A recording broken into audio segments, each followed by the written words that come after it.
Hello everyone. Welcome to Rennsport Summit 2026. We're here in Munich with content creators and with our esports racers. It's day 2 of our summit and today is our competition day.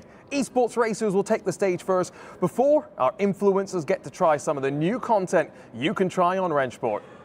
Maybe I'll do that now.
And welcome to day 2 of our Rennsport Summit here in Munich. 4 years ago, we were in this very building with sim racers and media from around the world to start the journey. The journey of Rennsport, through alpha and beta testing leading up to last year's full console crossplay launch. What a ride it has been. And now as new content begins to come to this platform, we're excited to talk through some of those new developments. But to do that, we've got to introduce some of the faces that we'll have here on day 2 of the summit. Esports racers and influencers taking to the stage here at Motor World Munich, and with our wonderful rigs provided to us by Moser and Placey, as ever, powering our sim racers. We'll have a hero stage of competition, slightly new format if you've watched R1 competition before as we dive into the day 2 format. Our 6 teams that will be racing in our esports competition will be attempting to reach finalist mode, but that will happen later in the day. First part of the day is determining the seedings, and after we've determined those seedings, our influencers will take on some of that new content, hypercars, GT1, and some fun tracks as well across 3 races before the esports racers take center stage once again, and we go racing for the finals. Finalist mode comes into play once again, and so for our teams, 2 drivers on track at any one time, teamwork is going to be key. While I'm here on the ground, Arjuna Kankipati, I'm going to be joined by 2 voices, at least to start with, who will walk you through all the racing action. And so let me introduce to you Lewis McLeod and Dara Thacker, who will be commentating on all the fun. And Lewis, I'm going to start with you, because yesterday, we had our first taste of some fun as we tried the brand new GT1 cars at Le Mans here on Rennsport. Yours truly finished 4th, but it was Josh Rogers and Overtakes Michelle that won that race. How much fun did you have last night? I mean, look, it was enjoyable, bit of banter, great racing, and it came down to the wire at the end. It was a lot of fun. You say yours truly. I mean, come on, you were teamed up with Jack Keithley. He did a little bit of the legwork there, Arjuna. Come on. A little bit of the heavy lifting, although I did qualify, so I did at least play my part. Dara, great to have you back in the R1 world. We're going to get into the competition, which, as many people know, GT3 at a lot of the classic tracks that we've been seeing repeatedly. What are you expecting as we see a slightly smaller field compete here in person today?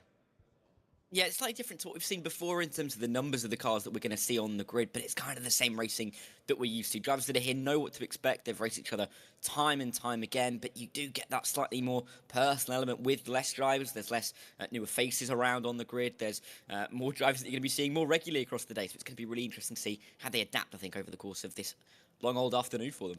There is one change to the format. I'm going to steal Felix van Delft, the BS competition engineer, to talk about that change.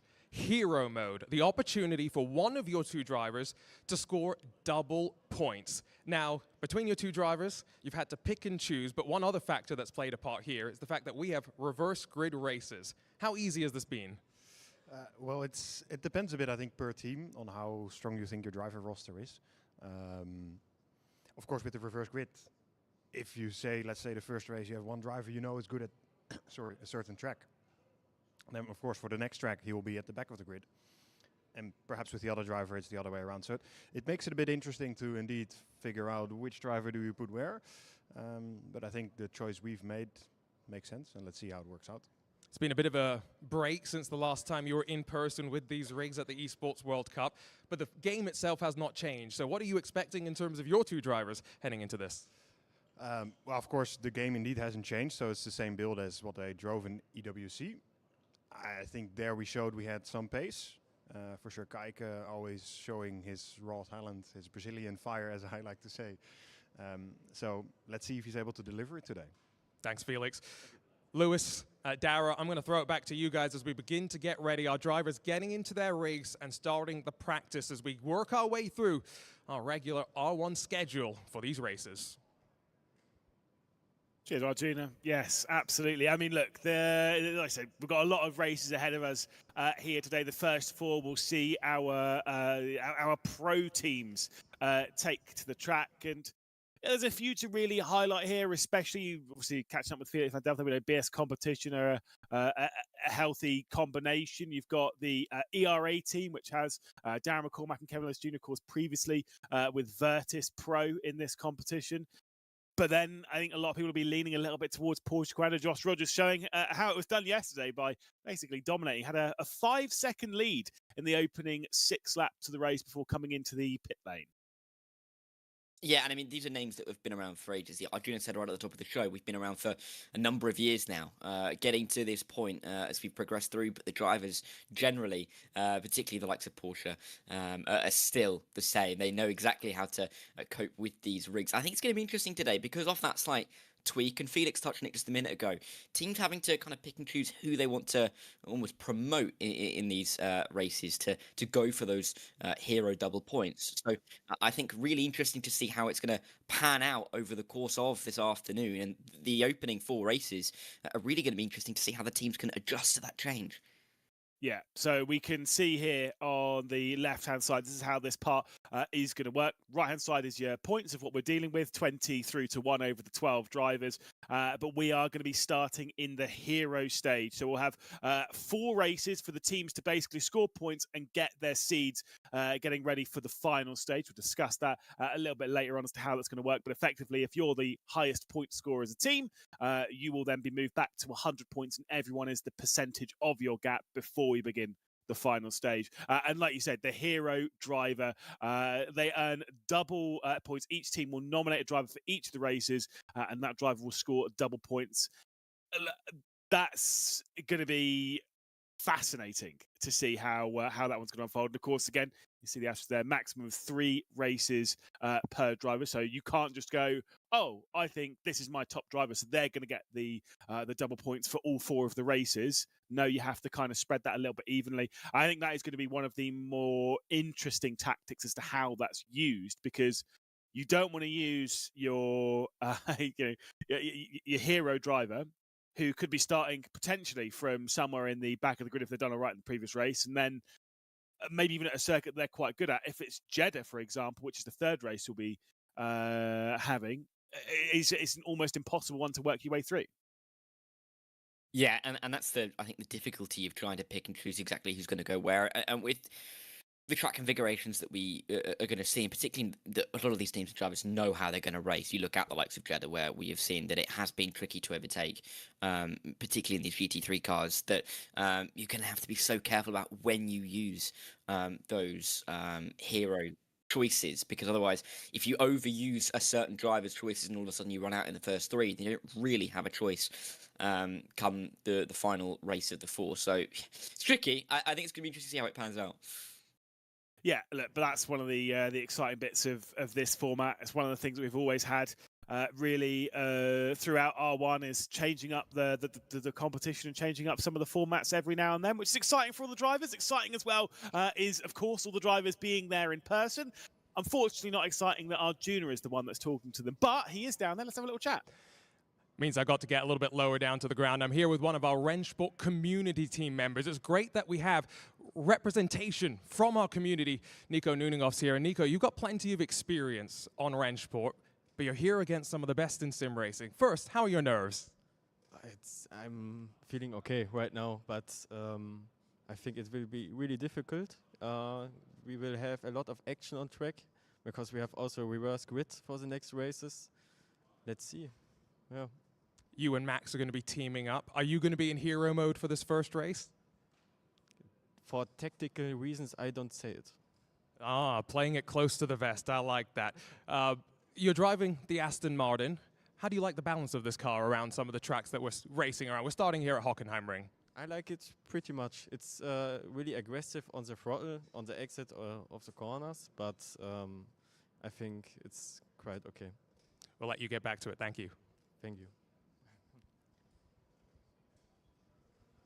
And yes, so one of the other things as well when it comes to hero mode, that's locked in. So all the teams have already made their have already handed over their list of drivers. Have already selected the drivers for all 4 of the races that we're having here. Now that's quite telling, isn't it? Because you're going to have to play your tactical games as to how that's going to work throughout the day.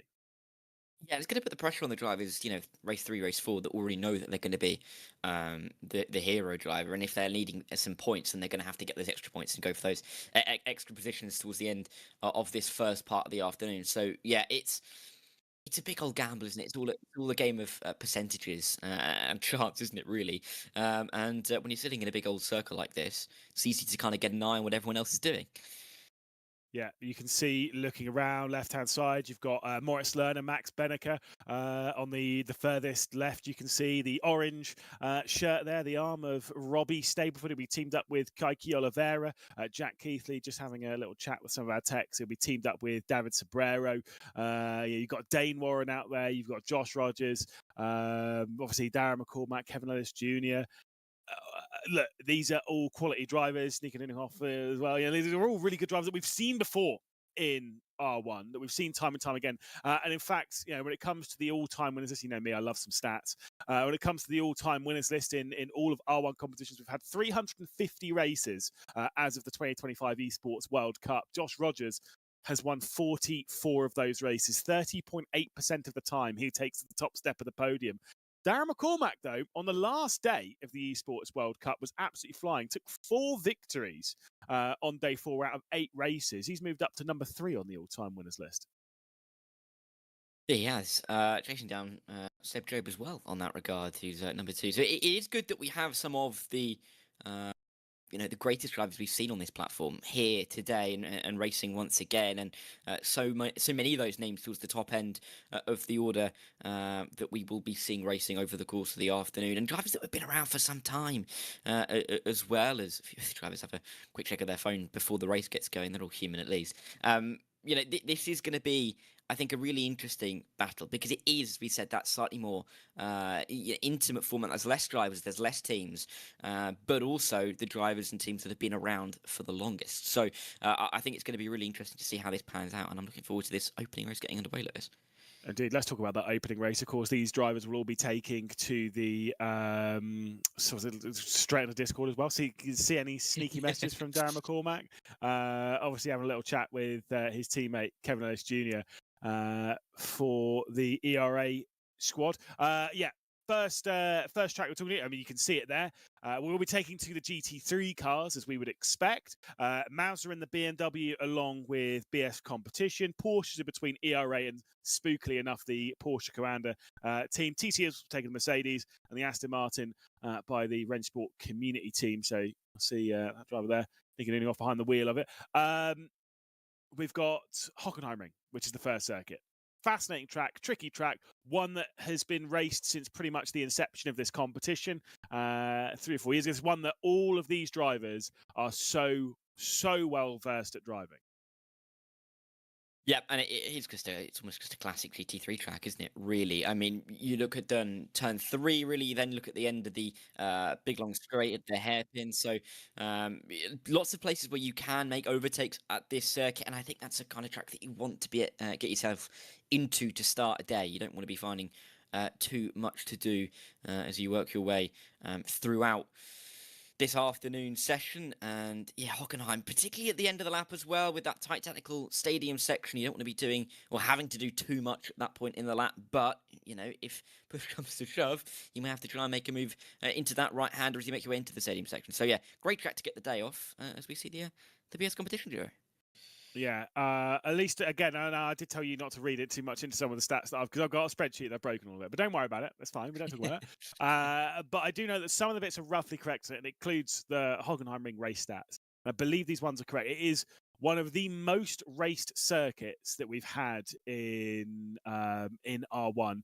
Where Josh Rogers, Darren McCall, Max Benneker, they are three of the most experienced drivers. They've done 26, 25, and 27 races apiece.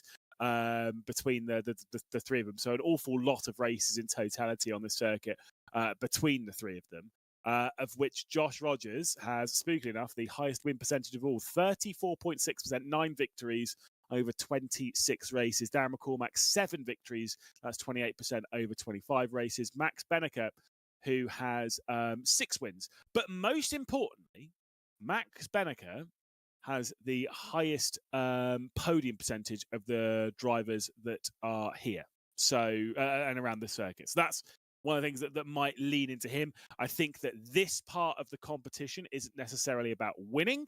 It is about scoring good points quickly. Yeah, and that's what's kind of been the key, hasn't it? Particularly at the start of major events in Rennsport, is trying to get yourself on the board early and give yourself the possibility to build off a good foundation. It's so difficult to come back when you've got too much work to do later on into the day. So I think this race 1, race 2, even race 3, getting yourself a really good, solid foundation and a good amount of points on the board, it can be critical to allow drivers and teams to feel that little bit more comfort as they get in towards the evening, where the big prizes are won. Yeah, I mean, look, you could. By the way, I could just say that you could see there in the arena. You can see what was happening behind. You could see all the team managers. Just got to say, I think Porsche Crown have a huge advantage, not only because they have 2 great drivers, but also because they can see over Rene's shoulder and see exactly what the strategy that potentially might be happening in Mouse. And just ahead of that, they can also see BS competition as well. However, they are being distracted by Gamer Muscle himself, James West, avid tea drinker, was having a little bit of a chat. So clearly. Obviously, we're being pretty relaxed at the moment in the arena. That will probably change in 6, 7, 8 hours time when we start getting into those final few races when the top prize is really being fought for. But of course, that momentum going into that all builds from here. Yeah, it does, certainly. And, it will be slightly more relaxed to start the day because everyone's kind of got the same goals and kind of strategies to get into this afternoon session. And because it's slightly different, everyone is just kind of watching what everyone else is doing, particularly when it comes to this hero mode. So it's going to be interesting to see if that does change anything. It does cause any teams an advantage. And the later on we go, we've seen it time and time again in majors. It gets just a little bit more competitive when we see which teams and drivers are going to be fighting for the top spot. Yeah, obviously, you've been around R1, obviously 2024 Esports World Cup. As much as you weren't on our broadcast, you were on the official Esports World Cup central broadcast, so you kind of have been in and around all this. First time jumping into the comments booth, though. This is, like I say, it's an exciting competition to be a part of. But I mean, what are you expecting coming into this? Are we going to get the same kind of drama and chaos that we normally get, or are we going to see maybe some teams pull away, maybe score some points really early and run away? What we expected?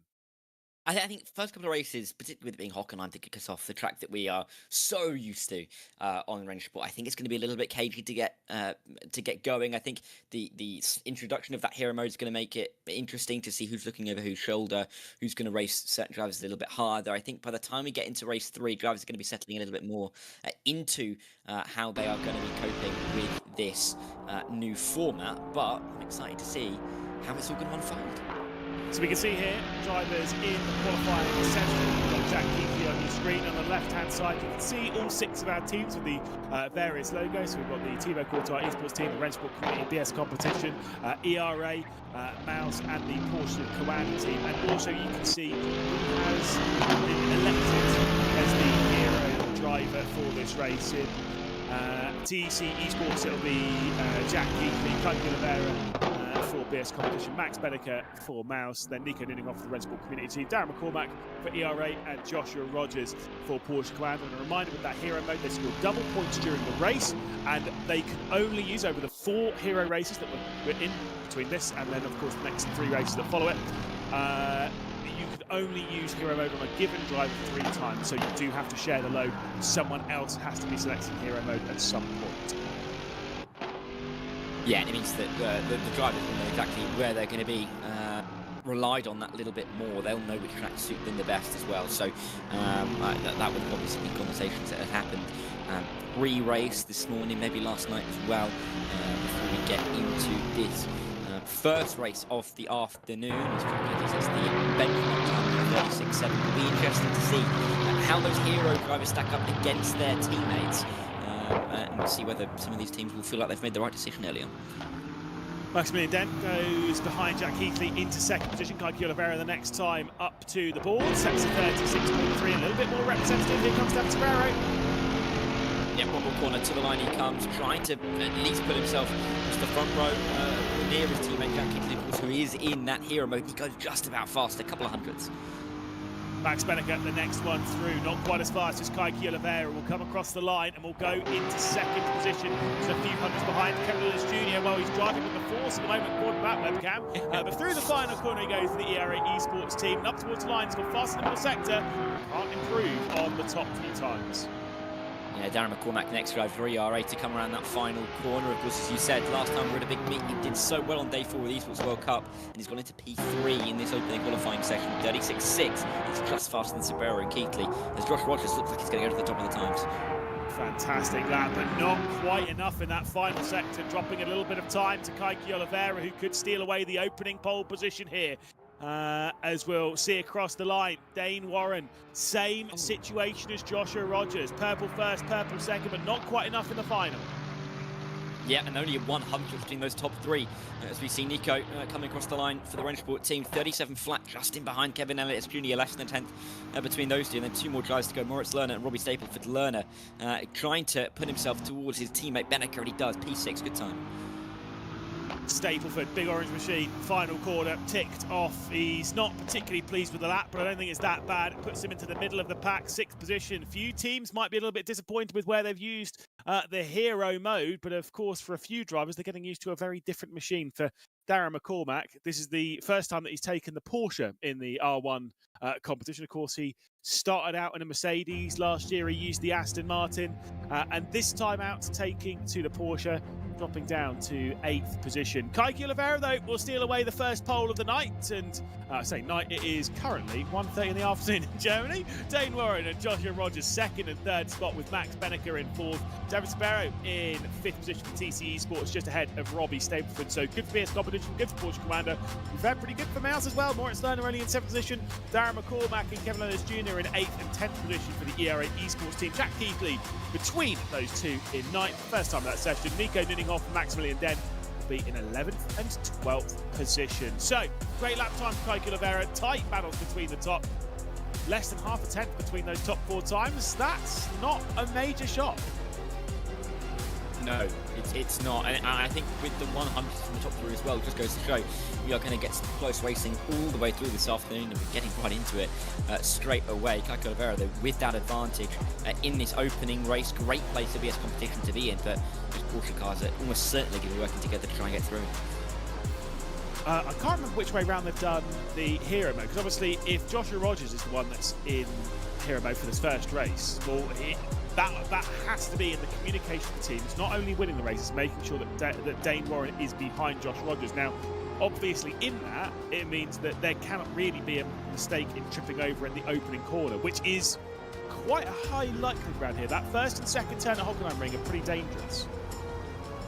Yeah, they are, particularly that turn one, isn't it? Really is card chaos all over that curve in practice. But yeah, that opening turn really pinches up on the exit. We always see drivers and cars going wide off the exit, just the nature of the corner, because everyone's trying to get in towards that apex, and your 2-3 into that opening corner just is not going to go with the speed of it. So it will be interesting to see how aggressive we do see some drivers off the start. Again, this is the first race of the day. If we were later into the day in finalist mode, then maybe we could see some more aggression, but I think drivers are going to be cautious and careful with how they go about these opening few turns, because you don't want to throw something away so early, especially if you're in hero mode. You know the team's relying on you that bit more.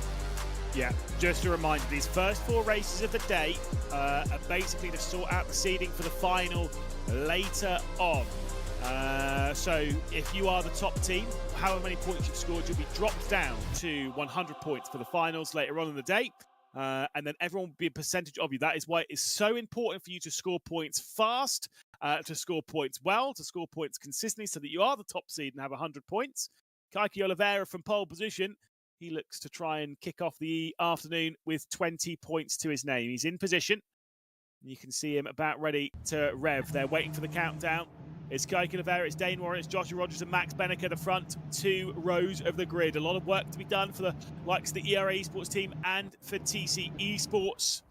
They're in position and they are racing for the first time here at the Hockenheim Ring in 2026. It's a good launch from Dane Warren to keep himself alongside Kaiki Oliveira rather into the opening corner. He skips out wide, this Kaiki Oliveira, and there's a look to the inside coming in from Joshua Rogers. It could be the perfect strategy for Porsche Commander to do the position swap now, but Dane Warren's getting aggressive. He looks to the outside and gets an absolute whack from Max Benneker, who's got in too deep. He's smashed the rear end of Dane Warren and he's gone for a spin.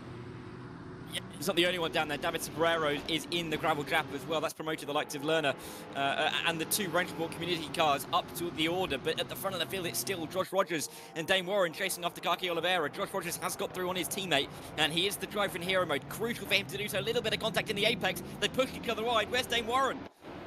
Yeah, skipping up and under though comes Robbie Stapleford.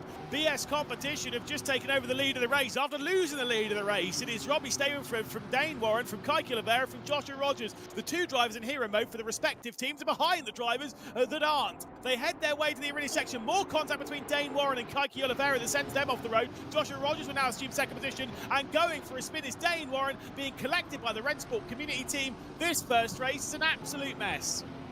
Yeah, and Darren McCormack has come onto the circuit, nearly knocked Kaiki Oliveira off his line as well. So a little bit messy as they make their way in towards the stadium section, but it is Robbie Stapleford trying to run away from everybody else. Josh Rogers and Moritz Lerner, kind of the other 2 involved. Darren McCormack just getting through, and Kaiki Oliveira just trying to settle himself into this race. Been a very up and down opening lap for him, but for BS Competition either way, yes, it's not their hero driver, but they will lead at the end of the opening lap.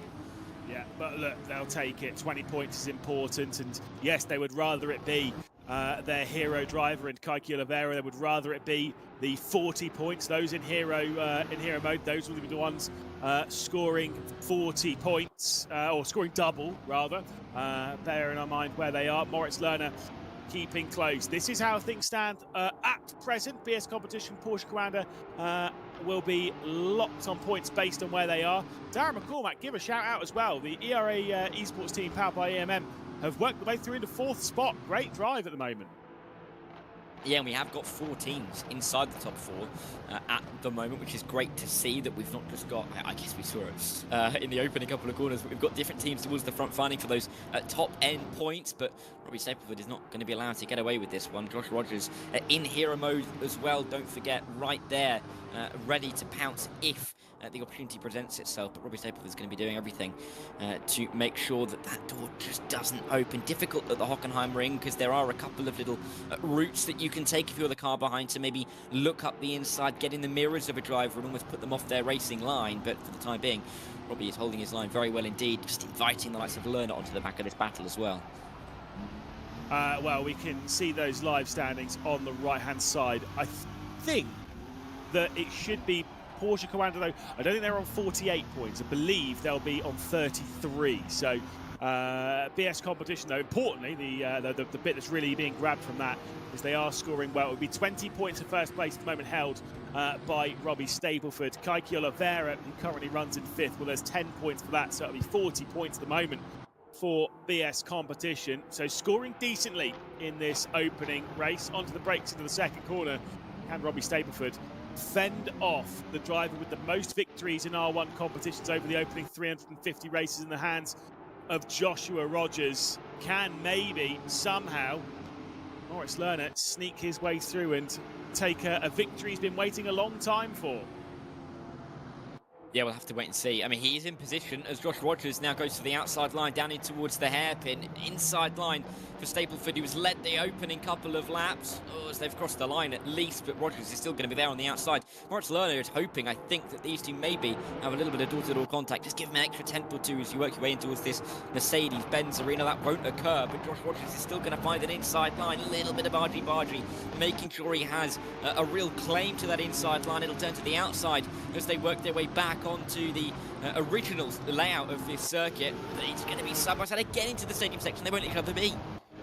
Absolutely. I mean, look, this is great fighting. Josh Rogers now taking to the front. You'd assume you're going to try and pull away. Oh, into the rear end, though, goes Robbie Stapleford. He's able to wrestle the car to the apex of the Sachs curve, mostly in assistance of the Porsche Commander directly ahead of him. I said, by the way, a long time between victories for Moritz Lerner. He has one victory in R1 competition.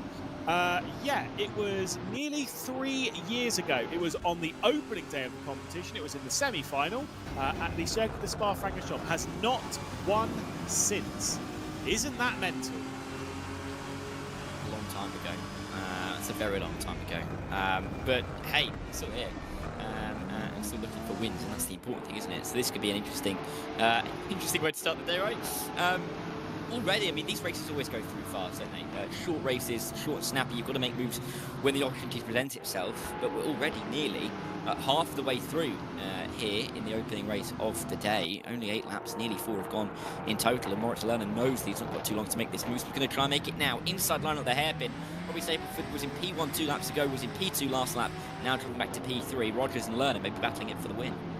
Yeah, this is going to be a fascinating start to the event. Darren McCormack also closing his way in on this fight bit by bit. I believe it's Josh Rogers looking for a 10th victory at this venue. He's already got, according to my stats, 9, but they're very questionable on the racetrack stuff. He's got 9, looking for the 10th from 27 races into the stadium section again. He's got a couple of BMWs dragging behind. Kai Oliveira's not exactly dropped off. There is too much. So again, there's still the potential of some solid points for the BS competition team. Currently sat in 3rd and 5th, but Oliveira will be looking to try and sneak his way past Darren McCormack, and then some communications coming in from Florian Haas, but Felix van Delft will see. Felix van Delft will be the one in the ear of the BS competition team, probably saying those two would need to switch round if that is the case.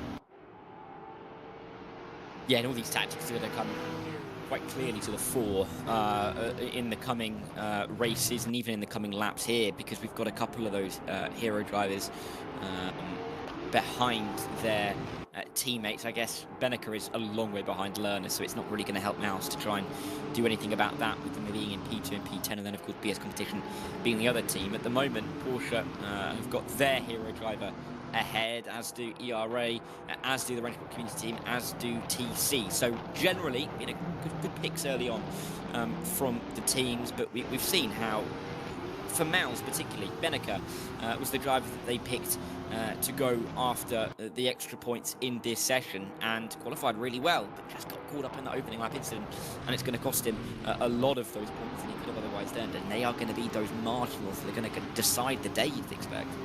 Yeah, I mean, it was a great shout all the way until turn 2, at which point it became very much not a great shout, unfortunately. But, you know, potato, isn't it? That's just sometimes how it unfolds. As Joshua Rogers builds his gap to over a second, we ride on board with Darren McCormack there on the left-hand side of your screen.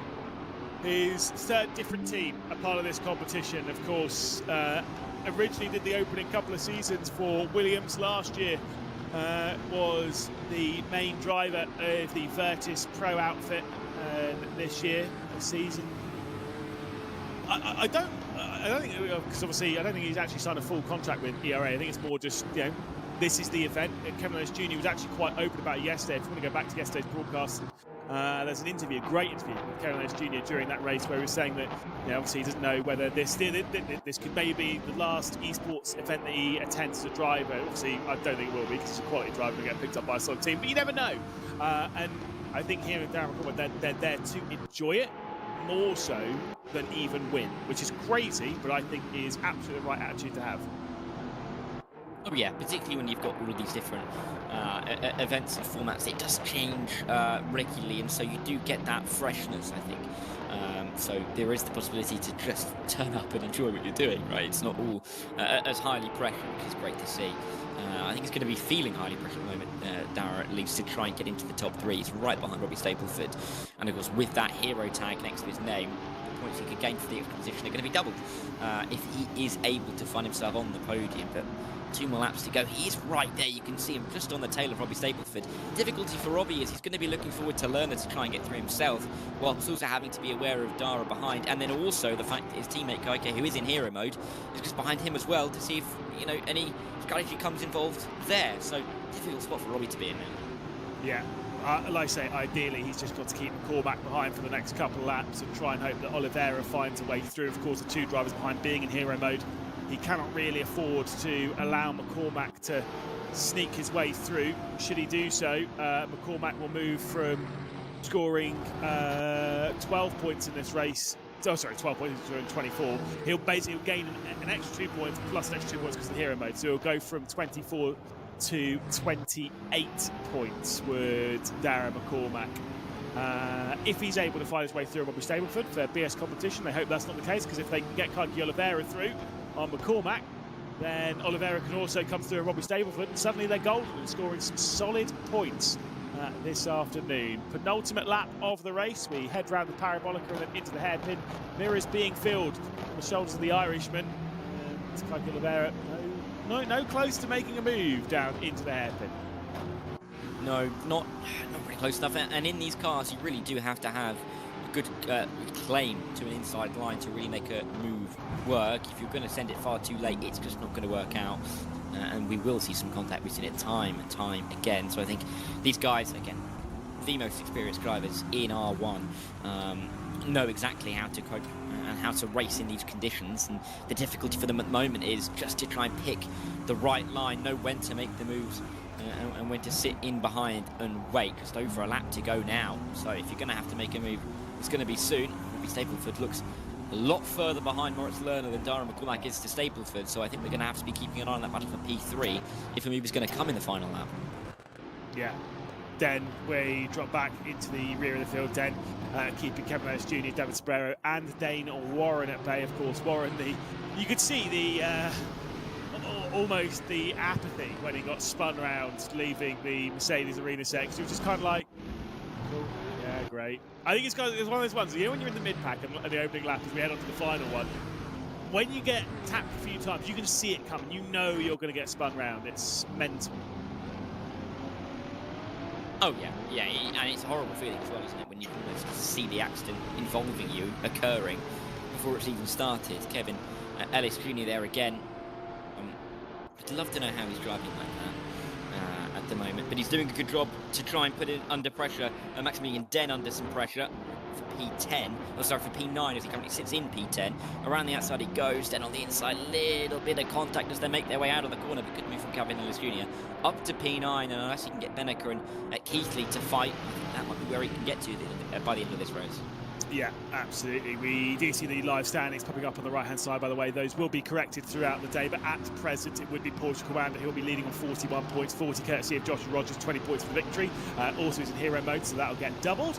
And then Dane Warren only scoring the single point for being in 12th position. We'll keep you apprised as to all those points as the evening, afternoon and whatnot, all of that all runs out. But Joshua Rogers will head his way through the final sector, and for the 45th time in R1 competition, will reach the checkered flag first. It is Josh Rogers on top here in the opening race at Hockenheimring. It's Moritz Lerner sneaking his way onto the podium behind, and Robbie Stapleford scoring some decent points for BS competition, keeping Darren McCormack at bay over the final laps. Yeah, and VS didn't really want to mess around too much early on with trying to get Kaiki ahead of Robbie, probably safer that way, just to make sure they get those points on the board, and still a good result for them, P3, P5. I think they'll be happy over there, and you can see Florian in the back. I'm sure he'll be pleased with the result there, but they're the only team to get 2 drivers in that top 5. Yeah, absolutely. I think it's actually a solid result there for BS competition, realistically speaking, but not as solid as it was for Porsche Carrera. The fastest lap and led basically from the start after a bit of a tussle on the opening lap. Joshua Rogers will steal away the victory, 20 points victory, and double that for hero mode. Moritz Lerner and Robbie Stempel behind were not in hero mode in 2nd and 3rd. Darren McCormack was in hero mode in 4th position, Kaiki Oliveira in 5th. Nico Nuninghoff in 6th position with Max Benneker working his way back up to 7th, but after the turn 2 spin, actually a great result for the Mouse driver. Jack Keithley in 8th, then it's Ken Willis Jr., Maximilian Dent, David Sparrow, and Dane Warren. The 12 cars on the grid. We'll head back down though into the venue and catch up with Arjuna. Well, Lewis has got all the stats. I'm here with Josh Rogers, who's just claimed his 45th win in R1 competition. Josh, but a really chaotic opening lap of the race, and I have to ask, is that because of hero mode kind of influencing how the battles play out? No, I don't think so at all. Everyone was just fighting for the same piece of track, and yeah, it was a bit of chaos. But we made it through alive, thankfully. Almost had an incident that happened, but yeah, glad we were able to manage to hold it off in the end and get through for the lead and just pull it. You got the lead on lap 3, and from there, like you said, pulled away. Does that give you some confidence heading into the rest of these races now? Obviously, there's tracks that you've kind of learned ad nauseum at this point, so practice isn't really something that is necessary, I feel, to some degree. No, it definitely helps. I think coming into this, I was pretty stressed about Hockenheim turn 1 in quali. The only time I hit it all over the last 2 days was that lap, so yeah, it's good to have that out of the way and we can move forward. Are you in hero mode for race 2? Won't we? Another driver who's keeping his cars close to his chest. I tell you what, before we head back up to Lewis and Darrell, let's see if we can grab a chat with Kaiki Oliveira and Robbie Stapleford had an interesting race. So let's make our way to the BS competition side of things and catch up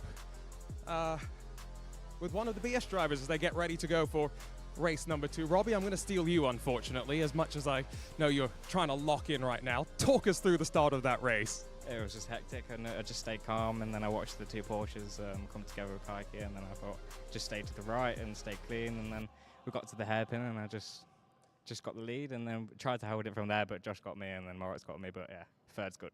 Think there was anything you could have done to hold off Moritz, maybe, because he's also in a BMW? Probably stayed with Josh. Easy answer. Best of luck with race 2. Thank you. Lewis, Dara, I'm going to come back to you guys. I'm going to see if I can try and grab one of the team managers for a chat as well as we get ready to go for race 2. Absolutely, and of course the Hockenheim ring is over, but we're already going to have to start focusing on the next race, Monza. A very different kettle of fish to what we've had at, of course, at Hockenheim ring, and it's a fun track. It's obviously a difficult track. It's one that we've had plenty of drama on before. In fact, the last time that R1 was in Munich, and he hates that I bring it up, but I'm going to keep bringing it up. Moritz Lerner caused quite the kerfuffle when he, in the last race of the event, kind of missed his braking point going down to the opening corner, slid across the grass and caused a monumental crash that allowed Marcel Chinchik to go on and take victory.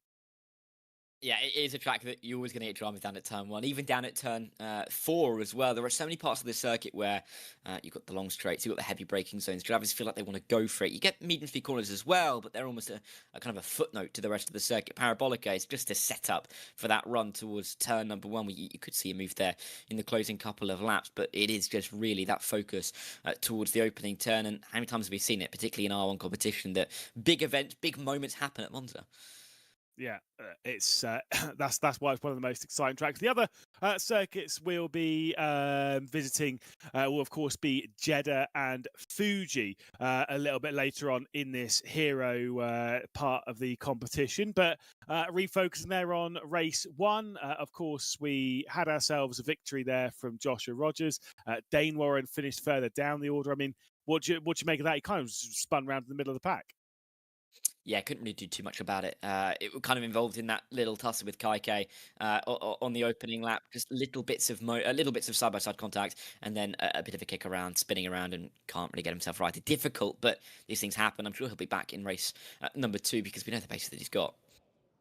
Well, let's launch our way back down into the arena and see what Arjuna's actually up to. Well, I'm trying to see if we can look at some of the cool toys here at our Rennsport Summit. We've got 3 incredible cars with us, and all with some sort of tie-in to the game itself. And so over my shoulder here, we have a road-going version of the KTM Crossbow. Of course, a car that many sim racers may be familiar with, Jaroslav Honzik. He was racing one of these last year.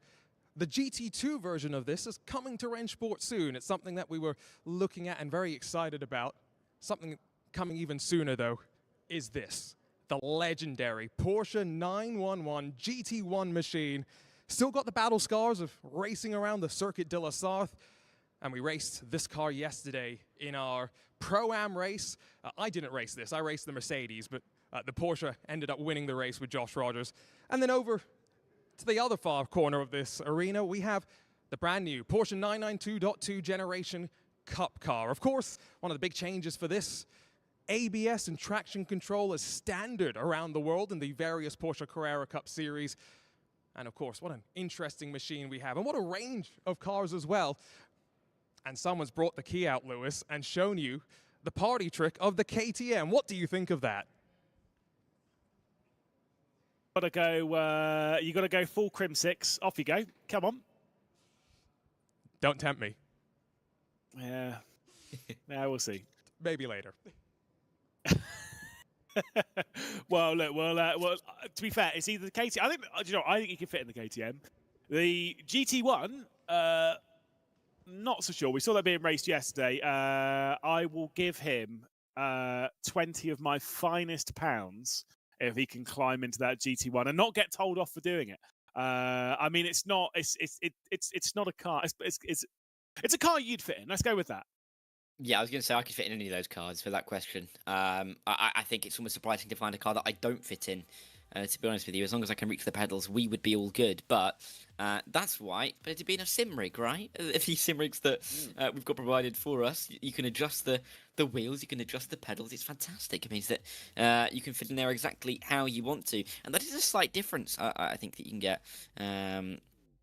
Between home and, of course, in a sim rig, of course, you can't set them up as well as you want to, as you know, you got to adapt the stuff that you've got with all the stuff that's applied to us.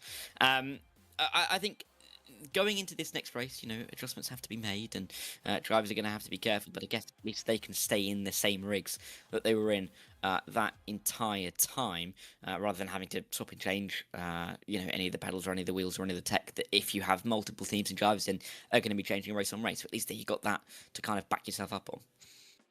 Whilst it seemed that Nina was there ready to nick the Porsche, the furthest away from the camera, the Porsche Carrera team have taken the opening race and the opening points lead after race number 1. A well-utilised hero mode, but this is the whole question as to what do you do for race 2? Where are you putting your hero mode? Which driver's taking it? How's that going to play out? Because that's not an easy choice. I guess I say it's not an easy choice. Thankfully, it is a really easy choice because it was made a few hours ago. It's already done. The decision's already been made. So if your drivers are out of position, it's tough.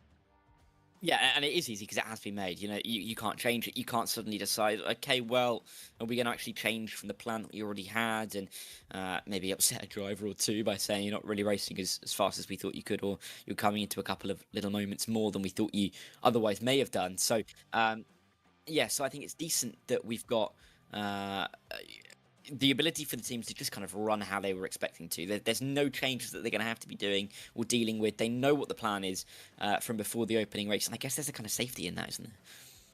Bad news for BS competition, unfortunately, though. There has been a penalty that has come out of race number 1. It is the first penalty of this competition. Yeah, it is, because obviously no one else has. There's nothing else before it. It was reported between Porsche Commander and BS Competition. There was an incident between cars 32 and 92 at turn 6, which was on the exit of the hairpin, of course, and that was between Joshua Rogers and Kaiki Oliveira. And it has been adjudicated that Kaiki Oliveira will receive a 5-second time penalty post-race. He will drop down the order from where he finished. So finished directly behind Darren McCormack in 5th spot. Don't know exactly how many spots he'll lose, but he will lose a couple of positions courtesy of that. Easily done. Also, Darren McCormack, the ERA Esports by EMM team have just put in a protest against the Rennsport community teams, Nico Nuninghoff. That was down at turn 4. So the stewards will be overlooking that. Whilst all that's happening, you can see the drivers getting themselves ready to take along a little bit of a route around the Royal Villa of Monza Park? I can't remember. I've been there twice. I don't know what it's called, but Monza. Yeah, Monza, easiest way to go with it. The classic track on the foothills of the Alps that we have come to know very well, particularly in this event, of course. Another track that's been raced a fair few times here at R1 over the course of many years. I mean, Darren McCormack's raced here 26 times, won here 10 times, I believe, if Lewis is to be believed, over the course of time here in R1. I'm sure you are to be believed, but you told me not to trust all the figures, so I'm just being careful. Well, case in point as to why you don't trust the figures on here. We're in practice at the moment, by the way. Case in point as to why you don't trust the figures completely on that sheet. I think all the information on each of the drivers is correct. However, some of the drivers aren't on there properly, so I'm never 100% sure. So basically, we call a spade a spade. We roll with the stats and hope they're right. I know the every race stat sheet is correct, but still, we'll head down though to Arjuna before we go into this second race of the day. Thanks, Lewis. You guys are talking about penalties, and over my shoulder is where our team managers are sat on their laptops and keeping an eye on everything. Porsche Commander Esports Racing directly next to me, Mal's BS Plus Competition, and TC Esports. One team, though, their team manager is not here, and so Will Chadwick for the EMM Esports group, he's not here and having to do all his management, Lewis, from home. He's not on site being able to support Darren McCormack and Kevin Ellis Jr. Fair play. There we go. Always hearing sometimes where the teams are and stuff. I've always said when it comes to these events, I want my team manager, I want my race engineer there. I want to have that. Even if it's, you can't debrief like you do in Formula 1 where you go over all the stats and all the, what the cars are doing in each braking zone and that stuff. But still, it's just handy to have that person there that I might get angry with in the middle of the race. You never know. I mean, it's not like we can complain about working from home, right? I mean, what do you mean? Point, right? So, everyone has to have their own situations and how they cope with them. But it is good, I think, to have your team boss. I think when you've got BS competition, you've got Alex and you've got Florian and you've got Felix there as well. It's a good little team and they're always there together. And I think there's always almost like a safety net in that.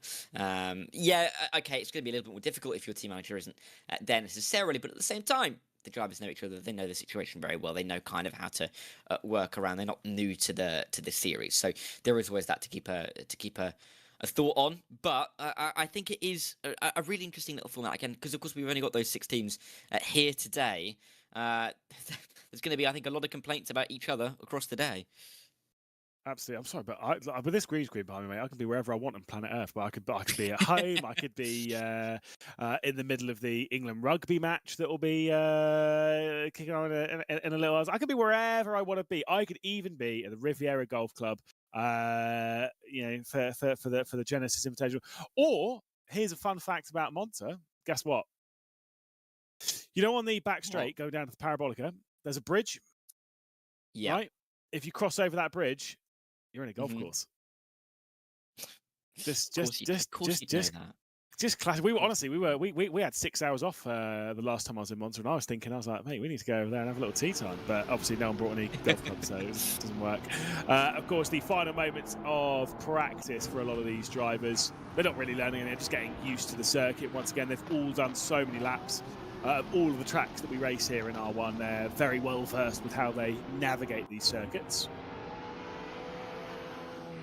Yeah, they certainly are. Again, they'll know these circuits like the back of their hands. They've raced on these so many times, and in these cars, and even with these drivers around them, they know exactly what to do. Maybe not that in towards Parabolica. It's practice. It's fine. You can get these little moments out of the way. Just gonna get the balance of the car right. Just understand where the braking points are. We'll be fine and dandy heading into qualifying, which will be in a couple of minutes' time. But I think it is good to have these little, even if it's just a couple of minutes worth of a qualifying, or not a qualifying, sorry, a practice session, just to get readjusted to the circuit, because they do feel different track to track. Yeah, absolutely. There is actually, just to clarify, by the way, because that was my mistake, I said it earlier, but it is true. There is no qualifying for this. It was mentioned by Eugene a little bit earlier on the broadcast. We qualify for the first race, and then it's reverse grid after that. So it's a reverse grid of the previous race, and so if you have a driver, say for example Joshua Rogers, in back-to-back hero mode, actually not good, right? Because he's won the first race, which is why I don't think they have. I think they would have gone for Dane Warren in hero mode. And if they have pulled an absolute blinder, because Dane Warren will be starting from pole position. Yeah, exactly. And that almost could be a reason why we saw him not necessarily be too aggressive at the end of that race, going for the extra point, knowing that he would possibly be starting at the front of the field for this second race, rather than maybe second or third, which can be laced in a little bit more danger, as we saw in that race at Hockenheim, with all manner of things happening down in turn 2 and turn 3. So, yeah, Porsche Commander likely pulling off a really strong result for them. We just don't know yet, do we? This is Dane Warren getting ready in this little practice session between the races for himself to get going. But yeah, I think still early on, drivers and teams still trying to work out how this is going to work the best, and they're learning on the job, aren't they? They haven't had to deal with the hero mode in competition before, and so we're seeing that evolve as time goes. It's kind of one of those ones where, as a driver, I actually think that you shouldn't necessarily care about hero mode that much. That's very much a team thing, and in a race, and I always say this when it comes to, like, you know, when people get into the championship and stuff, and you know how many points they can score, and you know, you're going to be able to push this a little bit hard. You can only score what you're going to score, right? The max amount of points is the max amount of points you can get. Whether you're fast enough to finish in third position, in first, in seventh, whatever it is, that's as far as you can go. If the team elects to put you into hero mode, it's almost like it's so easy to have that add too much pressure onto your shoulders in the race, where you may actually end up over pushing and then making a catastrophic error, which is so easily done around here, when, you know, that left foot does do quite a lot of work around here, and it's sometimes easy to miss your point, as Max Benneker even found down at turn 2 in the previous race. There was some form of issue there for him, and around he went. Great recovery drive afterwards. You wouldn't want to do that 2 races in a row. No, you absolutely would not. And especially when you consider there's not that many races in the grand scheme of things. Today, if you make a mistake in one, that is going to compound the deficit in the points race by race. And if you make a couple of mistakes, particularly in these first 4, all of a sudden then you've only got 2 real meaningful races where you can score points in. So it is tricky. And it does demand a lot of the drivers very early on in the afternoon, as we work our way in towards the evening when the big prizes will be won. But looking forward to seeing, I think, how this is going to reflect in race trim very soon after we get through this practice session, and see how that reverse grid is going to change things up a bit. Yeah.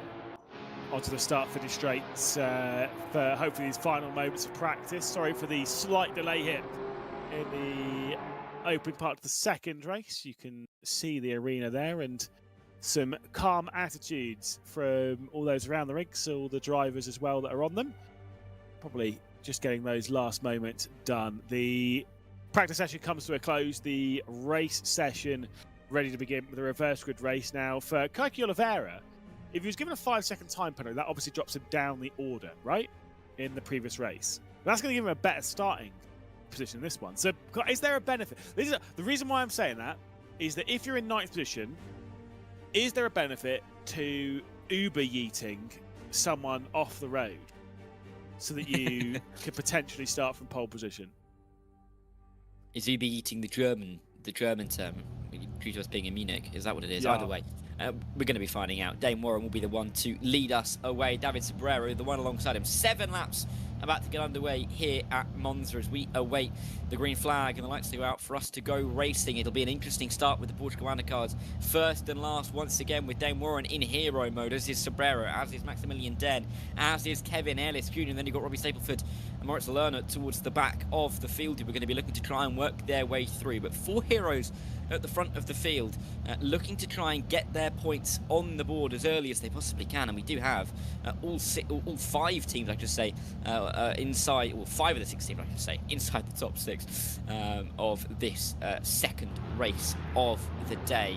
Dane Warren ready to try and get us underway, ready to try and lay claim to that lead down in towards turn 1, and we're about to go racing. Then David Sobrero, the one who's going to be the closest challenger to Dane, as he looks at the lights, and we go racing for the first time here at Monza today. Good start there from Maximilian Den in that Rennsport community car to try and get ahead of David Sobrero down in towards turn 1. Kevin Ellis Jr.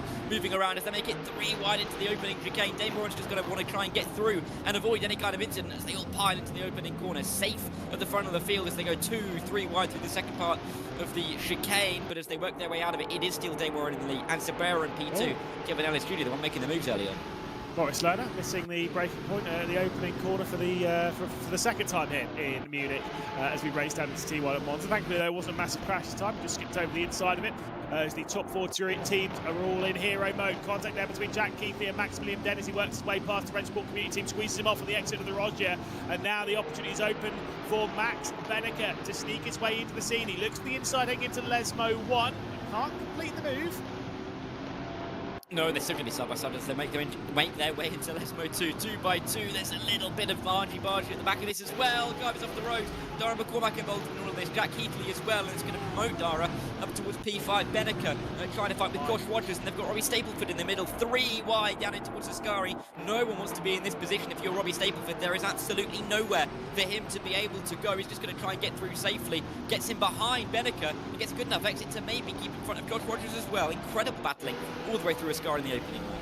Cool, I would have put a whopping bet that was going to be a crash. Somehow they worked their way through 3 wide. They're going to go 3 wide again because Moritz Lerner's back onto it. Just a bit of a note that Kaiki Oliveira did not take the race start. It was an issue for him, so he is out of the race, unfortunately. Side by side there between Joshua Rogers and I was going to say Robbie Stapleford there, who's getting squeezed out a little bit wide and dropping down the order. Now remains side by side with Jack Keithley. This is quite the cluster from 7th on back. Rogers is trying to make some progress here after taking victory earlier on in the day. His teammate, though, thankfully has a lead of 8/10 of a second. Yeah, but it's going to be 3 wide down into turn 1 involving Josh Rogers, as it'll be Robbie Stapleford on the outside line. Lerner is just at the back of this. In fact, it's in the middle. Difficult to pick out exactly where they all are as they go all piling for the second part of the chicane. It's going to demote Josh Rogers and Nico Nuninghoff and promote Moritz Lerner as he just picks the right line and gets himself through. Jack Keithley is in P7 just in front, but all they're doing at the moment is losing time to the others in behind. Now, Robbie Stapleford with his teammate Kaiki Oliveira not starting this race. Seems that he's having some tech issues. If any of you seen that DNX next to his name, it's not going to stop Robbie Stapleford from ploughing down the inside. No, Jack Keithley's gone across the escape road, and I wonder what's going to be said about that after the race goes. I mean, yeah, there's probably going to be a few things said. There's race control. They did get involved with one incident in the previous race. They'll be getting involved once again. This competition started out the day with great form. Unfortunately, maybe with a bit of bad luck and some promise. It's not going so well for them now. As Robbie Stapleford, once again, a bit of a brush there from Moritz Lerner, squeezing his way through. Joshua Rogers will also pick up the spot as well. Robbie Stapleford drops back down to 10th position. Nico Nuninghoff, the sole driver, directly behind him as they head up towards Ascari once again. Defensive line comes in for Robbie Stapleford, is side by side up ahead between Moritz Lerner and Joshua Rogers. We'll see Rogers retake over 8th position just about. They've gone side by side 2 laps in the road through Ascari, and somehow it's worked out all right on both occasions. Yeah, and Josh Rogers will have that advantage of the inside line as they work their way towards the Parabolica corner at the end of the lap for the cover Alboreto, however you want to name it. Bit of a slide from Robbie Stableford as he tries to get the right line, but here comes Nico Nuninghoff trying to find his own inside line as they're going to go 3 wide once again across the start-finish line. Or they won't. They won't in the end, but it looked like they would be momentarily. Here comes George Rogers then in the slipstream. The first driver to be in the slipstream to try and make a move. Then it's going to be a dive to the inside from Lerner as he tries to take advantage. Is it going to be 4 wide? Not quite. Stableford just trying to stay ahead as George Rogers pulls to the outside line and pulls ever so slightly in front. They will single file out as they work their way through the end of the opening chicane. And in fact, they won't, because Stableford keeps his foot in. Just when you think this battle's going to end, they just keep putting their foot in and trying to make sure they can make this move work. It feels more raceable than previous R1 that we've had round here. Sometimes we get the single file train and not too much happens. This is very much not that case, by the way. We're getting a lot of battling constantly around here. Plenty of side-by-side, a lot of contact to go with it. Still remains side-by-side between the 2 BMWs. A little bit of contact between Robbie Stableford and Moritz Lerner, the 2 hero drivers for their respective teams. Sneaking their way through comes Nico Nuninghoff up into 10th position. Just to give you a bit of a note onto what's happening up at the front. After 2 full laps of completion, we're about 3/4 of the way through the third. Dane Warren leads by 1.6 seconds for Porsche Commander over the TC Esports of David Sobrero. Kevin Ellis Jr. and Darren McCormack for ERA respectively sit in 3rd and 4th position, and with that points-wise, this is how things stand according to our live standings. Not 100% sure on that, because Porsche Commander, of course, with hero mode by both of their drivers, I mean, they've scored great. Of course, it's been 40 points between the 2 races. It should be over 80 points. They're doing really well at Porsche Commander right now. Yeah, they really are. And Dane Warren doing a great job at the front of the field to just try and pull away for Porsche Commander and make sure that they have that advantage. It is going to be a... He looks pretty calm, doesn't he? He's looking up around the screens around him just to try and see what's going on in the race. He's not necessarily overly concerned. Got nearly 2 seconds of the advantage over David Sobrero, who himself is keeping back Kevin Ellis Jr. I'm sure Kevin's going to try and get through here on David at some point, because both in hero mode, big points up for grabs, and I think for ERA himself and Darren McCormack, they're going to have high expectations of themselves, of what they could do coming into today. And when you've got a position like this, an opportunity as he finds himself in, you're going to be wanting to make the moves inside at the chicane at the end of the opening sector. It's not going to work, but Kevin Ellis Jr. is still within range. He's tight, 2 seconds obviously off the race lead. That seems to have sunk away into the distance, and it seems as though anyone else's opportunities of taking victory is gone. Warren, he's in control here, and he's got plenty of victories to his name in R1 competition. Behind that, Kevin Ellis Jr. He's just dropped off a touch. It now grows to over half a second between Kevin Ellis Jr. and David Sobrero. This is further down the order, the battle of the Maxes. Max versus Max. Max Benneker ahead of Max Den. Then dropping back for the Rennsport community team, and it is Max Benneker up to 5th, only 7/10 behind Darren McCormack. Yeah, and it's not a big margin, is it? As Darren McCormack just about gets away from these 2 battling away.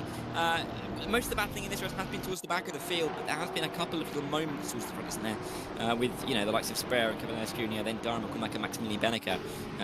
Particularly McCormack and Benneker, 2 drivers very well versed racing, not just each other, but on this platform as well. Will be running towards the end for that podium position, or for that P4 position, but I guess in the case of ERA, they'll want to make sure that Dara stays ahead of Benneker, just to protect Kevin Ellis Jr. that bit more, especially if he starts really battling with Sobrero, as he nearly did, down in towards that opening Retifilio chicane. But just a few more laps to go, 3 more laps to go. In fact, this race going through quickly, and Dane Warren looks like he's already wrapped this up, unless he makes a big old mistake, Lewis. I mean, I was going to say it's not really in his wheelhouse. I think, do you know what? I'll say after 2025, 2026, it's not. I think Dane Warren's well in control. Here's a look down the inside from Kevin Ellis Jr. to find his way through in the 2nd spot. They remain side by side, but where have they all ended up? Bit of contact there as the 2 of them were slightly off the road, so clearly something's happened going through the Rogia, and it is Sobrero still ahead of Kevin Ellis Jr. It seems there's going to be 2 ERA in this fight in not too long, because Darren McCormack's sneaking his way back up to the fight, but they'll want Kevin Ellis Jr. to be the lead of those ERA cars. I'm sure that'll be part of the discussion for them, to make sure that that's the way round, and for Kevin Ellis Jr. to sneak his way through soon enough. But of course, the longer that Darren McCormack will sit behind Kevin Ellis Jr., the more likely it is that he'll have Max Benneker directly on his shoulders. Yeah, and we'll see how this is going to pan out in the final couple of laps because Beneke is there. And Den as well to try and make these moves. Bit of a gap back to Jack Keithley, who was at the front of that battle with all of those cars towards the rear end of the field. Rogers, Lerner, Stapleford and Nuninghoff that we saw towards the start of the race. Lerner and Stapleford still very close together, and with those two drivers both the hero designates for their team, I think they'll both want to be in front of the other, but Stapleford losing out momentarily to Nuninghoff as they work their way in towards the final corner of the lap. A long way around then for the BS competition car as he tries to get a good enough exit to push himself up towards Moritz Lerner, but it will be Nico Nuninghoff for the Rennsport community team that has the best slipstream up towards turn number 1 and may have a chance at P9 as they cross the start-finish line. 2 to go, here's the move. Or will it be any kind of move from Nuninghoff, staying right behind, not pulling out of the slipstream just yet because Stapleford is kind of where he wants to be. He tries to dive out late, straight into Robbie Stapleford. Stapleford has to take the escape road. Yeah, skips down it and bowls his way down it as well. Almost as if it was a repeat of the I say repeat, it's not been on yet, the curling final, which will be on a little bit later on in the day. So yeah, Olympics talk. I don't know. Actually, I don't know anything about the Winter Olympics. I'm not big on that. I don't know what I'm talking about. Well, they are in Milan, aren't they? Which is where Monza is, I guess. So there you go. That's true. Good little segue. But Robbie Stapleford not going to be too pleased about that, is he? Getting, I think, bashed off the circuit just a touch, I think is what he would say at least, into towards P11. Still within range of getting up towards Lerner and Nuninghoff, of course, and of course I'm sure there will be protests about all manner of things that have happened in this race. We'll have to keep an eye on our channels to keep you guys at home updated on what the outcome of the race will be, but I think it's pretty difficult to say that it won't be Dane Warren winning the race, to be honest. Lewis, he's pulling that gap ever further, up towards 4 seconds now. And, you know, he started in the lead of the race by virtue of finishing last in the opening race at Hockenheim, and it's working out very well for them. And Porsche Commander seem to have absolutely nailed their hero picks, I guess, with great foresight. Well, look, they're one of the more experienced teams. They know what they're doing. They know how to piece their way through a competition. It was a big shock to the Rennsport World, the R1 competition, that they weren't in the final day of the 2025 Esports World Cup in Riyadh last year. They didn't make it through day 3. They the main surprise was them. They were in the lower bracket in day 3, and then they managed to get their way into the upper bracket, and they weren't one of the teams to progress their way through. They had to sit out. They had to watch on. There's a lot of reasons as to why. Maybe it was the car, maybe it was where they were in the rig, where they just didn't have the speed. It was one of those things. It was what it was. They are back on full form. They are a team to deal with when it comes to that top spot, and they are scoring well here in the opening couple of races. That doesn't necessarily mean it's going to hold form all the way until the end of the competition. It is a very long day for the drivers that are well versed with endurance racing as well. Final run down into Ascari for Sobrero. They keep Camilla's Jr. and Darren McCormack at bay. Yeah, he's just got a couple of corners, a couple of braking zones left to go before he should wrap up a P2. But Monza hasn't been the easiest track for Porsche Commander in the past. We haven't seen too many wins from them here. Josh Rogers only won 3 times around this circuit. Dane Warren himself has only won once. Charlie Collins only twice. So it's not been the happiest of hunting grounds for them over the past few years. But this has been an absolutely incredible performance from Dane Warren. Pulled away, made sure that no one could touch him. And out of the final corner he comes. Looks as calm as ever as he will come up to cross the line. Dane Warren for Porsche Commander wins here at Monza, the second race of the day, and as the hero driver, full points that he could have possibly won. Fantastic start for Porsche Commander's day. It'll be David Sobrero in P2, and then Kevin Ellis Jr. ahead of his teammate Darren McCormack inside the top 4, and then Maximilian Beneke rounding out the top 5. Close in the end between 2nd and 5th, but it was nowhere near between anybody and Dane Warren at the front of the field. Be really good points there for ERA and for TC. Of course, it is important they score points at this stage, even if they're not going to be the top seed. You want to be as close as possible so that the percentage that you're on compared to that lead is as few as possible, so you're starting as few points off of the lead as you possibly can later on in the afternoon. Indeed. And of course, the results that we will see will, I'm sure, be provisional results. I'm sure there'll be a couple of things that Race Control will have a look at as Kai K and Robbie have a little stand up, get out of their rig for a minute and stretch their legs. Important thing to do, of course, at this stage of the day. I think interesting as well when we look at how those results pan out, that Porsche Commander, of course, towards the front of the field again, doing a good job at the front of the field. Be interesting to see how well they can race in race 3, and maybe see if there's a similar theme for race 4, Lewis. Yeah, I mean, I'm curious to see how Jeddah and Fuji are going to work comparatively. Those two together, those will be the next 2 races, and the same way that we've had Hockenheimring and Monza, the way these opening 2 races have lent their way towards the Porsche Commander squad. And you can see Josh Rogers out of the rig there, walking away. He could, by the end of the day, by the way, be the most experienced driver in R1 history when it comes to the amount of races complete. Here's the provisional results, though. Yeah, Dane Warren is our provisional race winner. I'd be surprised if that gets taken away. He didn't see anybody all race long. David Sobrero, Kevin Lewis Julia 2 and 3, with Dara McCormack, the second of the ERA cars, in P4. Ben Hooker and Maximilian Den 5th and 6th, just ahead of Jack Keithley and Josh Rogers, who took the first lap in that race, finishing in P8. Then it was Lerner, Robbie Stapleford inside the top 10. Then Nico Nuninghoff and Kaki Laboro, who of course did not start that race, rounding out the order. That of course is provisional. We'll keep you updated, but I believe Arjuna is down with our race winner, Dane Warren. And I pulled him out of the rig as well, and I'm sure he's quite grateful after 2 sweaty races to be able to stand up. But Dane, after a tumultuous race 1, you turned it around in race 2.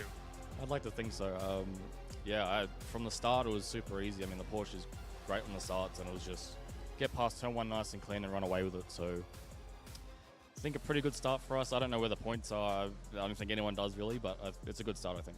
This hero mode is really interesting because it kind of shifts the team dynamic, how you push together. It's kind of worked out perfectly. Yes, I know you would have wanted a better result in race 1, but Josh maximized hero mode, you've maximized hero mode, but you've got to qualify again now. Yeah, look, Jeddah's probably one of my worst tracks, there's no hiding it. So, look, for me, I'm just going to each race, doing the best as I can and seeing what the outcome is. So we'll press on and hopefully we come out on top by the final stage. I know you've been having to drive a lot of GT3s recently. How much fun was it yesterday to do something different and jump into that GT1 at Le Mans? I really love the GT1 cars, to be honest. That era is such a cool era of just motorsport. And yeah, it was a good bit of fun to do it with the creators as well. You know, work with people you're not usually around, and it's good to kind of share insights to each other's professions. So yeah, a lot of fun. Thanks, Dane. Tell you what, before I hand it back over to you, Lewis and Dara, I'm going to come over here and I'm going to steal David Sobrero, who was second in our Pro-Am race yesterday, but second in today's race as well. David, I thought you were pushing all the way to the very end. Yeah, I got a penalty. No, it was not second. Ah, okay, so news to me. Talk us through the race, though. Talk us through the incident where you think you got the penalty. It was an off-track in the last lap, and it was pretty painful. But yeah, I mean, all race just in no man's land with Kevin behind me. Pushing was a bit stressful, but yeah, I don't know what to say. So you got that penalty 5 seconds on the last lap. Are you still happy with the pace to be able to run up the front through the 8 laps of racing? More or less. I mean, being in the front, obviously, it's a bit more stressful. I was braking a bit early sometimes, but more or less was okay. Thanks, David. You're welcome. Well, there we go. Obviously, catching up with a couple of our top drivers, and maybe some disappointment there for TC Esports and David Sobrero. I mean, easily done. Track limit excursions is always a big talking point around here. They can only do it a few, so many times before they receive penalties. Yeah, they can, and it's tricky as well, particularly when you're fighting and defending as hard as David was at the front. So, yeah, tricky for him to pick up that penalty, and disappointing, I'm sure, for him, getting caught slightly by Arjuna in the moment there. But either way, it was a really good race, and it showed some great pace either way. So I think definite hope for TC. Obviously, things went from bad to worse at BS competition as well. A did not start a technical issue for Koki Oliveira. Also, a 5-second time penalty for exceeding incident point limit for Robbie Stapleford. So where they've shown some good speed in the opening race of the event, again, things looking a little bit troublesome for the herd. Yeah, not the easiest race there, especially with Kaike having some issues as well. So I think definitely looking forward to getting back into a qualifying session, looking to qualify a little bit better. I also wanted to pick up what Dane Warren said about Jeddah not being his best track. I do wonder, Lewis, who could be the hero for Porsche in Jeddah if Dane doesn't like the track? Well, I mean, look, it'll probably be Josh Rogers, and he'll probably qualify quite well. He's obviously very good, and it'll be Dane Warren for Fuji. Let's talk about Dane Warren for a second after that victory. We do have a little bit of a graphic on his part and see how he's unfolded through the R1 competition. Of course, we've had various seasons, various majors, so that's how this all unfolds. So we've got the R1 Spring Season, which was the online competition which built up into the Spring Season Major in 2023, which obviously was held here in Munich, which of course was 29th position in the points. He was not a part of. Had to sit that one out, came back for Gamers 8, ended up finishing 7th in the Drivers' Championship, 7th in the full season as well, and assisted his teammate Josh Rogers to the title in Jönköping in 2023 through the Spring Season Online. Ended up finishing in 13th position. Of course, that took him into the Esports World Cup, where he ended up finishing 16th on the driver's side of things. Of course, was racing in the Esports World Cup in 2025 out there as well. That was very much a team competition.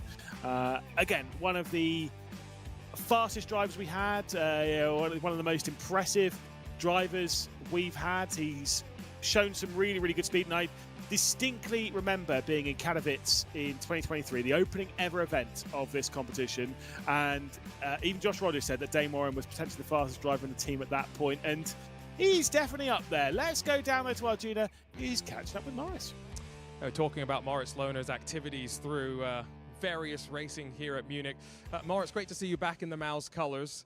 Here at this Rennsport Summit, it's a slightly different format, and we've been talking about this a lot. How do you like hero mode after just 2 races have played out? Yeah, I mean, the atmosphere here feels a little bit more relaxed compared to the previous years that we had. Of course, it's a little bit downsized, but it's a very nice event here, especially to showcase the new content. But yeah, it's a very good format, I feel like. There's a lot of strategy involved as well with picking who gets double points. For us, unfortunately, it didn't go so well in the first race. But yeah, it's interesting. Obviously, it gives a little bit of a twist in the races. I guess it's also hard that you have to decide who's in hero mode at the start of the event. You can't kind of chop and change as you work through. Are you in hero mode for race 3? Are you going to spill a secret? I'm probably going to keep it to myself. Sim racers. Tell us something, though, about Jeddah. Dane was just saying that this is not his favorite track. Obviously, it's very technical, walls on either side that really, I'm sure, can be scary with the commitment needed. Do you like it? I actually like it, yeah. At first I thought it's really only good with like Formula 1 style cars. But the more you actually drive and the closer you get to the walls, the more fun it is. I'm generally a friend of like street circuits to get as close to the wall as possible. So Jeddah is quite a lot of fun. And you have raced at street circuits in the real world as well. Can you try and explain to those maybe who've just done it in sim racing and they get that adrenaline rush as they get closer and closer to the wall, what that's like in the real world? It's totally different. Like in a sim, you can try out like where is really the limit. If you hit it a few times, you hit it a few times. But in reality, it's really very frightening because, you know, every little hit could be the end of your practice session, qualifying session, race session. So to find the limit there is incredibly difficult because one step wrong and it's over, like the car is damaged. So you cannot find track limits like Monza, for example. You can brake late, you can just go straight and test it out, but on a street circuit you can't. Fortunately here we can. So obviously in practice I hit a lot of walls. But yeah, I recommend against it in real life. Did you hit any walls in the real world? My mirror striped it, yeah. That's how you have to do it in real life. That's the sign of a true racing driver. Thanks, Moritz. Thank you. I mean, look, he knows what he's doing when it comes to driving, especially when it comes to a GT4. You can see them all getting themselves ready. Let's speak a little bit then, Darren, about the circuit they'll be taking to. The Jeddah Corniche circuit, obviously first raced 5 years ago now, isn't it? 21. When it was first taken to in Formula 1. We've seen quite a few things that have raced around there, be it GT World Challenge. I mean, I've commentated on Formula E a couple of times around there. It's a cracking little track, and one that we've had in R1 competition for a year and a bit now. It's one of the newest circuits to race, along with the likes of Jeddah, along with the likes of Fuji. A lot less experience for the drivers around here. Yeah, but again, a circuit that you said 5 years. It doesn't feel like 5 years, is it? That feels like far too long. It feels like it was just introduced, you know, the other day, quite frankly. But it is one of those tracks that you've got to be so precise. Moritz, I think, really nailing the point, to be honest, about the difference between the sim world and the real life world. You really can find that limit in the sim world through trial and error because the error isn't that bad, right? You just tap that wall just a little bit and you're going to be able to reset and go again. But I think a lot of these drivers will know exactly how to make moves here, and that is going to be at turn 1, down at the final corner as well. Very difficult to see where else you can fit a car through at this circuit. It does get very narrow, it does get very technical, and if you just stick a nose at the inside, we've seen it before, we'll see it again, you are going to see the other car spin across your front nose, and the skewers aren't going to look kindly on that. Better than across your front nose rather than your rear nose. Thanks, Dara. Obviously, I've seen this circuit driven in a handful of cars. Did see it. I'm not going to say which car it was because I don't think I can, but I did see Arjuna take a very different car around here yesterday when he was trying to hit any of the apexes. And one thing that was highlighted is this circuit is actually pretty difficult. You've got the likes of turn 4, where you've got that wall on the inside going into the S's section. Past that, I can't remember what the corner numbers are. I think it's 13, isn't it? The banked hairpin around the back end of the circuit. I want to say, is it 23, which is that really fast left-hander that takes you onto the penultimate stretch down into the final corner, which, of course, Max Verstappen crashed out. More recently, though, was crashed out by Richard Hammond's daughter, but that's fine. Absolutely went flat out into the barrier as well. It's good job, all right, because we could laugh about it, but it was not pretty. No, no, it wasn't. At a corner as well. Well, I mean, it could be a wall of champions now. Max Verstappen, of course, crashed there, didn't he? Back in 21. And Izzy Hammond as well. So some names have crashed into that wall. But hey, at least we don't have those chicanes on that start-finish straight. What do you mean? Well, what do you mean? What's those? They were awful. Yes. There's just some chicanes that sometimes they're put in for certain races. I can't think of who or what, but no. But yeah, I mean, talking rubbish about it. This is a good circuit, though. I do genuinely like watching racing around this circuit. It is so close to the barriers, and you can make just a tiny error which will affect runs all the way, down these straights that aren't really straights, but enough of a straight that you can make an overtake on. If you just affect your racing line just a little bit, then you're going to see drivers with more of a chance at making some moves, and it does really require absolute 100% precision all the way around. And yeah, I did really enjoy seeing qualifying around here at least. Yeah, I hated this track when it was brand new. Absolutely, honestly, genuinely despised it. I thought the race was actually quite entertaining, but I actually did not like the flow, the feel, or anything of this track. And the more I've driven it, the more it's actually grown on me. A good friend of mine, 2022 GB4 champion, Nicholas Taylor, once was telling me, he was like, no, you just actually have to do 10 laps on it and actually give it its time. But I did, and actually, do you know what? I actually do quite like the flow of the track. There's a couple of corners I really don't enjoy. The chicane that was at 16, 17, the chicane before you go onto the backstretch, I actually don't like that really at all. But then the one at the end of the backstretch at 22, where you flick it through the left hand, that is quite a lot of fun. Didn't give me the same advice to try and enjoy Miami, though. That track is terrible and for bad people. Another track that also has funny little chicanes in every now and again. Yeah, it does. It was different, though. But it's different, yeah, different, that's true. But this is a track, I think it can work. It definitely can work with these cars. You just have to see a couple of attempted moves. And to be honest with you, with the reverse grid, I think we could see drivers go for it a little bit more, because they almost be rewarded for a mistake in a way when you come in towards that fourth race. If you go towards the back of the field like Dane Warren did after his contact with Kaki Oliveira in the opening round, he started race 2 from the front of the field, so there isn't necessarily the biggest downfall of going for it and coming out a little bit worse, especially if you're not the hero driver for the team. Does seem as though most drivers, most teams switch the hero driver out, for race number 2, and they've switched back the hero driver the other way. So you are right. Dane Warren, who's not feeling the most confident around this circuit, has passed over hero duties to Joshua Rogers for the Porsche Commander team, who have a 100% win record here so far at the Munich Summit. Of course, 2 victories today. Technically, you can account for yesterday's Pro-Am race as well, the Circuit de la Sarthe, the Porsche GT1s, where it was once again Joshua Rogers who was victorious, along with overtakes Michael Volk.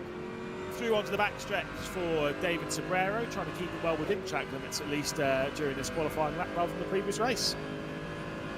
Yep, indeed. And I think he'll be very vigilant on that after picking up that 5-second time penalty in Monza, in towards my favourite chicane of the track, this section, I think 21 through 23, as you work your way back onto this final back straight of the lap. It really is a fast chicane, and because this is such a big overtaking spot, the final corner, the exit you get out of there is so crucial, but the track really widens out, doesn't it? Just more tarmac appears, you can nearly land a plane on that as you come in towards the final corner. But David Sobrero, he will set the benchmark, just has to get it to the line. Across the line, they go. Sobrero will take to the line first, will set the provisional lap, will set the benchmark. It'll be about 1 minute 59.8. We know there's better times out there. Fastest first sector coming in from Joshua Rogers.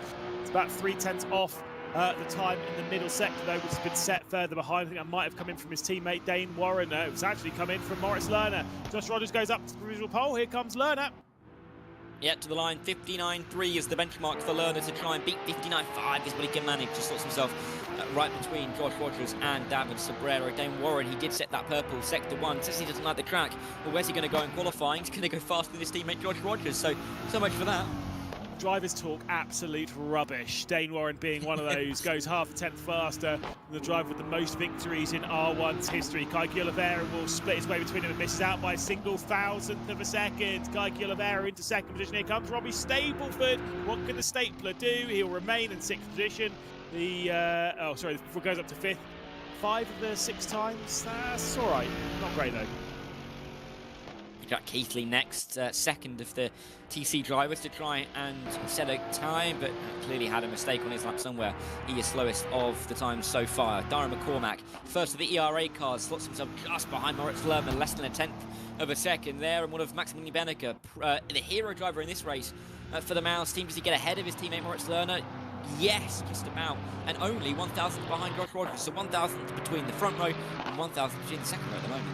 Incredibly close. Nico Nuninghoff, the next one to come across the line. We've got 2 of the Rennsport community drivers, and we also have the ERA of Kevin Ellis Jr. Nuninghoff will set a 2:04.0, the slowest time thus far. Across the line goes Kevin Ellis Jr. into 9th position. Maximilian Den will cross the line himself. It'll be a 2 minute something. I think he might sneak into the 59s. That's 2 minute 0.6, so he'll go into 10th spot. So 1,000th of a second will separate the pole time, with Dane Warren on his unfavoured circuit stealing it away from Kaiki Oliveira. Yeah, man, not by much though, and that's going to show that we're going to get a close race here at Jeddah, and you'd expect that they're going to fight for it relatively hard if they are indeed in hero mode. Interesting to see what they do at Porsche with Dane Warren and Joshua Rogers, of course, because of the fact that Josh has that hero mode, but he's going to be starting behind. Indeed, the first non-hero pole position, I think. Obviously, because we've only had one qualifying session and one pole position. But it does mean it'll be the second race in a row that Dane Warren will be starting from first position. He was victorious back in Monza. Can he do it again? That would be, to be fair, I get the feeling that they might try and orchestrate something that would see Josh Rogers come through to take that victory if they can do so. BS competition needs to get the ball rolling a little bit from second position. Must win race really for them. Behind that, and the top 3, it's Max Benneker and Moritz Lerner for Mouse, Darren McCormack for ERA in 6th position, Robbie Stableford for BS competition in 7th. The TC Esports drivers, David Sobrero starts from 8th position, with Kevin Ellis Jr. from 9th, Maximilian Den, Jack Keithley and Nico Nuninghoff. The 12 drivers onto the grid. They're in practice, they're between the races, they're getting onto their eye in, they're sitting around. Considering how the opening 2 races have been when it comes to driving standards, which I think we can all agree have been entertaining, if a bit subpar, what are we going to get around our tightest track? Well, I think it's going to be close to the front, to be honest with you. I think Dane Warren, he's clearly turned up today and have clearly gone out the right side of the bed, eaten the right cereal, done all of the bits, because he is really flying at the start of today. I'll be interested to see, I think, how Kai plays this off the start. Of course, had some issues in that second race, wasn't able to take part He is now in P2, has that hero mode behind him, and is the only ever driver to have multiple race wins in R1 at this circuit. So I'll be interested to see how he starts this race. If he can get a good launch towards turn 1 and maybe claim the lead, that could be really quite critical. Dane Warren never won here, albeit we've only had 10 races in the past, but Dane Warren has never won here. Neither has Josh Rogers. I believe Josh Rogers even raced here. So, you know, this is going to be an interesting race, definitely to see what I think happens in towards turn 1, because that's where I think we're going to see a lot of the ambition on the opening lap. That'll be one of those stats where I'm absolutely not convinced by. I'm pretty sure Josh Rogers has raced round here. I just honestly reading that out, I was like, Just roll with it. As you can see in the background there, someone's laptop cable is doing its best impression of the Jeddah Corniche circuit, as well as they'll take to the starting grid. Dane Warren will lead us away. The 5 lights will come on. Warren's Porsche Commander, fresh off a victory at Monza, will try and go back-to-back here as he leads us down into the opening corner. It's Warren leading from Kaiki Oliveira, from Rogers, from Benneker. Just 1,000 separated the pole. And it's tight down into the opening corner. Kaiki Oliveira in a little bit too deep. Josh Rogers having to sneak his way over the runoff. And will now make it a Porsche Commander 1-2. He will say he was forced there, but I think he still has to potentially give that one up. Difficult though as you make your way towards this opening sector, especially when they're 2 by 2 in behind. Moritz Lerner in the midst of it, as he's got both ERAs either side of him. Darren McCormack and Kevin Ellis Jr. in front and behind, but Robbie Stableford trying to come through, and Kevin Ellis Jr. as he tries to work his way through with a nose alongside. Very difficult part of the circuit. Inside will work out. What a move that is from Robbie Stableford to get it done through the opening sector here. We're going to heat up to P7 now. Yeah, indeed, that was a great move, and has clearly shown that the overtaking prowess of the circuit, and there it was, probably from instruction in his ear, we passing on the information to Joshua Rogers, probably said, look, let's just play this safe, let's give up that. You two have already come together once today at the Hockenheim Ring, and it gave them a penalty. Let's not get a penalty ourselves. Joshua Rogers will drop back behind the Brazilian into 3rd position. The gap for the race lead, 0.8 of a second as we head down this winding backstretch towards 21 and 22. Yeah, and this is a really important exit, as we said in qualifying. Kaike needs to absolutely nail this. He's got to be careful not to lose too much of that slipstream. Dane Warren up in front, because if he does, then Josh Rogers is right there to take advantage. This is another circuit as well where track limits could be an issue, so we will keep an eye and see if there are any incident points that are reached, or limit, I should say incident point limits that are reached that trigger a penalty, because these guys are going to be pushing right towards the edges of what is and isn't acceptable in the sim rig. Side by side behind as well. Robbie Stableford looking to move forward again. Clearly feeling confident behind the wheel of his M4, right on to the back of Moritz Lerner again. A driver who's not in hero mode, just scoring regular points in this one is Robbie Stableford. But that doesn't mean that those points don't matter. To the inside he's going to get Moritz Lerner on the heading into the opening corner as the first lap's complete. It's Warren leading from Oliveira, from Rogers, Benneker, Darren McCormack. Behind that is this tussle for 6th position. Lerner, Stableford remain side by side, coming out through 2 into the kink of turn 3, and then of course that braking zone and the short left-hander of turn 4. Dropping in behind is Moritz Lerner. I've got to say that was definitely an illegal overtake. He was well over the white line on the runoff. Yeah, and that almost certainly will ping as well for the track limits as well. So again, another thing to keep an eye on. I'd expect actually a few drivers pick up a penalty in terms of track limits, especially when you can see Lerner. I think he went all 4 over that curb as well. So it's so tricky to nail the racing lines and at the same time make sure that you're sticking it within track limits. I know that Porsche have already filed a protest about that turn 1 incident with Kaike late on the brakes. We'll see what happens there, but for the time being, Kaike's still in front and is just about keeping touch with Dane Warren, and if anything, closing that gap a turn. I don't blame Commander for putting in that report, but I do think it's an NFA, at least in my opinion. Like, yes, they had a bit of contact. Yes, they went straight on. Yes, Joshua Rogers took over 2nd position, carried on, and yes, he gave it back. It's fine. You're all back to where you were. Let's just carry on and do battle, at least in my book. But I do not blame them for putting in that report. Bit of contact there between Kevin Ellis Jr. and Nico Nuninghoff, the 2 Rennsport community cars sat in the final 2 positions. Kevin Ellis Jr. muscling his way through. Now setting his sights on Jack Keithley and David Sobrero for TC Esports. Yeah, and here comes Kevin Ellis Jr. up towards the final turn. He's trying to find the inside line, but Jack Heatley is not going to give that up at all. attacking that inside wall like his favourite grandmother as he comes out of the final corner. It's going to be interesting to see if Kevin can get the run. It looks like he has, because on that timing tower he is in front. Up at the front of the field though, Josh Rogers is ahead of Kaki Oliveira for P2. Yep, he has made the move down into the 27th and final corner of this racetrack and into the opening one. He sits in second, so the communication now will come in from the Porsche Carrera team as to how do they switch over but keep it 1 and 2. This though, there's no communication happening, just full battling as Nico Nuninghoff will find his way past Kevin Ellis Jr. at the opening complex, move up into 9th position. Yep, good move in the end, and Nico trying to pull himself through that little bit more. He was nearly straight into the wall at turn 21 before, because he got squeezed into that wall by Kevin Ellis Jr. There must have been some kind of miscommunication on the entrance of the corner. Of course, difficult to pick your right line through there, but there was a big bit of contact, and Nico lucky to keep going, and all of a sudden up 2 positions as well, so not a bad run of a lap for him. Still close towards the front of the field. This race feels like it's going to go right to the wire into the final corner. I mean, I think so. The only thing is that if Porsche Carrera can switch this round, they can use Dane Warren to slow things down for the group behind and guarantee the victory, guarantee the 20 points race victory, and doubling that for hero mode to move into 40 points, effectively guaranteeing Porsche Carrera as being the top seed heading into the finals later on this evening. Now, as much as you can sit there and be like, well, they'd be the top seed, they'd be the one on 100 points, they'd be the one out-classifying basically everyone else when it comes into that final. The problem, though, is they can't exactly take their foot off the pedal. They want to be scoring as many points compared to the other team, because they want every other team to be as far behind them when it comes to their percentage of points that Porsche Carrera will have scored, to make their life easier, to build that gap so they've got that little bit of space to fall back on.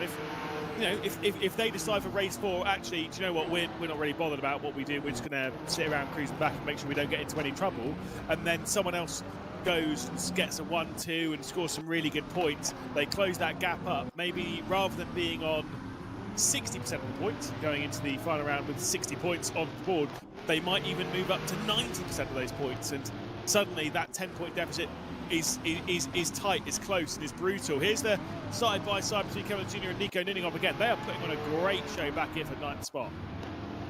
They are. And into the wall though goes Maximilian Den. Jack Keithley just about trying to keep. Oh no, that was Nico Nuninghoff. My bad. Going into the wall. Kevin Ellis Jr. getting away a touch out the front of this pack, and all of a sudden this train's been blown up a touch. News through from the stewards room, Lewis, and Kaki Oliveira has been given a 5-second time penalty for that turn 1 dive bomb, as it says in the stewards report.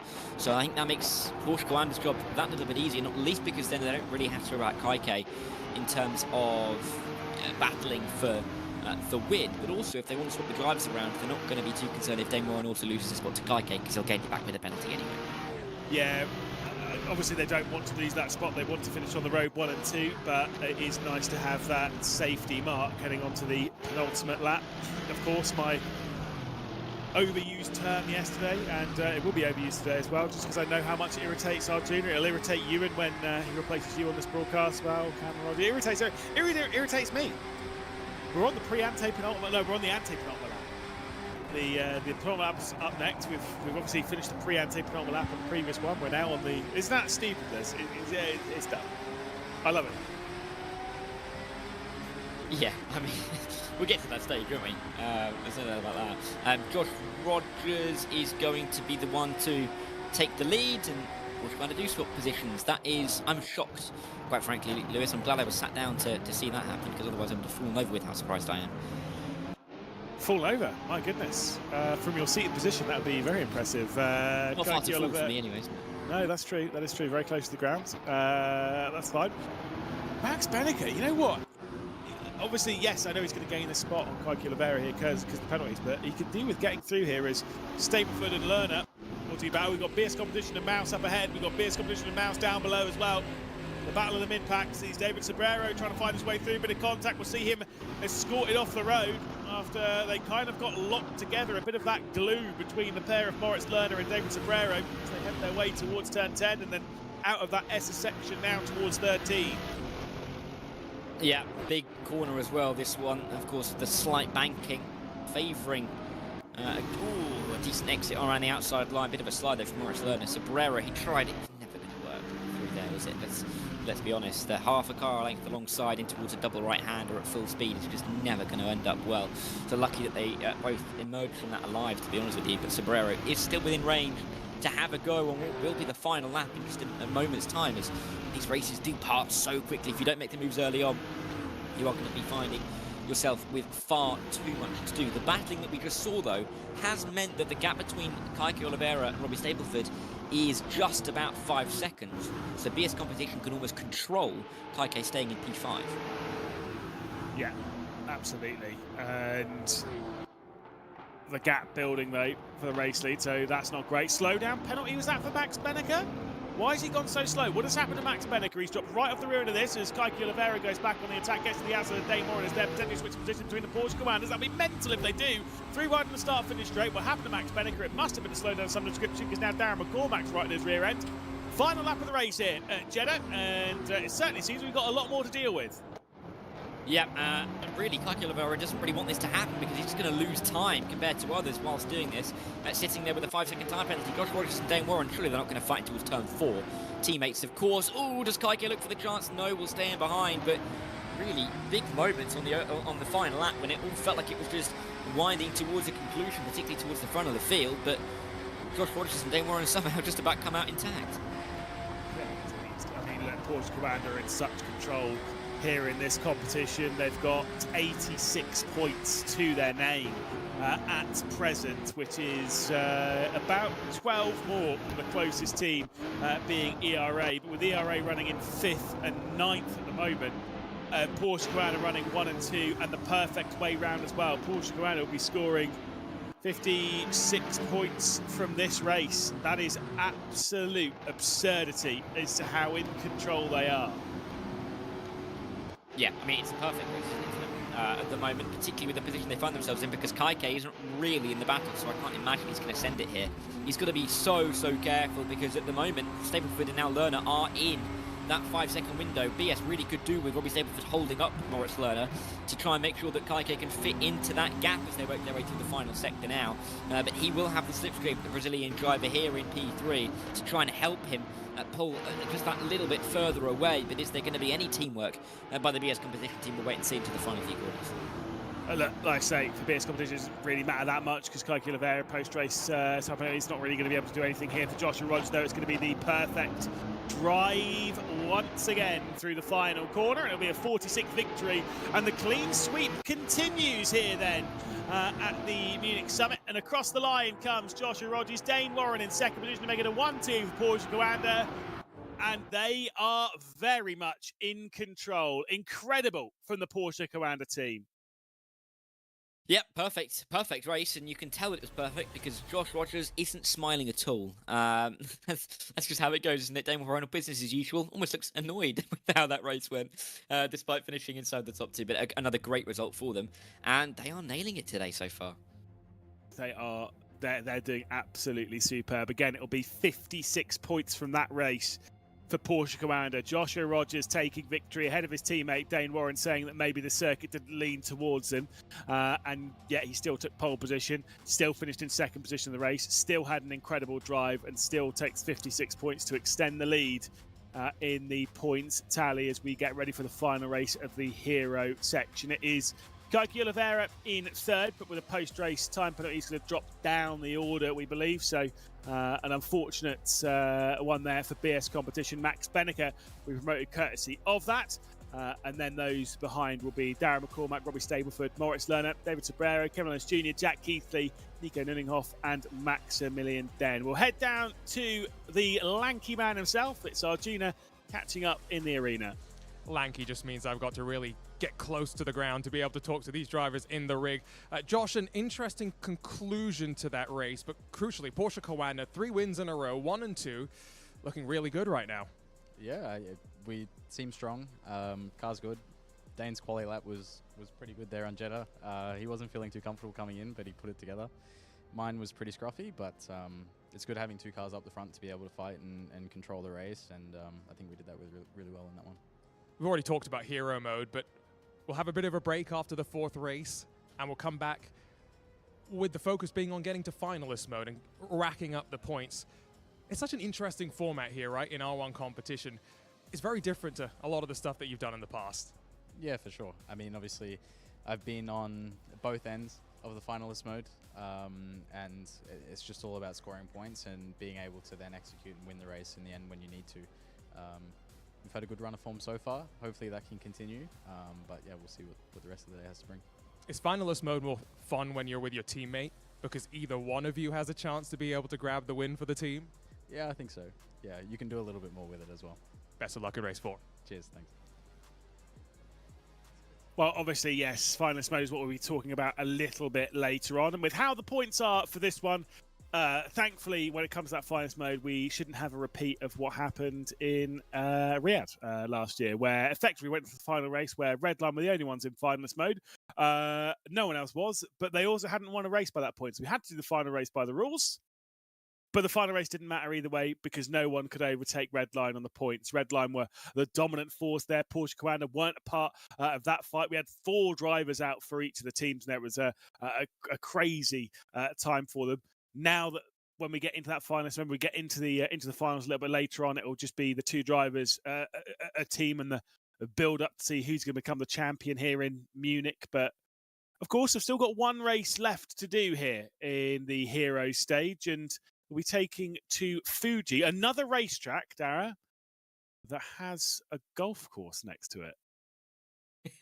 Yeah, and another circuit with Olympic connections, of course. They did the cycling road races at Fuji. Anyway, yeah, it's a great circuit, isn't it? We saw big moments in Esports World Cups past, particularly out in Riyadh. I can remember very clearly that I had to spend about 10 minutes trying to explain Josh Rogers taking out his teammate into turn 1, I think it was anyway, at Fuji a while back, and BS competition coming back through with Ferris Stanley coming back through to I think get a podium in that race. But yeah, so much has happened at Fuji in the past.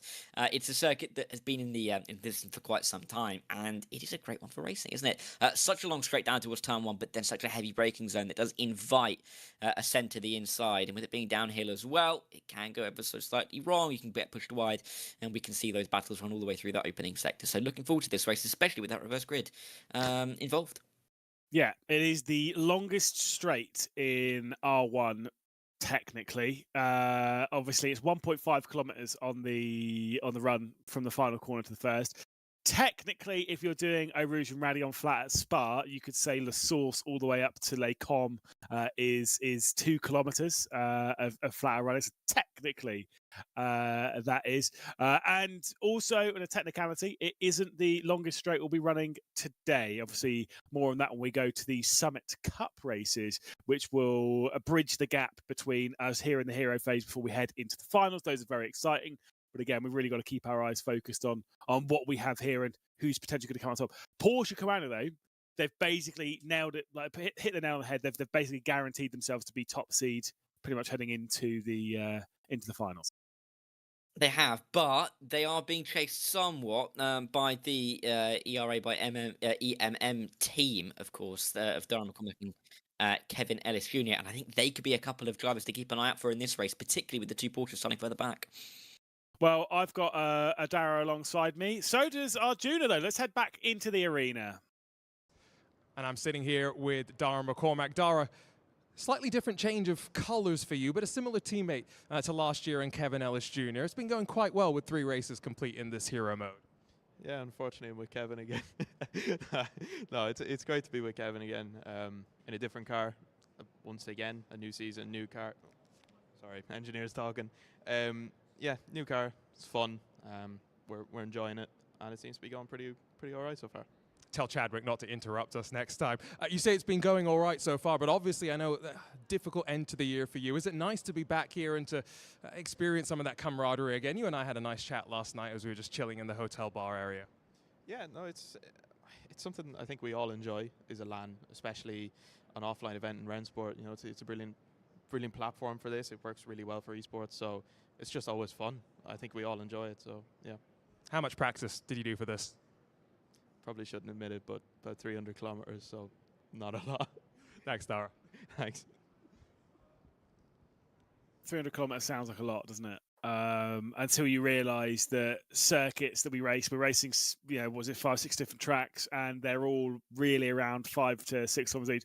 So realistically, you're talking of a handful of laps on each track. It's not too much, and more importantly for people like Darren McCormack, for people like his teammate Kevin Lewis Jr. This is a very different car to what they've driven. In fact, I think Kevin Lewis Jr. has driven more different cars than anyone else in R1. Because obviously he started off with the Audi R8 back in the opening couple of seasons, then had the Mercedes when the Apex Racing team were partnered by Mercedes, of course, drove in the Aston Martin in the previous season for Virtus Pro, and then drove in the Porsche in today's event. For Darren McCormack, pretty similar, only he'd never drove the Audi R8. He's driven the Mercedes, driven the Aston Martin, and now driving in the Porsche. This is how things have unfolded for the Irishman. So you can see in your screens the R1 Spring Season Online, finished 8th in that. The R1 Major in Munich, the Spring Season Major, 5th place sounds like, he had an all right run with the 12 cars on the circuit. He was in finalist mode, was one of the drivers that was competing for it, won the opening couple of races on the day, was looking like one of the strong competitors, didn't quite work out from the end, but has clearly had the speed. Same as you can say from the Jönköping Major, the one at the end of 2023, and of course in the Riyadh World Cup in 2024, didn't quite have the speed. But I will say, when it came to the World Cup in 2025, when it was more of a teams competition, did have the most victories on the final day of any driver. And in fact, as far as my stats are, I'm pretty sure he had the most victories in the finals over the 4-day competition in the Esports World Cup. He had 6 victories. The next closest was was Yuri Toman, who had 5, courtesy of when he took part in the competition. One of those ones that's very impressive, clearly goes well at land, clearly goes well at home. It's one of the most important things in this competition. You've got to be good at both. Yep, you do, and you've got to be able to transfer those skills from home to those LAN events. It's never easy necessarily to be able to do that. You can really set up yourself well at home and get some great results at home. Then you move into a LAN setting, particularly when they go out to Riyadh, and for a lot of the European drivers, conditions are very different, just living conditions and inside the venue as well. So it can be difficult to adjust to those, but Dara clearly is one of the best at doing that. Yeah, I mean, look, when it comes to LAN events, over the 353 races that we've had now in R1 over the whole load of rounds, the 3 years this competition has been going. Obviously, we've had LAN events at Katowice. We have obviously had one here in Munich, and now a second one here in Munich. We've been to Riyadh 3 times, been to Jönköping as well. LAN is kind of part of it, part and parcel of this competition, and something which all these drivers are getting. I mean, they should all be very, very well comfortable with it, very well versed to it. It is part of the highest level of sim racing. If you are going to be good, you have to be good at LAN, and that is kind of across the board, not just here in R1, but just generally in sim racing these days. These finals of the competition tend to be at LAN. Yeah, they do, and so you've really got to be able to perform in a room with your competitors, which is, I mean, it sounds normal in terms of competition, because it is, but when you get into sim racing and, a lot of the time you are at home, yes, you're connected in via voice calls and such, but you are on your own at home. All of a sudden you get to a LAN event, you get to a finals event where it really, really, really does matter, and all of a sudden you're with others, you're with your competitors, you're talking to the team directly. It is a different kettle of fish, and so it is really exciting when we get to these events towards the end of the each of our seasons and each of our competitions, but I think we're going to be seeing, by the time we get to this evening, who's going to cope best with it. Darren McCormack was looking around there. Obviously can't prepare, can't get out to the circuit, can't drive around, so he was looking for where this spy cam was located. He's well versed. He locked eyes almost immediately, so clearly done his research at least on that. You can see the drivers joining the track, and of course, there you go. There's a wave. Obviously, Fuji is a cracker track, and much like we had with race 2 earlier on in the day, there is no qualifying session. This will be a reverse grid race based on the results of the previous. For Porsche Commander, that means they'll be starting from 11th and 12th spot, so they've got a bit of work to do.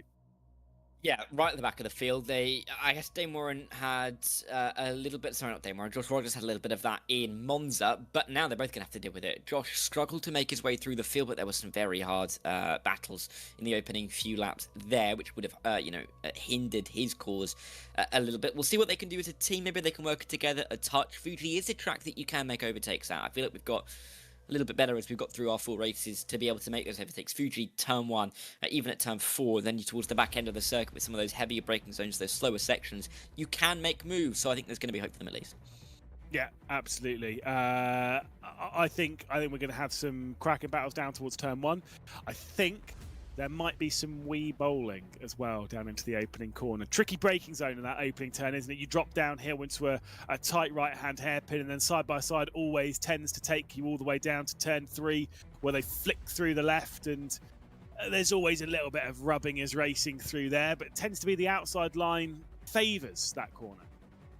Yeah, it does, and you can get a nice run all the way around the outside. It's tricky to get on the inside. The track does drop away a little bit when you get in towards that apex, and so it can be difficult to carry some of the speed. So definitely an interesting one. The drivers are going to have to work out how they want to race here at Fuji, as they all just get themselves ready to get into this session. Just a couple of tech changes, making sure everything is up to scratch and everyone's ready. But it is nice, I think, for these drivers to be in the same sim rig for all 4 races in a row. We've had in events gone by, I'm thinking back to Esports World Cups over in Riyadh, where we've had more teams and more drivers, and so people have had to jump out of the rigs, let someone else set it up how they want it, and then swap back again. But I guess you can kind of make your little area your own here, which is going to definitely be a little bit of a comfort for the drivers. Yeah, obviously they'll be jumping out of the rigs after this race for a relatively extended period, as we'll get the Summit Cup underway. We'll get some of the influencers that are here around the circuit, and if you think some of this driving's bad, well, you wait. You wait. Maybe even our junior will be taking to a car track combo. We'll have to wait and see. I wouldn't. Hopefully, it's not the word I'd use. Hopefully is not the word that I would be employing in this circumstance. I would say for all the other influencers. I mean, I say other influencers if our junior is one. The only thing he's influencing is other people's opinions on certain drivers by who he interviews and who he doesn't. Yeah, exactly. It would be fun though. Come on, it would be fun, especially as we can critique, considering that we don't actually have to do it ourselves. And I know that I'd be absolutely awful. I couldn't reach the pedals. Imagine if I got into the sim rig after our junior just got into it. Oh, mate, you after Yuri Kansdorp. Fooey! Yeah, you're never. You're gonna need more than a Pringles can to reach the pedals on that bad boy. But it's fine. Do you know who is a little bit of a sleeper when it comes to drivers? And I can say this positively because he's not on this broadcast at the moment. But Ewan. So yeah, we'll see. Got Jack Keithley, who's just preparing himself. Obviously, I think they're having various tech checks and stuff to make sure that everyone's in properly and ready. But we should be a few moments away from jumping into practice. We've got, I think they have to go through a couple of little practice sessions though before we get to the race. So if you want to go and stick the kettle on, now's as good a time as any. You got yourself probably between 5 and 10 minutes before we get into this race, where we'll take to the Fuji Speedway. Indeed we will. As we get a couple of drivers into that practice session, there are the 2 Porsche Coanda drivers trundling out of the pit lane down the hill. Of course, a circuit that really does flow with the landscape around it, and yeah, a great circuit to go racing on as well. I'm looking forward to seeing how certain teams kind of close to each other in the point standings do decide to battle with each other. I do know for a fact, as we all know, Porsche Coanda are leading the way. Then we've got EMM just about 20 points behind, and then Maus in P3. BS, British Community and TC are all kind of around the same area in terms of the point standing. So interested to see how they all battle with each other in this race, but too much longer to find out, Lewis. Yeah, I mean, look, I will say one of two things. Number one, pretty sure this is not supposed to be a night race, and they are in practice, so this doesn't necessarily mean that we are going to have a night race. We could transition into the day. Two things. Number one, never seen night in Rennsport. Actually, looks pretty damn good. Actually, I've not seen it. I think it looks the lighting looks great. So carry on with this, boys. Let's have a night race. Why not? What have we got to lose? I'm sure the competitors probably won't enjoy that because they weren't ready for it. And I will say, driving a track in day and driving a track in night, your visual references are completely different. So maybe it's not the fairest, but it's banter.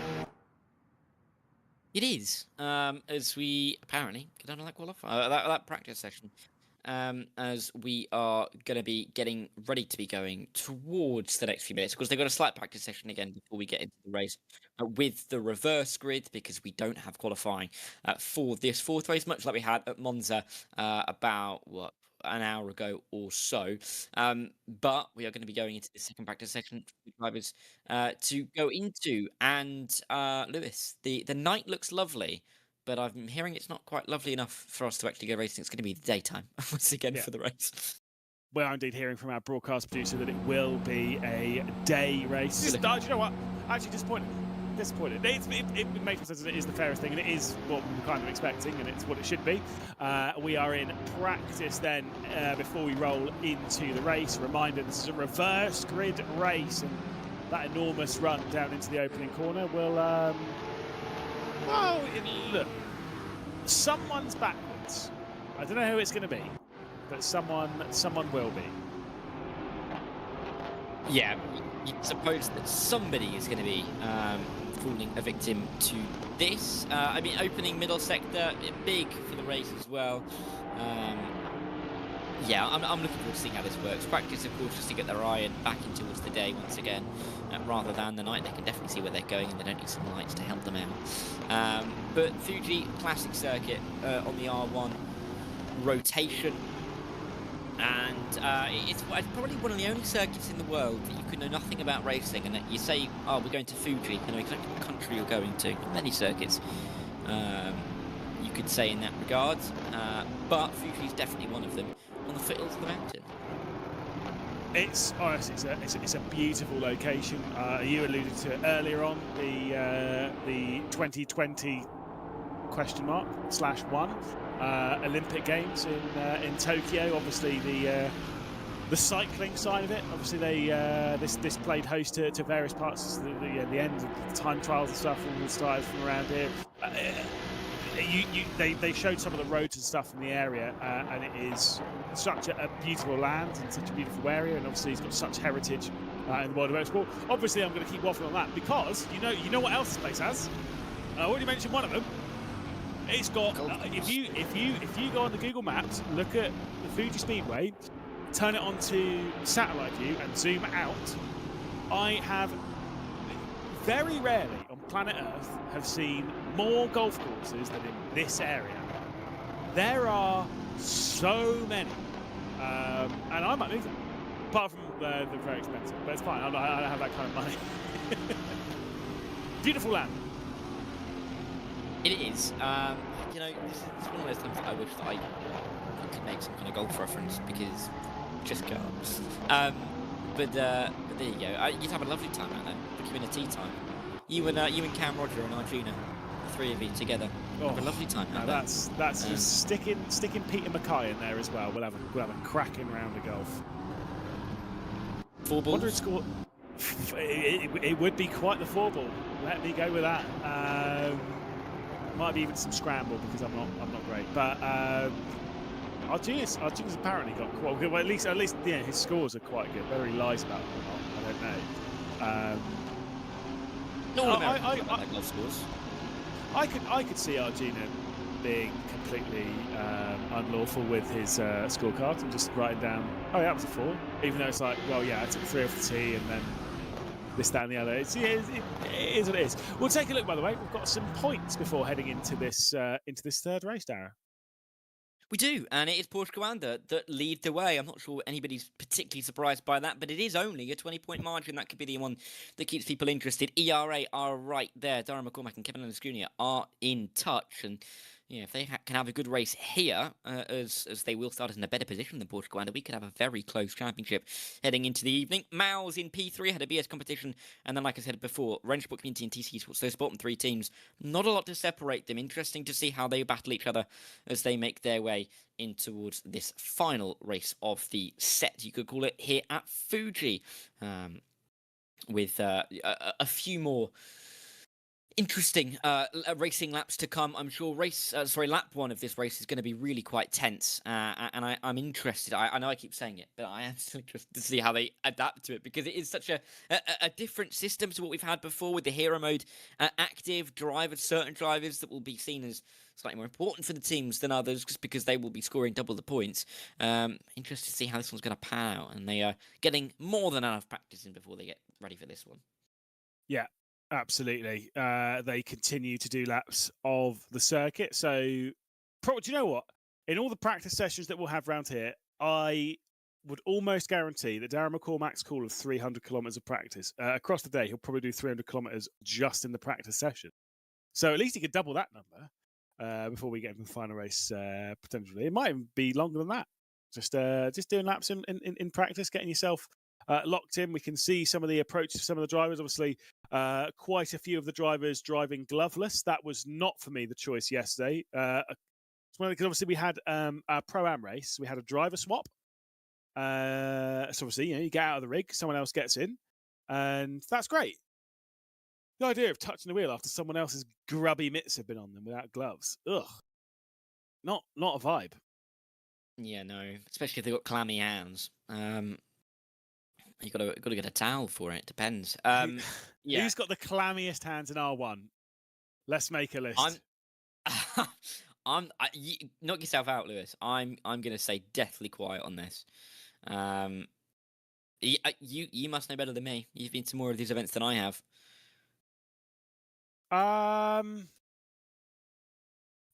Hopefully, can they hear us right now? I wonder if the headset is keeping them clear. Because I was going to say, hands down, my once teammate Jack Keithley, probably. Yeah. Jack, you got some clammy hands there, Jack. Who knows? Maybe McCormack's got some. No, I actually think that you must build it into yourself that you can't have clammy hands, because otherwise you would lose grip of the steering wheel, or you just wear gloves. Anyway, Dara, there's a race start happening. We're going to get back on topic. Off you go. We are. It's going to be the two Rennsport community cars at the front of the field, the two Porsche Coanda cars at the back of the field, and we're ready for Fuji. 7 laps are underway, and it's Maximilian Den that gets us going. Good start from Kevin Ellis Jr. from P4. He's already ahead of Jack Heatley in towards turn number 1. Do the teammates work together at the front? Do they start battling? Let's see, because Kevin Ellis Jr. is trying to get himself involved in all of it. 2-3 wide in behind, but it is still the two Rennsport community cars at the front of the field. No, it's not, because Kevin Ellis Jr. has slipped up the inside from 4th to 1st in a sector. He leads the way in towards turn 3. Yeah, not the pro driver. It's not the pro driver, not the hero driver, though, for the team who's not scoring double points. The big slide, and down into turn 4, TC Esports have got both of their cars involved. And there's a spinner in the background for Jack Keithley, who's been sent to the rear of the field. Now they work their way down into the hairpin. It's Kevin Ellis Jr. from Nico Nuninghoff. Porsche Coanda, they have gone from 11th and 12th to 3rd and 4th through all of that. Absolute scenes. And that's where starting at the back of the field is going to benefit them. They could just avoid all of those moments. Nico Nuninghoff going for the lead once again, trying to find the inside line. Not going to really get enough of a margin alongside to get the exit, but he bounces his way over the curb to really give Kevin Ellis Jr. A bit of a hello and welcome to the race. 7 laps this one is, of course, 6 to go at the end of this one. Already we're towards the end of the opening lap. But for Dane Warren and Josh Rogers, how on earth did they get through all of that? 8 positions gained each on that opening lap. Incredible. Yeah, that was while they've clearly sat line astern and followed their way through, and clearly Dane Warren's feeling a little bit more comfortable. The idea of it being 4 consecutive victories for Porsche Coanda is not immediately out of the question. The idea of it being back-to-back 1-2 is also a part of the fight as well. Dane Warren into the slipstream of Nico Nuninghoff down into turn 1. Who's going to be taking the lead at the end of lap 1 and the start of lap 2?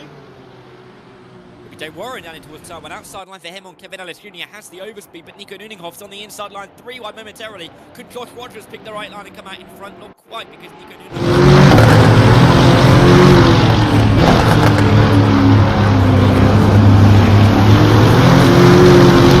Inside line, so they work their way in towards the left-hander. It's wide from the ERA driver, I should say.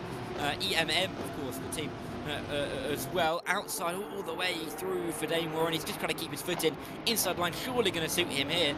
But just when you think the battle's done, Lewis, we've seen it all through today. It just isn't over.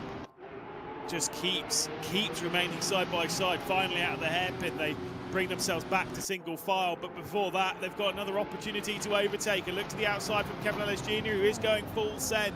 He can make it around the outside here as we begin the third sector, and that's exactly what Kevin Ellis Jr. has done. Brilliant racing between the two of them that sees once again Dane Warren kick of oversteer from the Porsche Commander against the Porsche, obviously liveried ERA. At the moment, they fire their way into the final sector, and Josh Rogers now down the inside. It's going to be a 1-2 Porsche Commander before we complete the second lap. They are in control here.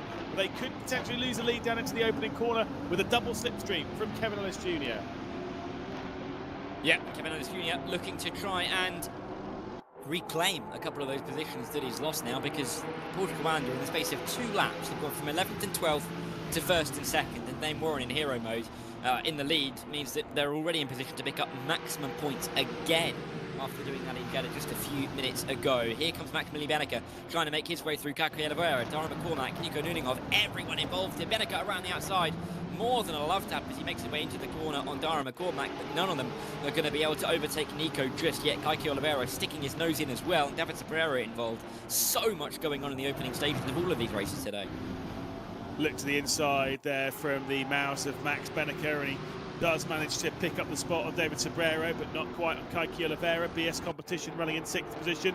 Mouse running in 7th, TC Esports in 8th, and you've got the BS Competition of Robbie Stableford into the rear of that. Benneker, once again, a little bit too ambitious with the move, sends down the hairpin, and he is fuming. He's gone for a spin again, and Benneker will drop back after contact between himself and Kaki Oliveira. Robbie Stableford into the mix and spun around. Very awkward, unfortunately, there for the German, the champion, of course, of Gamers 8 back in 2023.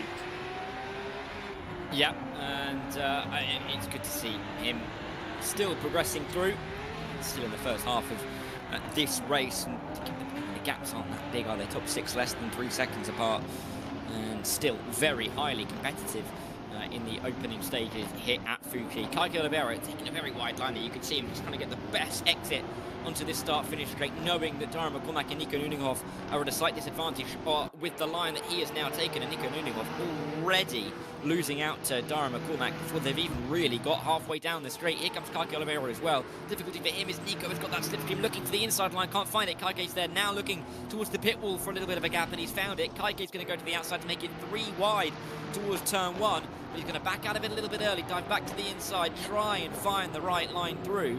But as Nico Nuninghoff slides it out, it will be Dara McCormack with a better exit, and he should have P4 here, unless he can come back around the outside, Lewis. Sorry, yeah, good judgment there from Kaki Oliveira. I think that was absolutely the right call to have backed out of that one. 3-1 through there was always going to end in heated drama, and he might pick up the spot anyway. He gets a freebie there after contact between Nuninghoff and McCormack. Oliveira then through into 5th position. BS Competition, they need to be scoring some solid points here. They need to be closing up some of the gap. They need to be not losing rather so much ground to Porsche Commander. So when we move into the finals a little bit later on this evening, they aren't a million miles behind, which at the moment they could well be in doing so. Darren McCormack will get to the inside as Nico Nuninghoff is defending. Oh, nearly 3 wide here into the final sector. Kake Kustabat going to stay in front, or is he? No, he's not. Nico Nuninghoff defending well, and now comes Dara McCormack on the inside of Kaki Oliveira. None of these 3 can really gain a march on the rest of them. Inside for Kaki Oliveira, just trying to find the right line, and will get through now up into P5, and now could try and chase after Nico Nuninghoff. Dane Warren and Josh Rogers are clear at the front, by the way, 1.2 seconds back to Kevin Ellis Jr. And they can now just try and work together to consolidate this 1-2 finish and put themselves into the best position possible by the time we get in towards our evening races in a little bit later on. 4 of them, though, towards turn 1. Could be 3, could throw a blanket over all 4 of them, quite frankly. Stableford at the back, Kaki Oliveira now at the front, Nuninghoff in the middle. This is going to be nearly 4 wide towards turn 1. Yeah, to the outside, all the way through comes Darren McCormack. The ERA by EMM team are trying to keep as close as possible to Porsche Coanda, who have a 40-odd point lead at the moment on those provisional points as we run in this race. Do remember going into the finals, it'll be dropped back to 100 and everyone a percentage of that. They're remaining within about 20% of our points leaders. Dropping back though, Darren McCormack losing a bit of ground. He was side by side going through turns 3 and then through turns 4. Might even lose out. He's had a bit of a slide. Is he going to be able to catch that one? Darren McCormack in the background. He is able to catch it, only losing out to Stableford and maybe Keithley as well. Yeah, Keithley's going to come through on the inside line, and that little bit of a moment is going to cost Darren McCormack a couple of positions, and importantly for ERA, he of course is the hero driver, so even more points have been lost there. A bit of compounding of misery. Jack Keithley will be looking out for McCormack. Of course, Sobrero, his team's hero, is just in behind as well, so if he gets overtaken by Darren McCormack, we may see a swap between those two TC cars in the last couple of laps. But we can't see anywhere else where we could see any sorts of position, because every other hero driver is ahead of their teammate, with the exception of McCormack and Kevin Ellis Jr., but there's too much of a gap between them to start thinking about anything at all. This is a replay of what we saw at the start of the race. All 6 of these cars trying to fight for the same piece of tarmac on the inside. And the 2 TC cars, almost a bit of a miscommunication. One trying to go for the move on the outside, one on the inside, and forgetting that there was a Rennsport community car in the middle. Yeah, the driving standards have been subpar. I do feel bad for Race Control, who have had a lot to deal with in these opening 4 races. A little bit elbows out, but at the end of the day, it's all banter, isn't it? One place where they're not getting any contact is towards the front. 4/10 of a second between first and second spot, 182 points for the Porsche Coanda Esports team. So heading into the finals, they will be dropping back to 100 points. And then everyone will be a percentage of that gap. ERA Esports by EMM will probably drop back to somewhere between about 75 and 80 points by my very quick maths looking at it, but don't follow that too closely. But that sounds about right, 75 to 20. You're smart. What is it? Numbers is the answer. Fantastic news. You got glasses on. I don't expect you to know it, but it's fine. Yeah. I've got glasses on and it's not helped. All right, none of them work. That's the issue, though. We'll work it out in a minute. when the race is over, it will give us a minute to try and work it out. I think we can talk to someone and we'll do some maths in the middle. No, Race Control will tell us what it is, and then we'll know. Oh, that's true. That's a very good point. Either way, Porsche Coanda are going to carry their as much as possible their lead against everybody else. And it's looking like it's going that way, isn't it? With one more lap to go in this race as we enter the final lap. They have just been in cruise control, particularly in this second duo of races.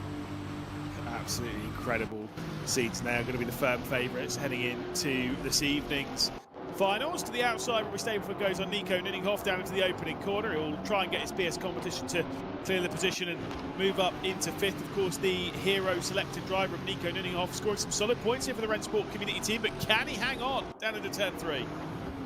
Yeah, let's see. Inside line for Stableford, a little bit wide now for Nico Nunninghoff as he just tries to hang in there. Then, of course, the nature of the circuit will favour the Rennsport community driver, and he will be able to lay claim to the inside line for the next left-hand. Robbie Stableford will have to find somewhere else to make this move if indeed he is going to get to the top 5 by the end of this race. Better exit, though, will give him a chance right around the outside, and we've seen this one work, Lewis. Look, this is a great battle between the pair of them. It's been going on for a lap. We've proven that you can go side by side basically for a whole lap around here, but on this occasion it is going to return a single file. But they're going to have a proper drag race to the line, a drag race which we're going to skip past for the race lead, because it's just going to be a nice drive to the checkered flag for Dane Warren to take a second victory in this event. Porsche Coanda to keep this clean sweep going. And Dane Warren is the driver to do it. He's the hero in this race of Porsche Coanda, and he's going to win it once again. Porsche Coanda have been sublime so far today, and yet again, just as it was in Jeddah, it's a 1-2 for the team. Dane Warren wins ahead of Joshua Rogers, and it'll be Kevin Ellis Jr. who will finish in 3rd place, quietly going about his business, picking up some good solid points from the team. Kaiko Oliveira will be ahead of, who is it to the line? It will be Nico Nunninghoff, 0.03 of a second ahead of Robbie Stableford, and then Keithley and McCormack as well across the line together. Really fine margins at the end there. Again, great battling in this race. Yes, again, a little bit messy, a little bit over the line, and sometimes that's just how it goes. But I will say, hugely entertaining for sure, and one that once again delivers at least on the entertainment factor. Here's your provisional race results with Dane Warren winning. Yep, winning by, I would say a margin, but I guess him and Josh Rogers with the two that won by a good 3 seconds ahead of Kevin Ellis Jr. Perfect race for the Porsche Commander Esports racing team, and they will go into this evening with the points lead. Kaike Oliveira, P4, good result for him, ahead of Nico Nunenhoff, and I think Robbie Saberford's going to be annoyed that he wasn't just able to get himself to the top 5, oh so close at the end. Jack Keithley 7th, and Darren McCormack inside the top 8 with David Sabero, Lerner and Beneke, the 2 mouse cars, and then Maximilian Den rounding out our 12 drivers that we have seen in that 4th race of the session, Lewis. And I think it's going to be interesting to see as we get ourselves into the evening. You know, our drivers going to have a bit of a break now. Porsche in the best position possible. Let's see how they can build off this. Yeah, they'll be starting from 100 points. Now, obviously, we'll find out a little bit more as to what the other teams will be scoring, or at least starting on. But as to how the evening will progress after the Summit Cup, which we'll talk about in just a few seconds' time, effectively all of the teams will be reset back. As I've said before, Porsche Commander will have 100 points and everyone else will be seeded off of that with their percentage gap as to what they've set through this hero phase. Then they will effectively be neutralized in the sense of there's no hero mode, there's no nothing, it's just what the drivers score. 2 drivers per team. The first team to get to 175 points will enter finalist mode. If they win the direct race after that, then they will win the Summit Cup. Theoretically speaking, if you were to 1-2 the opening 3 races, of course, it would be 36 points per race, so 72 for the second. You'd miss out on getting into the third, so you would enter it for the 4th as long as you scored the required points, which I think you actually would do by default, because 11th and 12th would be the 3 points to put you to 175 if you're on 100 points. Then you're in finalist mode. If you win the 4th race, it could be over, but it could go up to, I believe, 7 races in that. Let's not talk about that too much. We'll refocus ourselves on the Summit Cup in a few moments' time, but first let's jump down into the arena to catch up with Dane Warren and our G. Well, it's 4 race wins in 4 attempts for Porsche Commander here at the Rennsport Summit in Munich. Dane Warren winning again. You have to talk to me, but at least it's a track that I think you enjoyed a bit more. I think so. I think I spoke a bit of shit when I told you I was bad at Jeddah as well, but crazy run, honestly. Like, after turn 3, lap 1, it was just like the light opened up and we're like, there's going to be a crazy run. So, yeah, we had good pace, obviously. Josh helped me just enough to kind of secure the 1-2, and it's just been like, you know, dream from start to finish. So we'll see how the next stage goes up, and, you know, from here on out, it's kind of do our best and see what happens. And how do you use this time to kind of unwind a little bit, relax, because it could be a couple of hours and then you're back in for maybe 6 or 7 races, who knows? I need to drug up. I'm sick as a dog, so I need all the help I can get. But yeah, just go over a couple of things, maybe strategy-wise, and yeah, like I said, I'm taking it pretty easy. We're just going to get in the rig, do our best, and see what happens. They are benefited by having Charlie Collins here to help them as well. I'll let Dane Warren escape. In the meantime, why don't we see who we can steal for a quick chat? I'm just eyeing up the room around me right now. Let's go catch up with Kevin Ellis Jr. I tell you what, Kevin, can I steal you for a sec? EMM Esports looking very, very good after 4 races now complete. I believe you will be the 2nd seed heading into our final stage. How does that make you feel? Confused. I mean, yeah, literally, we're so short-handed at this that we're like changing brake bias and ABS in the actual races, just trying to get a feel for how the car reacts to different things. So, yeah, I mean, I think the reverse grids have definitely helped. Like, both podiums I've had have been because of them. So, yeah, there's still some performance to find, but it's just a learning experience for us. First time in the Porsche for both of us. So, yeah, it's a pleasant surprise. We'll just see if we can keep it up in the final. And this is what, the 3rd different GT3 car you've driven on Rennsport. Of course, I think started with the Audi, 4th. So I remember Audi, Mercedes, Porsche. I'm missing the Aston Martin, aren't I? Yeah, this is my 4th car that I've raced in, which apparently is a new record. So I've been around the block. I just need the BMW now, and then I've completed it. So that one looks pretty good on curbs. Which is your favorite to drive, though? Obviously, competitive sense, hard to judge with BOP, but like, which one really suits your driving style? I've always liked the Mercedes and how that handles, but of course over the years I've always gotten on well with Porsches as well. You know, from Porsche Cups to Porsche GT3s, I think the rear engine stuff just lends itself to my driving style a little bit better. So yeah, Mercedes is good, but I think from what I've felt so far with the Porsche, I'm liking how it feels. Thanks, Kevo. We're going to continue wandering, see who else we can chat to. As you can see, our influencers and content creators slowly begin to step into their rigs. That's our winner of yesterday's Pro-Am race, so plenty of expectations, I think, on his shoulders. Said we have a Charlie Collins here. Why don't we go and see if we can steal a chat with him. Sir Collins, can I steal you? He was here for social media, apparently, so we're stealing him for some media work. Sir Charlie, Porsche Coanda looking in a very good spot, but I want to talk to you about this format. You're watching from the sidelines, hero mode, one driver scoring double points. Does it look fun? Yeah. Oh yeah. Sorry, Arjun. I can take. You go. I think honestly, I think it's pretty fun because, I mean, I'm looking really in depth in it with Luke, so I'm not really looking at it from a audience perspective, from a competition perspective, but I'm still finding it really interesting because you got lots of different people racing each other differently to how you usually would, you know. So I think so far it's been an interesting watch. So a bit more strategy, it sounds like, definitely. We're going to have very different tracks, though, for the final stage. None of the tracks that we've raced here. So as much as Porsche Coanda are looking good, does it still have a little bit of an edge to it? You're the first seed, but now everyone's hunting you down. Yeah, I mean, after a good first 4 races, of course, everyone puts a target on us, and with the racing format changing again, it's a whole different mindset shift. But I'm confident in the guys that they'll just continue on, and yeah, I'm excited to see how it goes. How weird is it for you to be here, not driving, and sitting on the sidelines?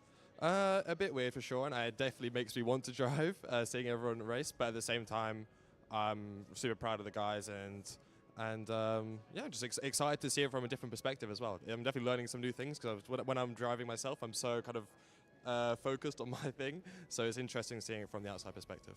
Thanks, Charlie. We'll let him get back to the task at hand as our content creators, like I said, finish their preparations to get into the rig. You can also see team managers beginning their debrief sessions right now, a very crucial part of the day. Not just looking through data, Kaiki Oliveira grabbing a snack as well. 3 races coming up for our content creators and influencers as we go racing with new bits of content. We'll have hypercar racing, we'll see a Hyundai N-Vision, and our third and final race, we'll see the not GT1s, a legendary race car, though, head out there. One of our endurance classics. That will be one of the first DLCs that you will get on Rennsport. We're going to take a quick break, though, and come back with that creator action. Don't go anywhere here from the 2026 Rennsport Summit. The break is us. Sorry, Arjuna, but I'll take over from now on. Don't need a break. We're all good. You're absolutely right. Of course, we'll be returning immediately to Fuji. The hypercars. We've got Kuala Lumpur in the Envision. Do you know what? Actually, I'm actually very curious to how that Kuala Lumpur circuit is going to work, because the Orchard Road, which we had, of course, the Singapore Street Circuit, some people like, some people don't like. I quite like it, and it's made by the same people, Legion of Races, and the Hyundai Envision, which is going to be a lot of fun. And then I'll head to our return to the Circuit de la Sarthe as we had yesterday. Of course, yesterday we were racing the GT1. It says Group C on here. There is a Group C Porsche, which I have seen on one of those big banners in the background. So we'll be seeing that taking the circuit. They're absolutely going to crash in that car. That car's really hard to drive. Yeah, let's hope Arjuna's not in that car. That could be an interesting one to watch. But yeah, I'm looking forward to some of these races because it's always good to get a little bit of the new content. The Kuala Lumpur circuit, you mentioned Orchard Road, of course, circuits that are only available here on Rennsport, and yeah, looking forward to seeing how they race. It's going to be an interesting one. Circuit de la Sarthe, we know well, and we know it well from yesterday as well. So really intrigued to see how this is going to pan out. But yeah, nice to get that we get a bit of a change up, right, Lewis? It is good to have a little bit of breathing. You can see there in the background, blocked by a column, the Group C car that we were talking about there as well. We can see the drivers potentially getting themselves in position. You can see the GT1s that we were racing yesterday in the Merc and the Porsche.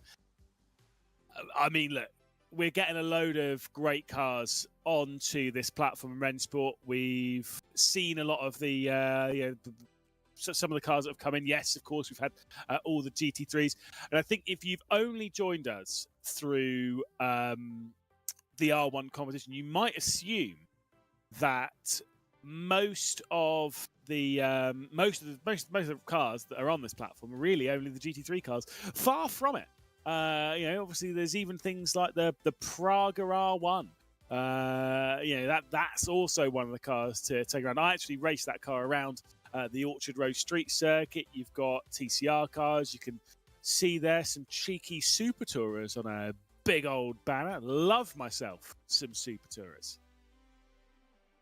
Yeah, So it's great that we DTM, get all this. isn't it? Well, yeah. But it's great that we get all this new content, isn't it? Onto the platform, and great that we get a chance to showcase it as well. Really good to see. And looking forward to this. There's one of the lovely banners. Great shot. But there are the Touring Classics that we can look forward to on Rennsport, along with the Endurance Classics that we've got on the right-hand side there. But yeah, some really, really exciting stuff coming on. Yeah, I mean, look, I do like myself a little bit of classic cars. We're actually talking about this a lot yesterday, myself and Ewan, especially with those GT1s, as to what makes that so special to revisit some of the history of motorsport and be able to push them 10/10ths around the circuit. And Touring Classics is my kind of neck of the woods. Like I said, Super Tourers, 95s, like DTM, that kind of era, like the early 90s and 80s DTM cars. My absolute favourite touring car, sort of, era is Group 5. I mean, a Group 5 Capri, and we are talking. Absolutely loved that car. Not when I was a kid, because obviously it was the 80s, and I'm not that old. Before you say anything, I can feel it on the tip of your tongue. But it's just a cool era of cars. It was the era of cars that we were kind of driving as the classics when I first started in sim racing, and that was a long time ago. Yeah, but we are all getting old, aren't we? So it's not just you, Lewis. It's all of us now. Shut it. But we are getting closer to this set of Summit Cup races, which are going to be really something to look forward to. I think we're just seeing a couple of the drivers make sure they've got everything set up, make sure everything is connected in, so that we don't have anything to worry about by the time we get into the race. 12 sim rigs. We want to make sure that everything is working as it should be. But yeah, 3 of these races to give the other drivers just a bit of a break, isn't it, really? Let them to get up, stretch their legs a bit, get some food in them, get some lunch, and then maybe come back and dial in for the races later, which will be, of course, so important in just a couple of hours' time. But still, enough that, I don't know if there's a McDonald's nearby or something they can pop out to or something. I don't know what the food situation is. Audrey will have to tell us, but they can go get some food, get some drink, and then get themselves back ready again. Yeah, exactly. I mean, look, there's plenty of space to go for a bit of a breather outside. I'm sure it's not quite as warm as the last time we were in Munich in R1, at least, where it was actually quite toasty outside. I distinctly remember, and I think it's, from memory, it was about half an hour, 40-minute walk from there to the hotel, something in that kind of vein. And at that time, it was lovely. I wouldn't do it this week. It's a little cold, little chilly outside. Not the right vibe. But each to their own. I'm sure. In fact, actually, I remember Jönköping in 2023, which obviously is in Sweden, and it is cold. It was cold then. I think it was in December that we went. Absolutely freezing. And I remember coming out of the hotel, and there was Moritz Lerner. There was Yuri Kasdorp. I'm pretty sure, well, definitely Mitchell de Jong. It was basically, there's a load of the drivers that were taking part, and they all went out for a run together, which, again, is crazy because it was freezing and snowy and icy everywhere. Not a vibe. No.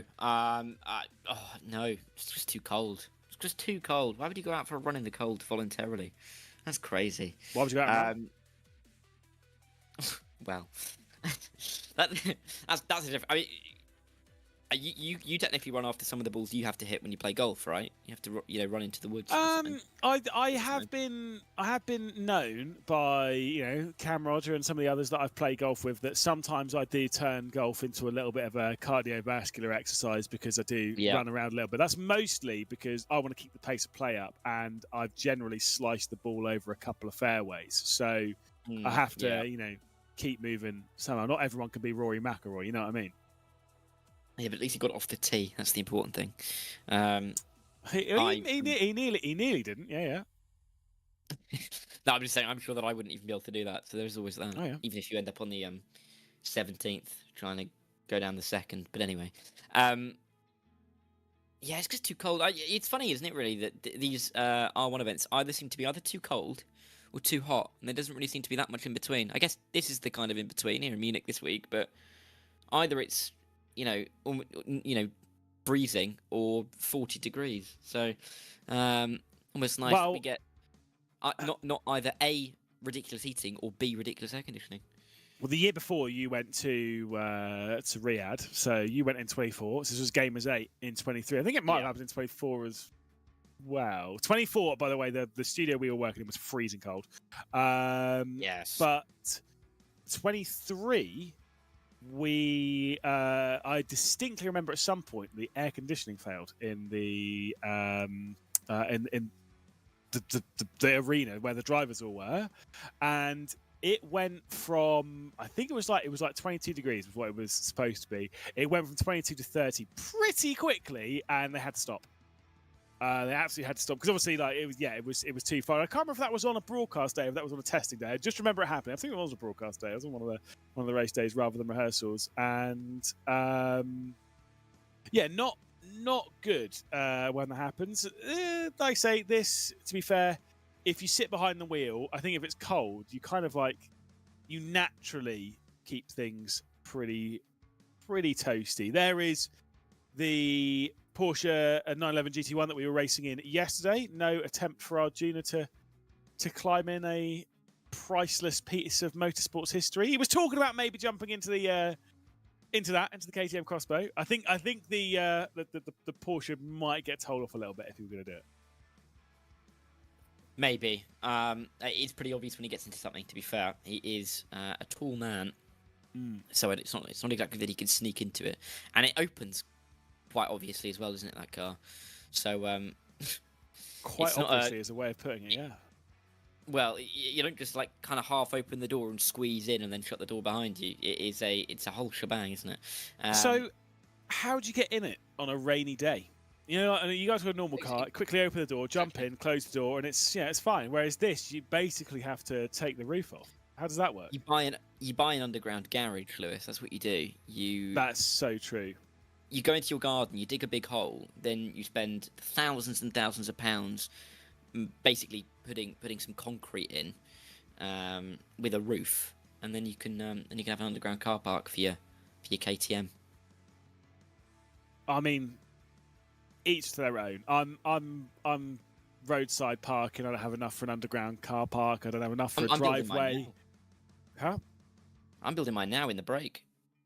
Give me the 10 minutes before the next race. Yeah, no, exactly. Yeah, no. I mean, yeah, you got plenty of time between race 4 and the first one of the Summit Cup here to get digging. I'm not sure how you're doing in putting in any heating, lighting, or whatever, but you can get the hole dug and you can stick a car in it. You don't seem as though you're going to be someone that drives a particularly large vehicle. Is that fair to say? Oh, well. And would that be because I'm small, Lewis, by any chance? Yeah, no, I drive a little Ford Fiesta, to be honest with you. Oh. Yeah, I know. I wish it was not a little Ford Fiesta, but hey, it's got to live with what you got to live with. It's not quite these wonderful endurance cars, Lewis. Indeed, we will be taking then the hypercars around the Fuji Speedway. It's where we're at present, and of course we've had the Porsche and the BMW on a Rennsport before. We've got the Peugeot though, which I will say, when this car launched, I'd always said I actually really quite like the car, apart from one thing. I didn't like it because it didn't have a rear wing. I thought that, I get they were trying to do something different, but I thought the lack of rear wing was a little bit, well, it's close, a little bit much. Alas, was it the second or third season of it being in the World Endurance Championship, then stuck a rear wing on it because it clearly wasn't working? Bam! I like this car, and we were actually talking about solid rebrands of various manufacturers over the last few years. Obviously, there's a certain few that are very low on the list of good rebrands. I think Peugeot's rebrand a few years ago to where they are now has taken them from being like, oh yeah, it's a Peugeot, isn't it, to, oh, do you know what? That's quite good. Yeah, they were languishing a little bit, weren't they? In the early stages of the hypercar class. A couple of years, they weren't the quickest, but they now feel like they are a touch quicker, more competitive, and it does look tidy, doesn't it, now? It is nice that you get that kind of variation in looks between some of the hypercars, particularly when, you know, like all LMP2s look exactly the same. And generally, GT3s look much the same as well. And I know that's a sweeping generalization, and, you know, people aren't going to be happy with me saying it, but generally they look a lot of the same. These hypercars can be a little bit more different. There's a little bit more quirk to them in some cases, so it's nice to see. We're using the slightly different layout of Fuji here. We are not doing that little chicane towards the end of the lap. We are making sure that we don't have too many crashes down there, so we're just using a slightly faster layout of this circuit. Yeah, exactly. Just skip it over. I mean, that hairpin down there is also a little bit tricky in these cars, but keeps the flow up, keeps the speed up. And once again, like what we had in the earlier on, that we believe, I think as much as that had lights on for everyone, I think it will still be a day qualifying and day race. There's Arjuna, who will be taking to the track and to the car. Can he hear us? He must be able to hear us. He gave us a thumbs up. Yeah, well, no, he didn't nod his head, so he can't. So we can say whatever we want about him. I think Arjuna's not very good at golf. I think all of his scores are a complete. I think some people are just too tall. Do you know what I mean? Oh yeah, absolutely. You get to the limit. Arjuna's too much of a like, he's too tall. He's too loud. He's won too many Simi awards. I've won the perfect amount. He's won the same amount, but, you know, for ability level.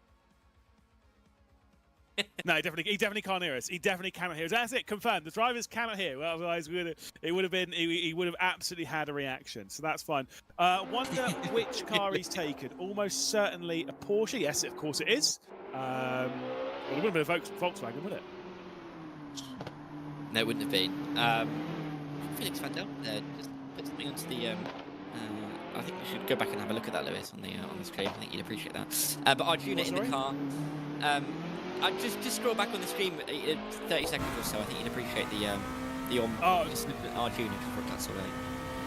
I'm sorry. I was just so taken back what I just said about Arjuna. I feel really bad. I'm just going to let this one sit. Well, right on board. Look, please talk us through a lap or something. Let's get off this topic, otherwise we're going to be in serious trouble. Please hope that Arjuna never listens back to this broadcast. Through time one then with Arjuna. Make sure he gets it nice in check. He doesn't take his hand off the steering wheel.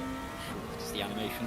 Working down in towards this left-hander. Important. We saw it in the race just before with the GT3s. This is an important corner. You can go side by side through there, but you've got to be oh so careful. Then just let the car flow through this right hand. You can't go full throttle in these cars. They've got almost too much power to be able to do that. And then it's back through an ever-tightening left hand. It feels a bit Istanbul Park at this part of the track, Lewis.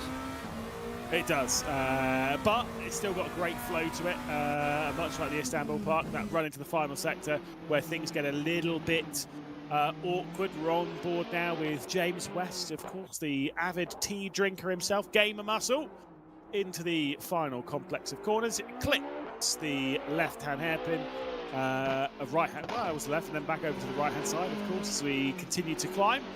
Thankfully, he's not being interviewed midway through his lap like he did so graciously with Crim6 all those years ago. Across the line to set the lap time of the session, 6 minutes and 40 seconds. They've still got loads of time.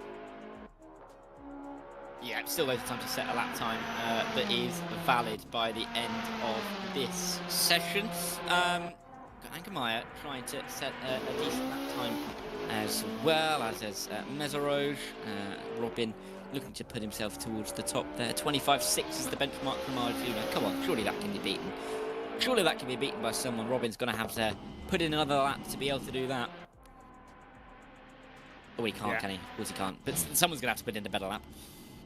Kirith, who we saw yesterday partnering Moritz Lerner, was the next one to cross the line. Arjuna up in second. He was partnering, of course, Jack Keithley yesterday.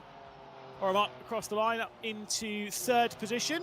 As unfortunately not been a particularly good final or middle sector. Also, the middle sector was great. Here across the line, I think it might be the slowest time of the session. It was not a good final sector. I think there was a slowdown involved.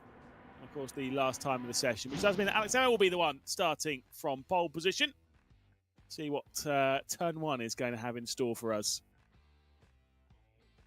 Yep, Arjuna in P2 as well. He's at the front of the field. He's ready to make a bit of a dive bomb towards turn one. That'll be fun. We'll have to wait and see, though, as we make our way in towards the race. It's not going to be the longest race, of course, but look at that. Arjuna doesn't even have to lean down.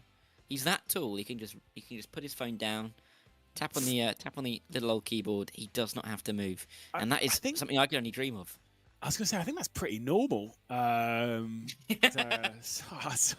I think like most people should be able to do that. Really, the way the lights are on, and the first race of the Summit Cup is underway. We're driving with the influencers down into the opening corner. Not sure how Arjuna's got himself involved on that one. Alex Emma will be leading into the opening corner in what I believe is the BMW M Hybrid, and will potentially not lead off of it because Arjuna's got the up and under and is going to sneak his way through into the race lead. This is further back with Mikael Volk, who was smacking into the side there, running down into turn 3. Of course, our race winner yesterday in the Pro-Am race. Yep, and that's not exactly how you're going to do it. Get yourself to the front of the field. It's close between Arjuna and Emma at the front of the field. Oh, bit of a spin, no. Oh, and that's going to send him all the way towards the back of the order. They gave him muscle and all that as well. But it has promoted the likes of Calarai and Grau. They're up the order as well in their Peugeots. Peugeots, popular choice. Half of them are Peugeots in the 12 cars on the grid. I mean, it's the new one, isn't it? Only two BMWs. Timo Lino's been able to pick his way through. He's now into 5th position. Shout out to Lino. A great video creator in the world of sim racing. Obviously, he's done a fair few of the community videos here on Rennsport. Was elsewhere in the world of sim racing prior to that, and he's now trying to stick the pressure onto the shoulders of Mikael Volk, or a mark just ahead of that. First lap led then for Arjuna. I would have bet a solid amount. Do you know what? I would have bet a whole Mackey's order that Arjuna wouldn't be leading a lap in this, and yet here he is, leading from race control as well. Alex Emma's the one in charge. Well, trying to catch up to him. He is. You've got to be careful though. He's got a bit of a gap back to this little cluster of cars, fighting over P3, but Alex Emma is in P2. I mean, Arjuna, if you're saying that you would have bet an entire Mackey's order, who is getting that Mackey's order now?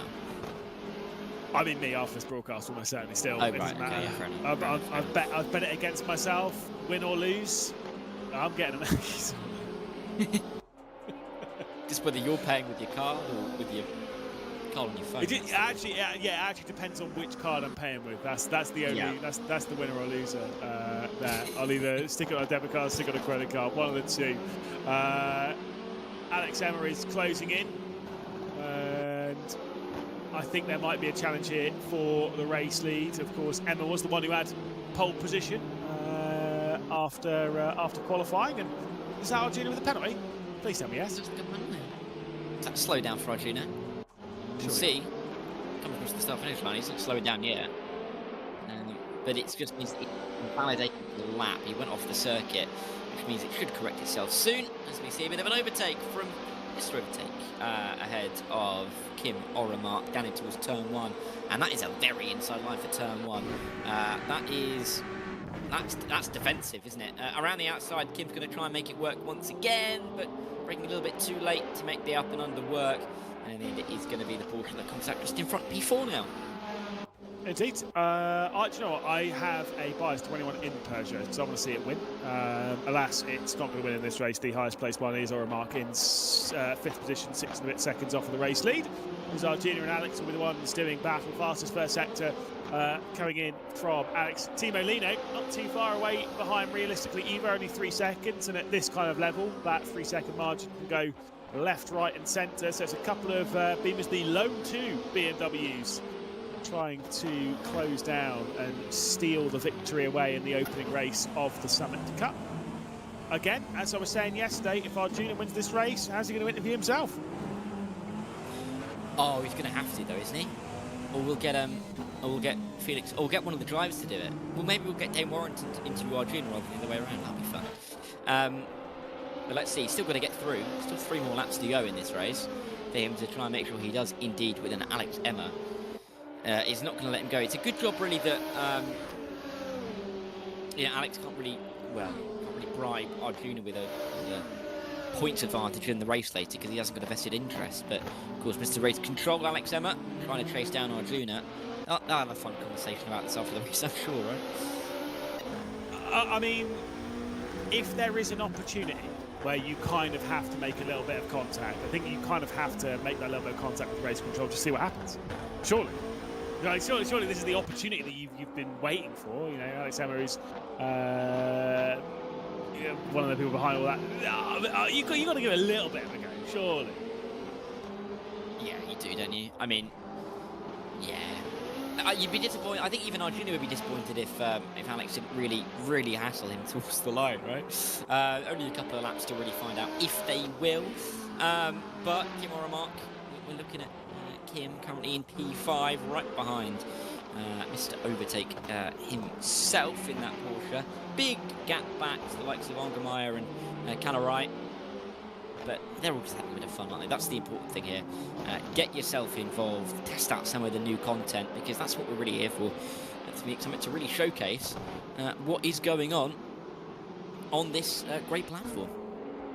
I mean, look, we're going to get some good fights, that's for sure. I've got to say, Kai Angermeyer is saying that. He's one of the drivers that obviously actually really impressed yesterday. Did a really good job on closing down on our race leader. It ended up being, of course, Porsche Granda taking the victory yesterday in the Pro-Am race, where Josh Rogers and Michael Volk were the 2 teammates, and Kai Angermeyer was the one to close in and to keep the speed up to catch up with Michael Volk, who in this case is the one that says overtake on the name in 4th position. Those 2 separated by quite a bit more in this race as we head down the order to Karapatian and Medeiros, who the 2, I think they had some issues on lap runs. Karapatian certainly was backwards in the hairpin as they go side by side down into the left-hander at turn 3. It will go the way of the German. The door open though, potentially for the Peugeot to sneak its way back through. Kai Angermeyer knocking at the door. Yeah, a little bit wide there from Robin though, and that's going to allow Angermeyer to come right the way through in this middle sector. Nice opportunistic move in the Peugeot. Robin's going to have to try and find a way back through somewhere. Lap and a half to do so. Time is starting to run out as Arjuna's putting that gap at the front of the field. Incredible work. But Timo Lino is not letting Alex get away either. Those 2 BMWs could be fighting on this final lap for P2 and P3. Certainly is. There's Arjuna continuing to lead on to the final lap of the race. He's completed the pre-ante penultimate, he's completed the ante penultimate, he's completed the penultimate, and he's continued to lead all the way through them. If we can find out what words it is for 5 and 6 laps left to go, we can do the whole race using silly words into the left-hander of turn 3. 1.4 seconds. Going extremely fast. Fastest first sector has definitely come in from Timo Lino though. Who sits in 3rd position, and he's started a little bit higher on the race. I think we might have had a cracking battle for the race lead at the moment. It does seem as though Arjuna's going to be the one to lead us into the final sector. It looks like he will be. Just a couple more corners to go. Him to negotiate his way through into the right-hand into this final sector. He's only got, 3 more braking zones to go. They are chasing him down. Those 2 BMWs working, well, not really working together, but hunting him down. Arjuna, I'm sure, getting a little bit stressed. Wonder how clammy his hands are as he gets into the final couple of corners. Maybe a bit of a rear slide, but 1 more corner to go. Looks like he's done it, Lewis. You're absolutely right. Almost certainly. I mean, look, I'd say Dane Warren, who's feeling a little bit ill today, he might have the clammiest of hands. But certainly here in the influence race in the Summit Cup, it'll be the clammiest of the hands taking the victory. Arjuna will cross the line to win the first race, wipes the sweat off his brow, which will probably make his hands even more clammy, to be perfectly honest. But the opening race will go the way of Arjuna. Arjuna's going to have to interview himself, Arjuna. Arjuna? He's fine. He's getting out of the rig. Give him a minute. He'll have to do it, though. He'll have to interview himself. There's no other way around it. Oh, absolutely. Great to also get a view of what it's like to be 6 foot tall and still have to get yourself out of a sim rig. Bit of a thumbs up as well. He's having a great time. Did you see that? He got out of the sim rig. Where did he got out of the sim rig. Within his pocket. Microphone appeared out of nowhere as he walks around to see who he can interview, realising that actually himself is the person that he wants to find here. There you go. See where he's gone back to his own sim rig. So there you go. He wants to interview himself. No, it's fine. He's going to keep going. Honestly, as much as I hate giving him any credit, it was a really good drive. Disgustingly so. It was, and you can tell he's pleased with himself because he's having a little. he is so aware of that camera just following him as well. Hello, Arjuna. Cameras on him as well. He's getting ready to go, thinking that he's going to interview somebody else, but I don't think he knows yet, Lewis. Yeah, I know. We'll head down to Arjuna and we'll see what he's going to say. This is going to be very interesting, isn't it? Well, I am sweaty, guys. That was a lot of fun. Apparently I won, which I can't quite believe, but I got pushed all the way to the very end. You may not have missed it. Almost lost the car through the final corner coming to the line. I had a quick chat with Gamer Muscle before we went racing, so let's quickly steal a chat with him as well here. How did you like this brand new layout we have of Fuji on Rennsport? Skipping that chicane, did you have any chaos? Yeah, well, it's certainly different not slowing all the way down for those tight corners and then trying to get the hook right and carry the momentum up the hill. And yeah, I definitely struggled with adapting to the different braking zone. I understeered off and I think I lost a position to Champion Joe, and I think you squeezed through as well, all because of that different layout. It was good. It's really good fun, actually, yeah. It's nice having these different layouts of tracks that we've raced so much. We're going to be switching things up for the next race, though. We're going from a hypercar to something very different, and we'll close things out with something very different as well. That's the joy of sim racing, right? The fact that we can jump across time in terms of eras of cars. I mean, I absolutely love it. And also at this event, you've got the real vehicles parked and you can see them and then you can jump in them. And let's face it, we're never going to drive these cars. I'm never going to be allowed in the real car in real life. So having that in this sim is absolutely fantastic, yeah. We need to have a word with Porsche, see if we can get the keys to one of those cars. Tell me who I need to convince and what I need to say. I can't even fit in it, actually. The 98 GT1, I'm just too long. So, well, both of us race the Porsche, so there's got to be something there. Okay, well, maybe we can find a way to get in it. Thank you. Cheers. Back to you guys. Well, there we go. The news just in. Gamer Muscle is not vertically challenged. He said he was too long to get in the in that Porsche GT1. Fair play. Each their own. I definitely would be able to fit in it. That's mostly because I'm too fat. But that's okay. An enjoyable race indeed. But as Arjuna was saying there, we're going to be heading into something very different after this, around a circuit that's very different. We've just had quite a nice open Grand Prix-esque circuit. We're now going to be closing all of that off and taking to a circuit which I don't know anything about. It's a fictional circuit. It's the Kuala Lumpur Street Circuit, and I've never seen it. And it's going to be an interesting one, I think, to see. The difference is really between that Fuji circuit, of course, it's more open, it's more of a road circuit. I mean, when you look at, American series, particularly when they categorize things as road circuits, ovals, and then street circuits, this is definitely a road circuit then a street circuit. No doubt about that. Shame we don't have the oval at the end, but we have got what is basically an oval in the circuit of the start, right? As close as you can get in the world of endurance racing to an oval, apart from Daytona. Ooh, careful, Darren. Right, goodness me. I mean, look, technically, if you zoom out far enough, maybe the Nürburgring's more round than even that. There's a lot of corners on the Nürburgring, but you know what I mean. Not many straights though, does it? Oh no! Sorry, I didn't need to see that. Sorry, just watching Andrew taking over his jumper. It's fine, don't worry about it. Obviously, it's getting hot and sweaty down there. Study that track map, man. Look at it, top right of your screen. Keep your eye on it. Is it Kyle Keep your Lamy? eye on... Huh? It looks a bit like Kyle Lamy from there. I know it's Kyle not. Lamy, I know but it's that's not. fine. Right. Obviously, you can see the car that we are taking to the circuit in. Fantastically odd car. The Envision, of course. The DeLorean-esque vehicle that we'll be throwing around the circuit. Where are the hoverboards? Frankly, that'd be interesting. Here is Arjuna then getting onto the circuit, and Let's learn. Let's learn how this track goes, because I haven't seen it in this manner, especially when you've got that much oversteer in the middle of a corner. This is going to be interesting to see. It does feel quite wide, doesn't it? Good overtaking spots on this one. Oh, big chicane that we're going into now. Over to the left-hand side, back over to the right. Terrible line there from Arjuna. That's fine. Doesn't look like he's going to be going to. He's not going to be going back to back. Onto the brakes, into a right hand. I've already lost control of where we are on the circuit as to how many corners there are. Looks like there's some sort of monorail system above us. As we head, there is a great shout from our broadcast. This is a track map on the top right of your screen. Oh my goodness! Through the Formula E style chicane on the back stretch. My goodness, that was close. You don't need to know where you are on the track to know that that was a big moment. Arjuna smashing it into the wall as well. Goodness me. If he wasn't already sweating, he definitely is now. And this is just the practice section, quite frankly. Does feel very open, this circuit, doesn't it? Some fast chicanes, some slower chicanes, and then some more open, wide... Oh, my goodness me. Some open bits where you can... It feels a little bit less like a street circuit. That's fun. As he now comes out of the final corner towards turn number 1 past the pit lane once again. That is a lap, then, of this Kuala Lumpur street circuit. He's only got a minute left in practice, which means he's not really going to be able to get another full lap in. No, indeed. I'm assuming this is, probably assumingly so, a qualifying session. So they get 1 lap in that.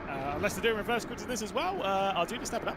Obviously, into this chicane. I actually do quite like the vibe of this chicane. It's a bit like, at least visually, similar to... I guess, in a sense, Mexico City, but obviously that you're constantly increasing speed running through. This one, you're actually kind of taking it off. This right-hander on the run down into this chicane, which is an absolute meme. This is going to cause a whopper of a crash. And I will say, considering Arjuna's never seen this track, he's doing disgustingly well right now, actually. He is. He's not got a car through there to nearly drive into him as well, so he's a little bit safer through there. Into the right-hander then to come out of this. Oh my word! Careful, Arjuna. To come out of this monorail section. It is very DeLorean, isn't it? It's very DeLorean. I like that. Yeah, it's nice. It's different. Almost looks both futuristic but also retro at exactly the same time, which is actually quite a nice feel, I think. We do have quite a few cars in that kind of vein, don't we? In the modern era of vehicle design, particular movement, yeah. Yeah, exactly. I don't know what to call it past that point. I'm not that pretentious, unfortunately, but this I vibe with. As do I with those three. I could definitely fit in that Porsche on the end, couldn't I? That 911. Yeah, you can fit into all of these, no problem. I could, yeah, oh, absolutely. But I think I'd look the least stupid in that one on the end. I mean, proportion-wise, I don't think any are really going to be doing you many favours. I mean, do you know what? If you lied down next to the 911 GT1 in the middle, that would be hilarious. I mean, those cars are long, but damn.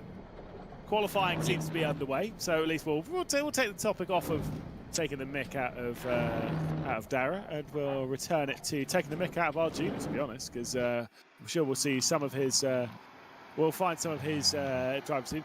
In fact, actually, broadcast producers just waiting for our in-game camera op to figure his life out. Has he done it? He's done it.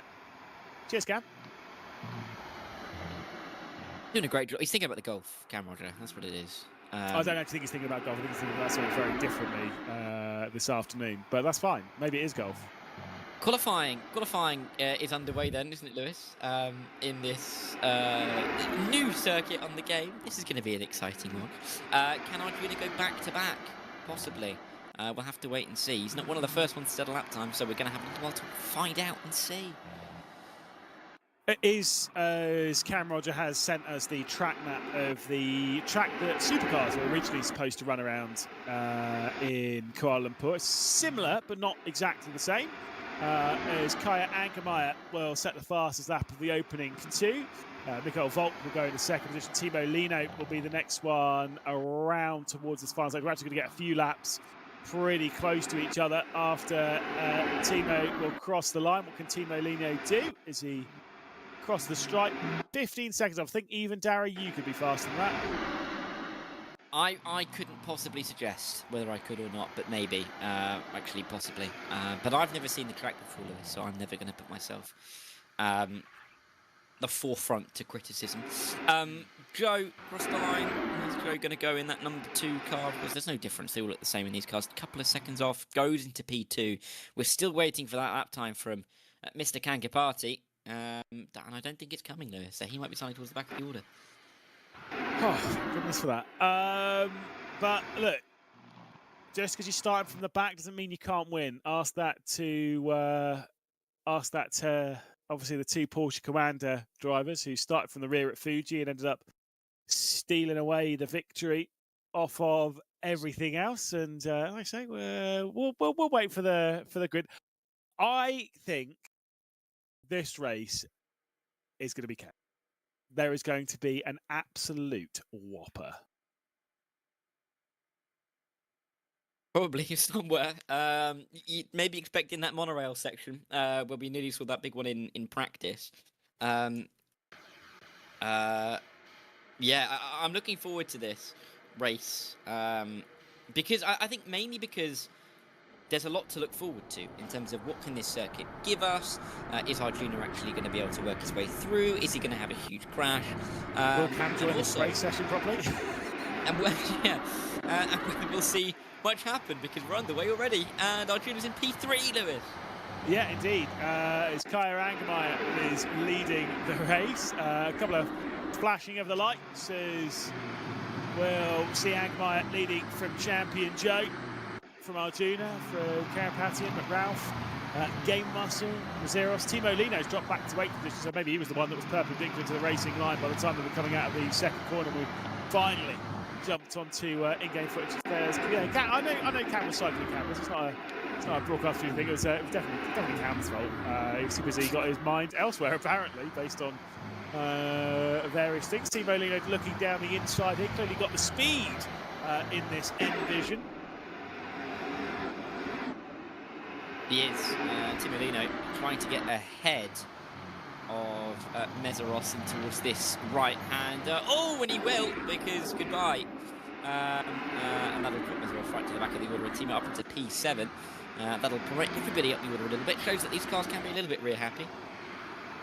Because Alex Emma is down in 11th position, obviously was trying to keep up with Arjuna in the previous race. Now, if that is the case, does that mean that Arjuna is going to be the one to win? I don't know how it all works. If there's not really points, it's just a little banter race, isn't it? But that would mean that if there was points, that Arjuna would potentially be in prime position to win the Summit Cup. Now that is definitely scripted. Maybe. As with all good things in the world, Lewis, it is all scripted. I'm reading off a bit of paper right now, in fact. Good to see. The whole commentary spiel is it's actually scripted information. ChatGPT 3 hours ago. Yeah. Arjuna's in on it as well. That's the bad thing. Anyway, that's why he didn't interview himself. Exactly. He was too embarrassed. He thought he'd give it away. It's nice to see that we do have some of these battles, though, and that I think they are all clearly adapting to the circuit lap by lap because they're getting more and more used to it, aren't they? Yeah, and obviously in a circuit that you've basically never seen before, you get, 3 laps in practice to get used to it, 1 lap in qualifying, and then you get thrown into a 6-lap race. It's almost like real life. I remember talking to a couple of mates of mine that were racing in the Bathurst 12 hours a few years ago, and they said before they went into the race, one of them had, I think it was 12, 13 laps before the race started at Bathurst. That was it. That was all you got. Obviously, yes, sim work and this, that, and the other. But that was it before he went into a 12-hour race with his 2 other teammates. And yeah, this is in that kind of camp. The lack of practice they've been able to apply to the circuit. That's what kind of keeps everything a little bit on their toes. Champion Joe keeping Carapathian at bay, and a big slide coming in. Arjuna is just chilling in 4th. He's thought, I've already won 1 race. I need to win 2 back-to-back. Don't worry about it. Doesn't want to embarrass everyone, I think that's the point. As Joe works his way through, you can see how fast this part of the circuit is in towards this right-left, left-right combination. And he's got Carapettian right behind him. And Arjuna just there in the background trying to gain as well. So it's going through really quickly indeed. The back end of the circuit, definitely a challenge on the technicality part. Yeah, I mean, look, this whole track seems pretty technical. That S's section in the end of Sector 1, this chicane on the back stretch in the middle of Sector 2, and the final sector with that awkward run into the final corner does seem a little bit troublesome to come to grips with. I do kind of want to give it a go, though. I'm not going to lie. I do. Look, I'm an avid street circuit fan. I do like myself a street circuit. I like getting close to the barriers. I like throwing the car in, and I don't. I said this with Orchard Road, which is the one based in Singapore. I quite like them because they're based. These are based on the real roads. It's a real layout, in a sense, following the actual roads that you have at your disposal. And they're not just going, yeah, that feels a bit like Kuala Lumpur, that'll do. You've all thought about it. My goodness, that was not a good line from Kirith going through that again. We've all thought about it, walking around the streets of your town, thinking, how would a street circuit work around here? We've all done it. And, well, this is an example. It is indeed. And I think it works quite well. I'm quite enjoying this race so far. Champion Joe just in front of Carapettian still. These two battling all the way through. If they're not careful, Arjuna's going to be on the back of this one.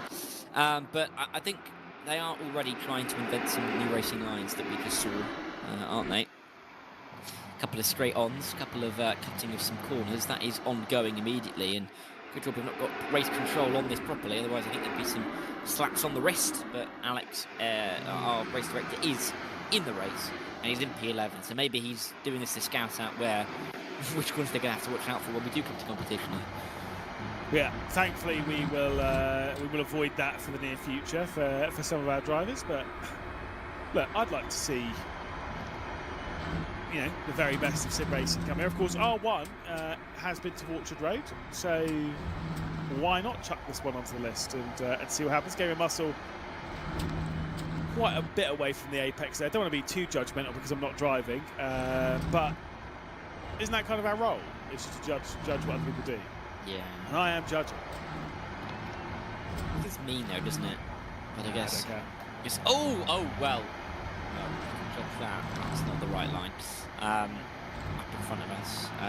But yes, I'm liking this track. It's fun to me. I'm also liking how on the ground there's all the different colour changes of the surface. That might just be me. Anyway, move could be on in the final lap or two here. We saw lap 4. I thought this was lap 5. Oh, what do I know? Game of Muscle. Whoa, big send to the inside to this right-hander. It's ever tightening. There is absolutely no gap at the end. And Mr. Overtaken won't be overtaken, it seems. Yeah, I'm not sure.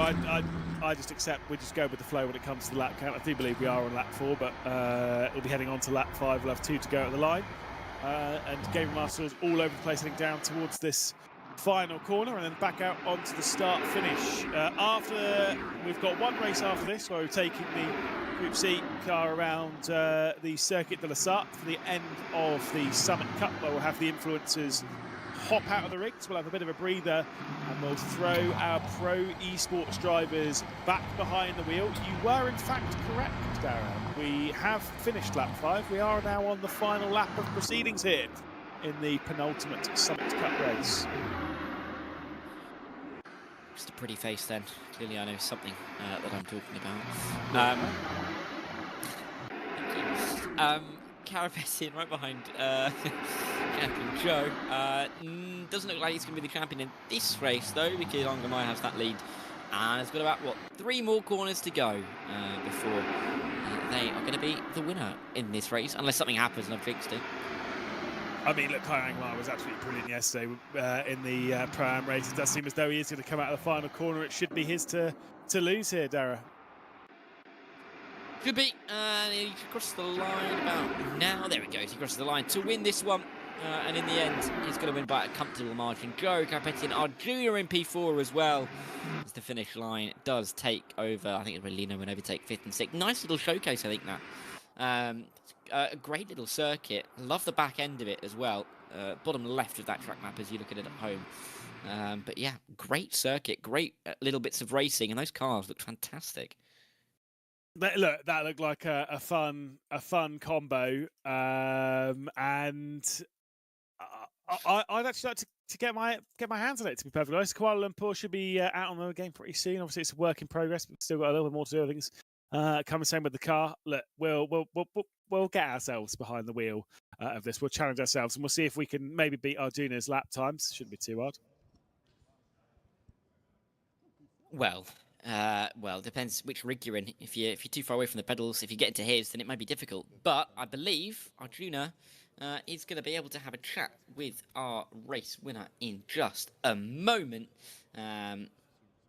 And we will wait to give him just a sec, just to get ready. And there he is. Arjuna, he's with our race winner now. Here with Kai Angermeyer, friend, of course, of our Rennsport community. And what a performance in this Hyundai Envision around the streets of Kuala Lumpur. Interesting challenge, both the track, but the car as well. Yeah, the car as well. I mean, the track is flowing pretty nice. It's intuitive to drive the track. Anyway, with the car, doesn't matter what car you drive. It's so fluid. It's pretty great to drive, and I like the track. You were very smooth. Did you struggle with the lack of engine noise? Because to me, it was sometimes difficult to judge how fast I was going into the corner. I mean, there was like a zumming sound, like a beeping sound, so that's enough for me. It's okay. And the brakes was louder than the whole car. Next up, Group C. I know that the first race didn't go great for you, but are you looking forward to this final race of our Creator Cup? Yes. I will focus up and head down and look that I'm making good positions in front. I'll let you get your head down. Lewis and Dara, I've got to say, you saw me take the jumper off. I am sweating. I forgot how much work sim racing really was behind the wheel of one of these cars.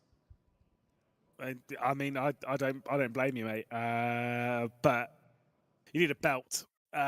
Just saying that. Just say, look, whilst you were crouched down to Kyra Angermeyer, maybe I saw a little bit too much. It's fine, right? He's getting nervous now. He's gone.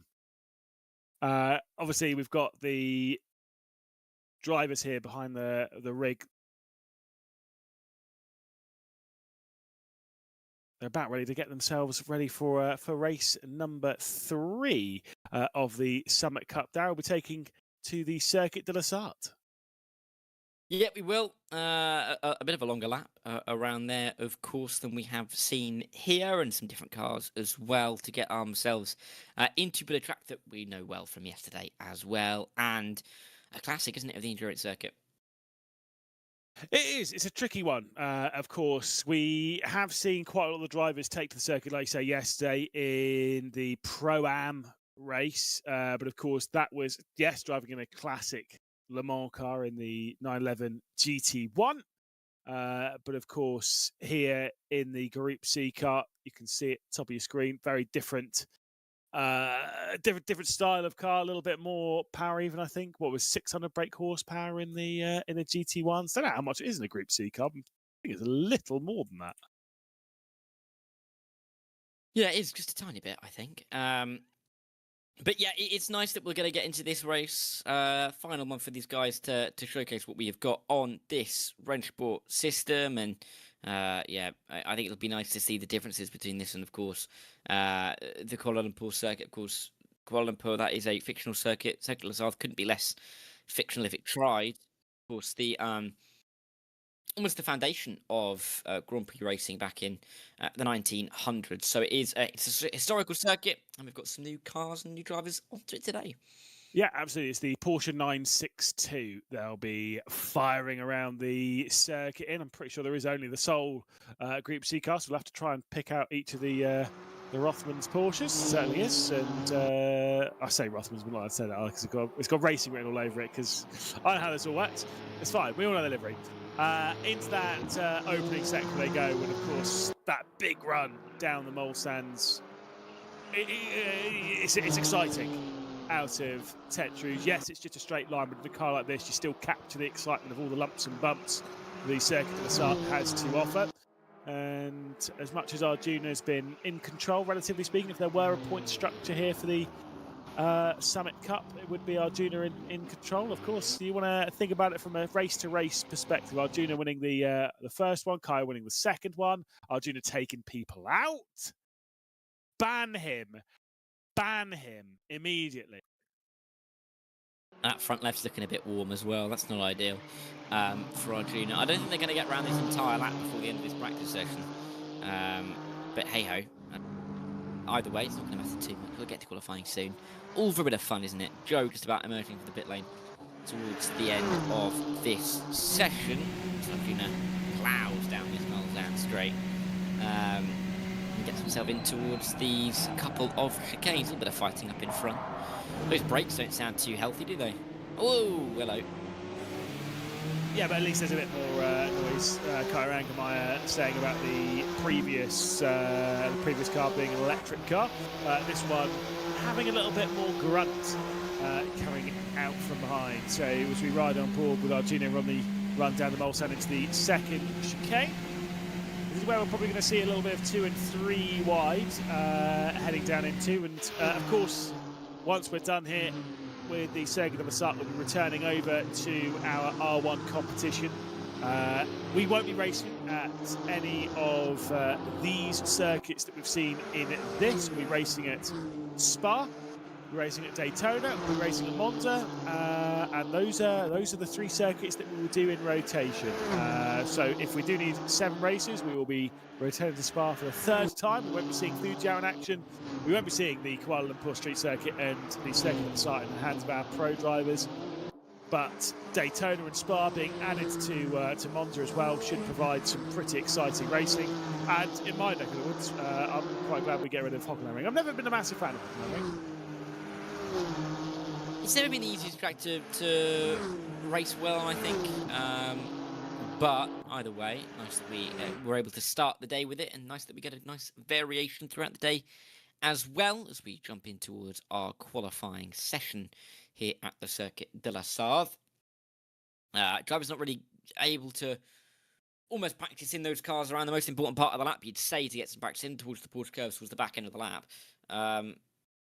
But as it is, they're going to attack it in qualifying, as they always will, and we'll see who can come up top. Obviously, only a few seconds until we begin this qualifying lap.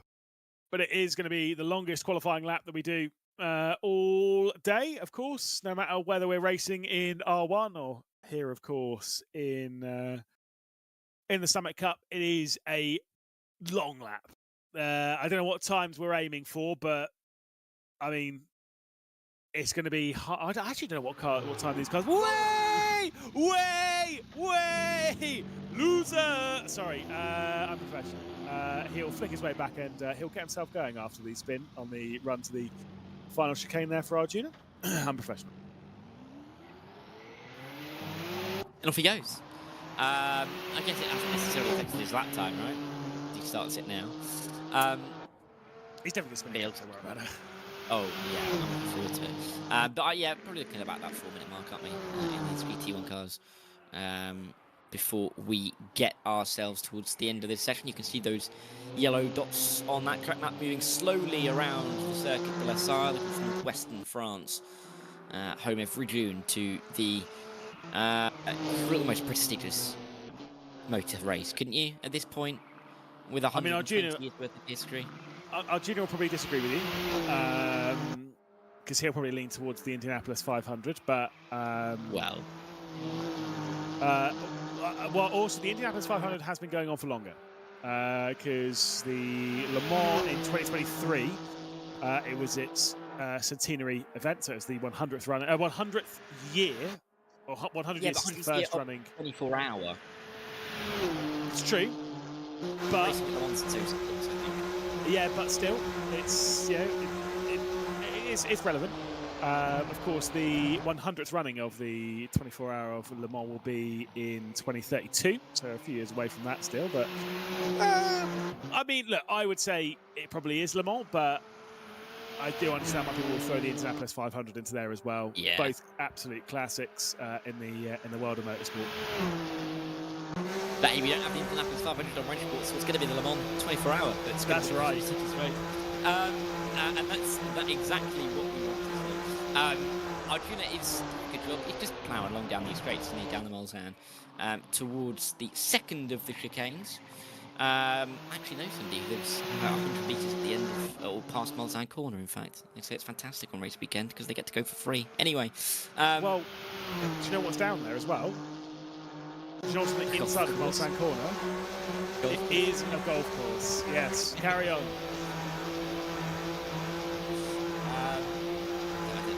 Is there anything else to say? It's golf No. course. I know all the golf courses. Oh! I don't. That's Well, I not the told you he right was line going to for my spin team. again. I didn't realise he was going to go off the road like that, and he's going to get a slow down for his troubles as well. Not a good lap. But then in practice, how far do they get around the circuit? Do they even get into Indianapolis? Because no one's been through the Porsche curves. No, they didn't.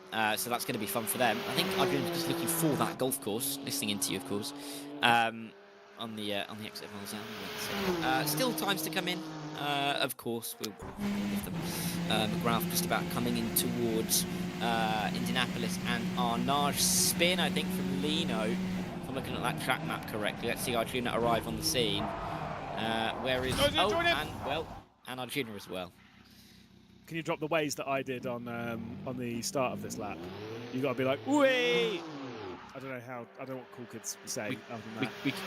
Well, if he does it again, we could synchronize it if you wanted to. Oh, okay, bet. But only if Arjuna does. McRalph will head into the Porsche curves and will head off the road. This race is going to be mental, isn't it? Yeah.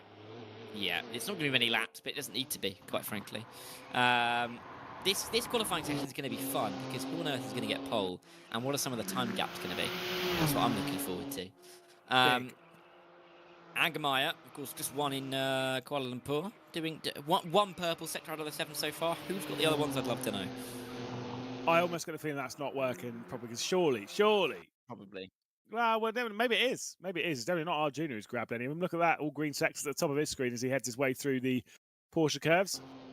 If you ever wanted to see a hard job made to look incredibly difficult, do an onboard lap with Arjuna and he'll show you the way. See those laps come to a close. We've already had, I think, actually the first lap time isn't going to be McRalph, it is going to be Kyra Angermeyer, who will head 13.5 seconds faster over the line than McRalph. We've got some big margins incoming. Robin Mazeros finding Cameron Rogers' line, I think, into Indianapolis as Arjuna will head into the final sector.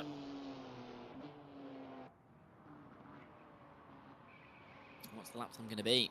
It's going to be 24 seconds off. He's a second off for every hour the race is run. That's a really nice touch, I think, from Arjuna there to make it that far away. I don't know about you, Lewis, but I respect that. Look, he's trying to have he's trying to add something here. As James West going muscle goes into second spot, so a couple more times to come in. We've already seen Mazeros off the road going down into Indianapolis, and I think we'll have Alex Emma into the final sector, so we'll see Emma's lap time appear onto the board, and we'll see what Mazeros is also able to do.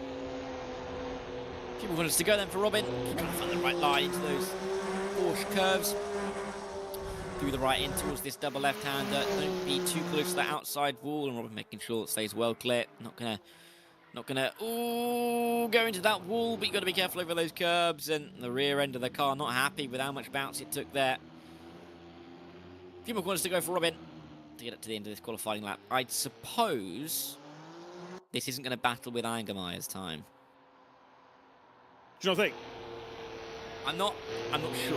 I don't know if you feel confident about it, but I get the feeling it may indeed be the 12th time of this session. but either way, they'll head their way down. And curious to see how long the race is going to be, because obviously we've had 6 laps in the previous 2 races. Hopefully this one's not going to be 6 laps as well. Cool, be all day. It would be 3, wouldn't it? 4-minute lap. 12 minutes in total. We'll wait and see. We'll wait and see. That's the racing line that you want to be taking through there for Robin. And I don't think that's going to count in the end, as we see everybody getting ready to get going. Arjuna looking at his phone, really engaging in the race. Maybe he's looking up some tips on how not to spin on that lap. We'll wait and see. Had to spin twice as well. Terrible.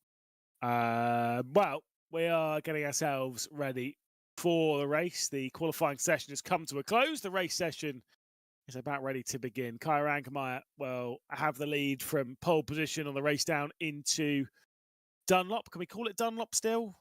We're going to keep calling it Dunlop. It's fine. I don't care if the bridge is not there, sponsors have changed or whatever. We're going to keep calling it Dunlop. Kyra Angermeyer, along with Gamer Muscle, will start from the front row. You are right. It is going to be 3 laps of racing, and already trying to slot the middle and to take over the race lead was Kirith Kalarai, and I think he did get past Gamer Muscle. That with a little bit of a hip check as well. Gamer Muscle's getting squeezed. James West, what a catch from Gamer Muscle. Whoa! Oh, hello. Well, he was caught quite literally there by a couple of other cars as he went mid-air, as he went in towards Dunlop. Timo Lino's got through all of that, as has Arjuna. Big moments on the opening couple of corners as bollards go flying as well. Really scary opening couple of corners for everyone, really. Oh, it really was. They're coming down now into Tete Rouge and out onto the Mulsanne. We can see Arjuna, we can see Mikkel Volt for overtake there. It'll be overtake, Mr. Overtake on the leaderboard on the left-hand side of your screen. But at the moment, it's a tenth of a second between Kirith and Angermeyer at the front of the field. We've got Timo Lino as well getting past McRalph. Pair of them going side by side towards the first chicane on the Mulsanne. Here we go then, side by side. McRalph outside, Lino inside. That's somebody going deep. I think it could have been Oramark. It was indeed just going straight on through the tyre barriers, having to take the chicane. Careful, everybody, as he makes the way out of the corner. That's Arjuna just in front of Captain Joe and Karapetian, or Champion Joe, sorry, I should say, my apologies. And David Karapetian just in behind, side by side. They'll be into the second of the chicane. This could be dicey. Yeah, exactly. I mean, anytime you're going side by side in this car, it's getting dicey. That could be a little bit late onto the brakes from Champion Joe, I think. But we'll have to wait and see on the exit of the corner. As we've got a battle for the race lead. Angermeyer versus Killerite, and they are going to remain side by side with Kyra Angermeyer to the outside, heading down to Mulsanne corner, bumping between the pair of them. This is surely not going to last long. Surely not. Oh, no. No, it won't. Contact between the top two. Kalarai facing the barrier, finding the golf course down at Mulsanne and dropping right towards the back of the order. McRalph going deep as well. All of that has promoted Arjuna Kangapati after 2 spins in qualifying to P3. We're not giving Arjuna any credit. It's fine. He's already had his credit from the opening race where he was able to be victorious. Let's see what it's going to be like into Indianapolis. I think it's going to be better to hold the brakes a little bit early into the corner. There we go. We can see as we ride on board with Karapatian into Indianapolis. Snap of oversteer, gets it slowed down. No one's making any major mistakes going into Indianapolis, which is impressive. I was saying yesterday, I think Indianapolis is genuinely one of my favourite corners, not just on the track. I rate it really highly generally as a driver to get right. It's brutally difficult. When you start hooking it up and throwing the car in there, it's a thrilling corner that always keeps you on your toes. Followed by Arnage, which is a crime. It's a horrible corner. It's not the best. Yeah, it's not great. Pushko's nice though. That is fun. That is a good one to drive through. You've got to get the line right though. If you start getting the line wrong, it is ever so slightly a nightmare through there. But we're coming towards the end of the opening lap here. Bit of a long lap, isn't it? I think Dana, our broadcast director, said it was 5.5 minutes in our area a little while ago. So it is a bit of a long lap, bit of a chunky lap. But these guys getting towards the end of the opening one, still with a battle for the lead between Ongamaya and Timo Lino. Lots of exclamation. Oh no! Lots of exclamation marks, and that's why Timo Lino is spun around, facing the wrong way. Don't go into the circuit yet. No one can take the corner properly, and that's why everyone's getting those exclamation marks because they've all invalidated the lap time. Yeah, indeed. There's going to be quite a few of that track that being scheduled to the race. I think the 5.5 minute was for Mazzaros' lap time in that qualifying session. I think for our pole time it was 4 minutes 15, 4 minutes 20 in that kind of vein. Kyra Ankermeyer looking to take 2 victories here in the Summit Cup because he's got a 3-second lead as we begin the penultimate lap. I've realised we can have a stupid name for all of the laps in this. Obviously, we've got the final lap, we've got the penultimate lap, and we've got the ante-penultimate lap. So we've got all of them. All of them are ticked off, and they're all stupid. But what are those words in French? Because we're in France, aren't we? That's the real question. I think that's how we're really going to have to name the list. Lap minus 1. Lap minus 2. And that is true from our broadcast producer. We are in Germany, as much as virtually we're in. Well, actually, I mean, virtually we're doubling across the board, aren't we? We're virtually in Germany, and we're virtually in France. Isn't that mental? Let's just call it Strasbourg, and we'll go with that. With French and German elements. Yeah, exactly. I might look that what's between Munich and Le Mans. Anyway, Angermeyer still leads the way. Arjuna P2. Arjuna's P2. Can he get another win? No. He might. Okay. No, he'll bin it first. He'll either bin it going into Indianapolis or the Porsche goes this lap. Okay. How much are we putting on it under the Mackies? Tomorrow's wrap of the day, yeah. It's a sweet chili crispy chicken. Yes, I already knew that. That's fine. Yeah. Isn't that bad that I know that off by heart? That I know that Fridays and Sundays, that's the one to go for. Oh, are they on specific days? I didn't know that. Anyway. Well, yeah, it's the wrap of the day is. That's what's called wrap of the day. I can't tell if. Yeah, but I didn't. Oh, that's a good point. Actually. That's a good point.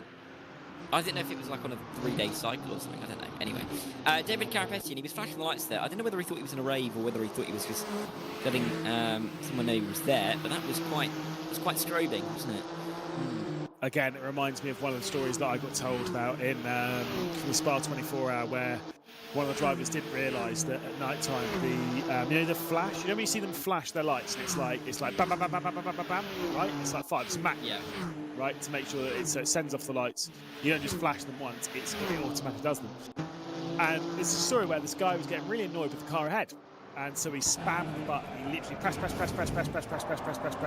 he was getting really frustrated with the car ahead. Right? Yeah. The macro stacks, and he did not realise, and so he then had to do the whole middle sector of Spa with the lights constantly flashing. Yeah. Now that's hilarious. That's not it. That's not it. That's what we want to do.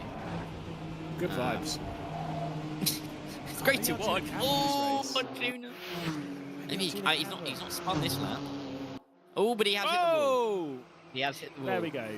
And then it's he's not hit the gravel. commentator's curse. It's fine. Oh dear. Oh, he's back on. It's okay. He's back on. We're not counting that as a spin, right? No, it wasn't. He's facing the right way. Oh, that's a spin. Yeah, I just wondered if I could get this sweet chili crispy chicken wrap of the day. But McRalph is backwards, unfortunately. He'll have to flick spin or something in that kind of vein to get that one back going again. But Kyra Ankermeyer now leads by 4.4 seconds as we head on to the final lap of the race and the final lap of the Summit Cup. Indeed.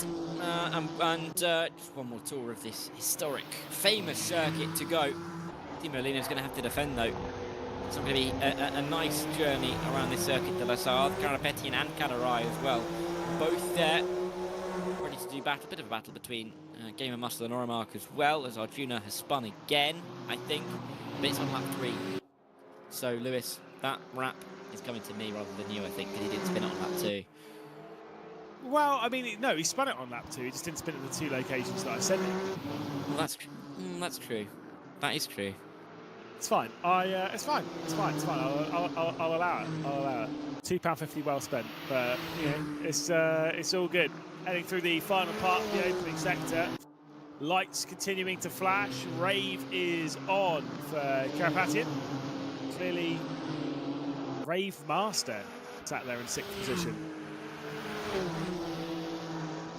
I'm not going to lie, at LAN, I would absolutely pull over him, get out of my rig, storm over to him and be like, what's your problem? It is slightly excessive, isn't it, the amount of lights that are flashing. Inside line for Carapetian in towards this first of the Mulsanne chicanes. Timothy's going to have to find a way back through. A bit of a wiggly exit, but will get the power down and will have the acceleration. And then you've got the 4-car as well, just there as well. This could be a 3-car battle as those lights still flash down in towards the second chicane. Yeah, you've got Mikael Volk directly ahead, so Citroen is being picked up. Timo Lino is using it on the run into the second Mulsanne chicane. Will now cover over the nose of Carapetian. And once they go onto the brakes, that almost looked like it was going to be a little bit too late on the brakes, but actually, do you know what? Surprisingly all right. Mikael Volk will hold on to 4th position as Champion Joe is right onto the rear end of Arjuna in 2nd as well. Yeah, and here we go then. Final lap escapade around the Circuit de la Sarre. Timo Lino trying to get through and also defend at the same time. Let's see what happens. Carapetian to the outside line, down in towards this ever-tightening right-hander. Great late braking if he can make this work. What a move that is, David Carapetian. The lights flashing, working off in the end, and he's up to P5. There's still a strobe effect on those lights, but let's see if Timo Lino can come back. Good little battle towards the end of this one. Yeah, not too many corners left to go, but they are infamous corners. You've got the run through Indianapolis, the turn right at Arnage, and then the fear-mongering Porsche curves. They are terrifying in cars like this. Thankfully, we are all driving Porsche 962, so we're all in the right camp as we flick through the right-hander and then into the left of Indianapolis. Carapatian going for it, but asking a little bit too much, has a little bit of a slide, and catches the car, but he'll lose the spot, but a superb attempt of an overtake. Yeah, nearly got it. As we exit Arnage, there could be another chance down in towards the Porsche curves. Not if you get smashed off the road. And Timo Lino might be liking this because he might have a go as well in towards the final few corners. Here he comes on the inside of this little left-hander on Carapetian, but it will be the outside line for the start of the Porsche curves. Is he going to make it 3 wide? Oh my goodness me, this is a dramatic way to end the summit car. Indeed, they are going to go side by side in the entrance Porsche cars. Is anyone going to keep it onto the road? Is anyone going to drop it off? Unfortunately, Mikael Volk will drop it off the road. Carapatian will take 4th spot. Kireth Kalari will also come through as Mikael Volk will drop down the order, and Kyra Angermeyer will win for the 2nd time, it seems, in the Summit Cup. He's been able to beat off Arjuna again, and through the final corner, Angermeyer will go to win here at the Circuit de la Sarre. Arjuna and Champion Joe will finish in 2nd and 3rd, so at least Arjuna doesn't have to interview himself. Somehow he's avoided that one for the 2nd day in a row, and that's a big slide from Carapatian. He's going to do a 720 no scope, but it doesn't work. He's overdone it. You've been watching too much of the snowboarding the last few weeks, I think, trying to do too many of those spins. Wasn't able to land it, sadly. But his lap time is smart little... Oh, no. It's not as quick as I thought it was. I was thinking that was a quick lap coming in anyway. Good way to end this Summit Cup. Great battles on that last lap, wasn't there? Look, I think it's been an entertaining breather between the 2 sections of R1, between our hero stage and the final stage, which will be coming up in a few moments' time. See the final couple of drivers across the line, Maceros and McRalph. 2 of them separated by 5 seconds, 1 minute and 20 off the race lead. And I've got to say, for Angermeyer, it's been a very well-deserved couple of victories here, isn't it? He has really good performances in the last 2 races and just getting control of these cars when others haven't been able to. And it can be tricky, but Angermeyer clearly showing that it can be done as well as McRalph. I think knowing that the game was up, just coming across the final couple of chicanes to close out the Summit Cup. But great to get a real good view of these cars on such a great circuit as well. Well, race number 3 done here in the Summit Cup. Of course, we've had our 3 different tracks and our 3 different cars. Fuji in the hypercar, of course, we've done Kuala Lumpur in the Envision, and we finish here in the Le Mans Group C's, the 962. It's been an exciting vehicle to take to, and we've had an exciting run through the opening few races. Obviously, 4 of the hero stage of the esports side of R1, and of course, the final runs down in the final are ready to go. We will head down now to Arjun, who is ready with our race win. And back-to-back race winner for Kaya Ungermeyer. What a car this Group C was. No assist. We're both sweating. Did you have fun? Yeah, at all. It's an enjoyable car to drive, but I'm sure I'm pretty scared in every corner to brake the car because it's so sensible to drive. It's incredible. And not just braking. When the turbo spools up, if you're not, and then the rear end comes around, it's just a really interesting car. But across the 3 races that we just did, 3 very different cars coming to Rennsport soon. Yeah, I know. I mean, for the old generation, everything is for all generations. There are cars. There are modern cars, hypercars, old hypercars, and the future. What we can achieve with this game and with the cars is insane. I know you have a lot of hours on Rennsport. How is this interpretation of the Circuit de la Sarthe? Because from my perspective, it looks gorgeous. I can't wait to hit the track with a multi-car race in Rennsport and enjoy all the rounds with the new cars and have fun. We'll let you go. We have to figure out who won the championship. It's between you and me. We'll go add up the points later. But what a Creator Cup. Always great to try some new content, all coming to you in the next couple of months. We've got esports action, though, to close out day 2 here of our 2026 Rennsport Summit. Don't go anywhere. That's coming up next.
And welcome back to the Rennsport Summit 2026 here in Munich. We've just finished with our Creator Cup 3 electric races, but now time to get to the serious business of our esports final. If you're just rejoining us here on day 2, let's walk you through what we've already done as we set up for our final run of racing tonight.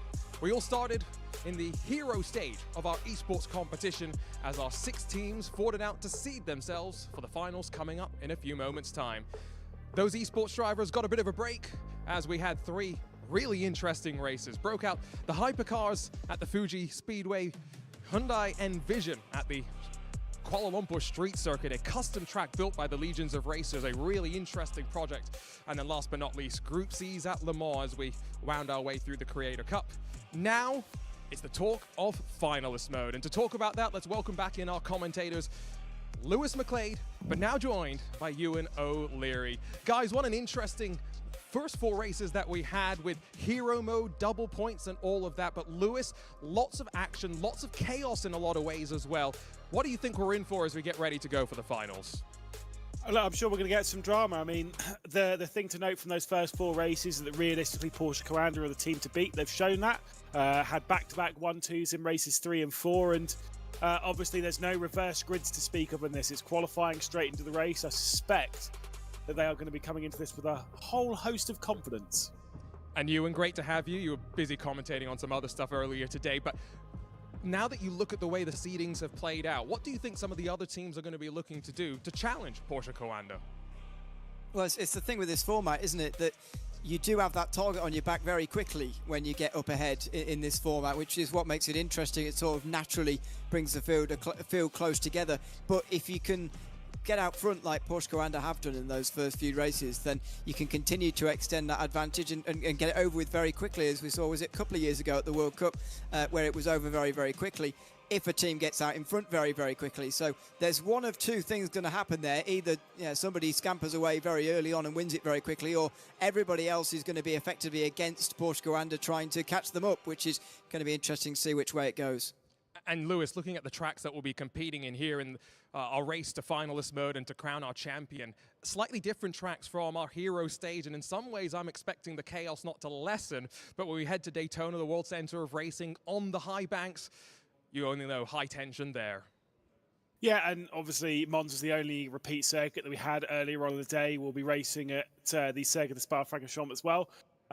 3 obviously different circuits that we've raced earlier on apart from Monza, but realistically they're all circuits they're all pretty well experienced at. Daytona's one that is the one they theoretically have the least experience at. It only joined us for the spring season back in 23. They're all well versed with all 3 of these tracks. I actually don't think that's going to play a major factor in it. Drama's going to be drama, and the driving standards earlier weren't good enough, and race control were pretty hot on it. Ewan's going to be enjoying looking through some of those race control decisions as he picks back up with what he missed. But Ewan, one final question for you. When you look at the shake-up of team racing in this finalist mode, it's a little bit easier, right? Because once a team gets into finalist mode, one of their drivers can win while the other maybe has that target on their back and gets mixed up in some of the action into turn 1. Yeah, exactly. It doesn't matter which. So you can sort of use one to go on and win the race, and you can use another to get in the way. But that only can happen if you both qualify, if not on the front row together, then actually at the front of the field both together. That's a lot of reliance on both of your drivers. So that's where the hard part comes in terms of qualifying up towards the front and getting on the front row, and then you can send that one driver up the road so you can fend off the rest of the pack. We're talking about it like it's very easy to do because it has been done before by this standard of driver, but don't underestimate. It's very, very tricky to do that. But you're right, it does. It's a little bit easier in that sense than it is when it's a drivers' championship like we've seen in the past, and it really is 1 versus 11. Well, I think it's time for me to relax for a little bit after those 3 stressful races behind the wheel. Lewis, no more throwing me under the bus for my driving standards. Let's get ready for our first of our races on our run to the championship here in Rennsport Summit 2026. Absolutely. We've got potentially 7 races left to go, but it might be less than that if Porsche Coanda have anything to deal with in the opening races. It's not much of a shock to see them really involved in the top spot.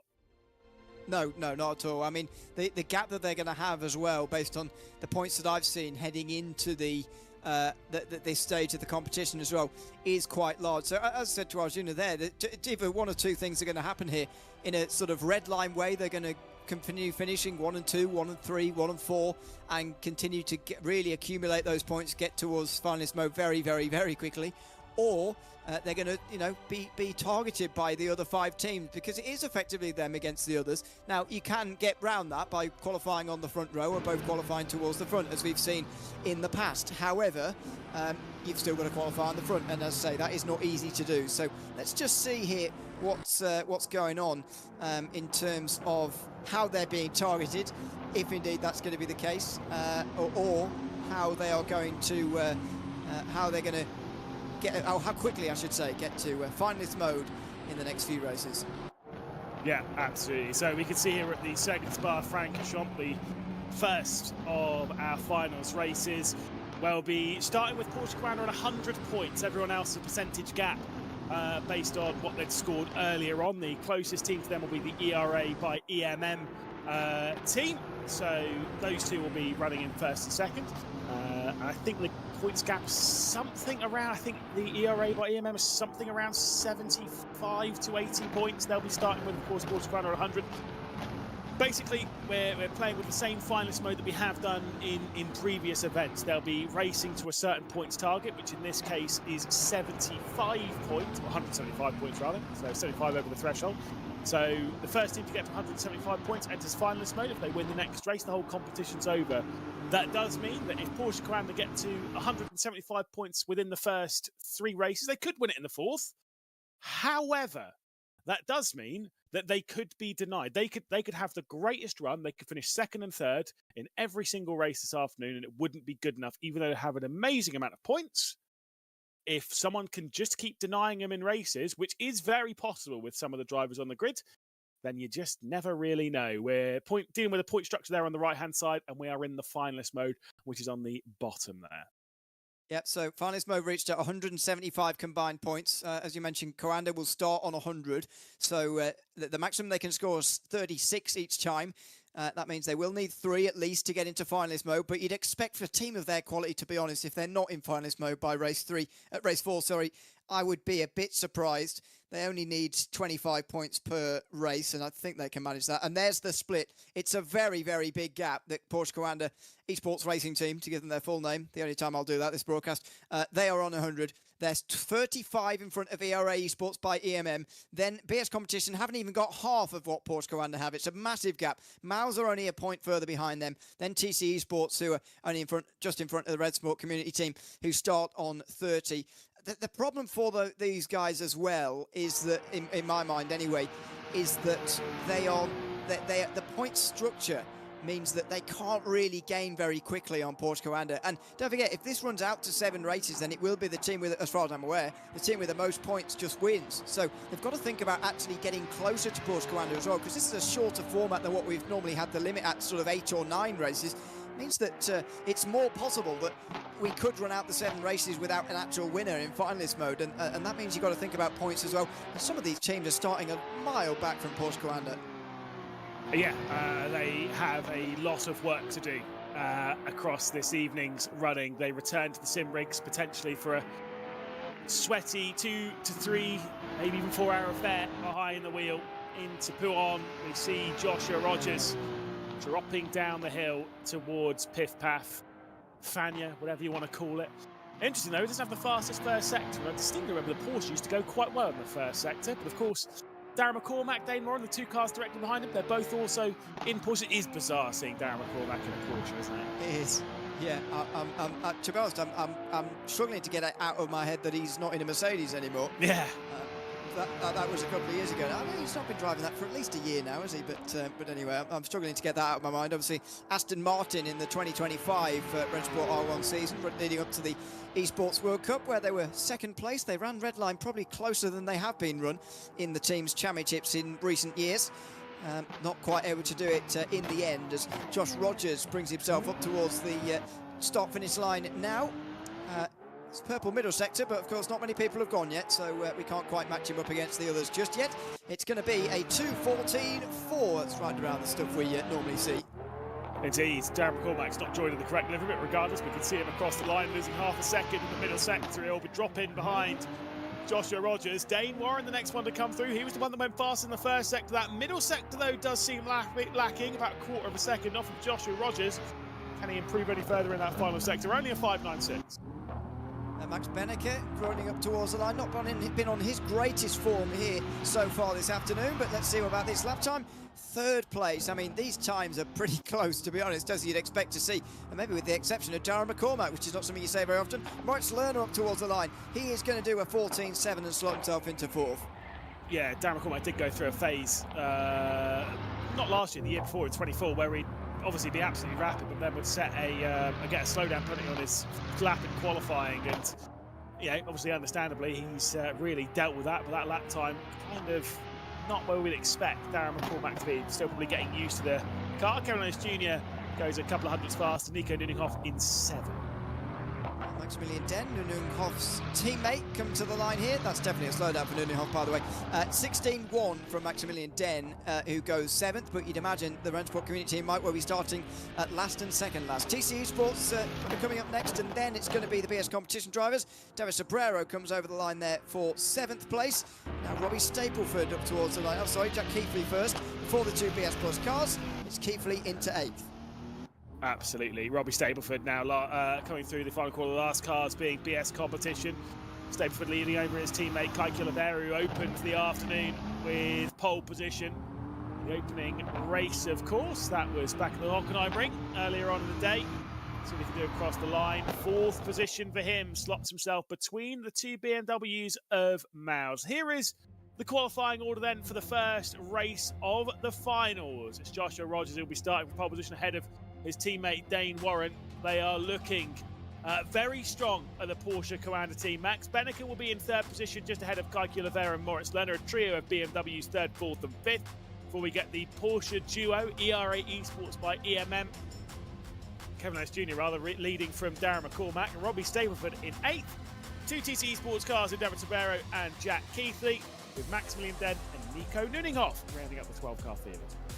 Yeah, and it's quite uniform across the back of the field there for TC Esports and Rennsport community team, unfortunately, because yeah, that is how they are standing as well in the standings. They are both a very long way behind Porsche Commander Esports, who have done a very good job there to get themselves up towards the front relatively, but how quickly can they now get themselves through and into finalist mode? We saw the point system a couple of moments ago, and on average they'll need to average 25 points a race until in these first 3 races to get to finalist mode at the earliest opportunity. But as I said before, sometimes getting to finalist mode first is not actually the advantage that it seems, because you do have that target on your back for everybody else to aim at.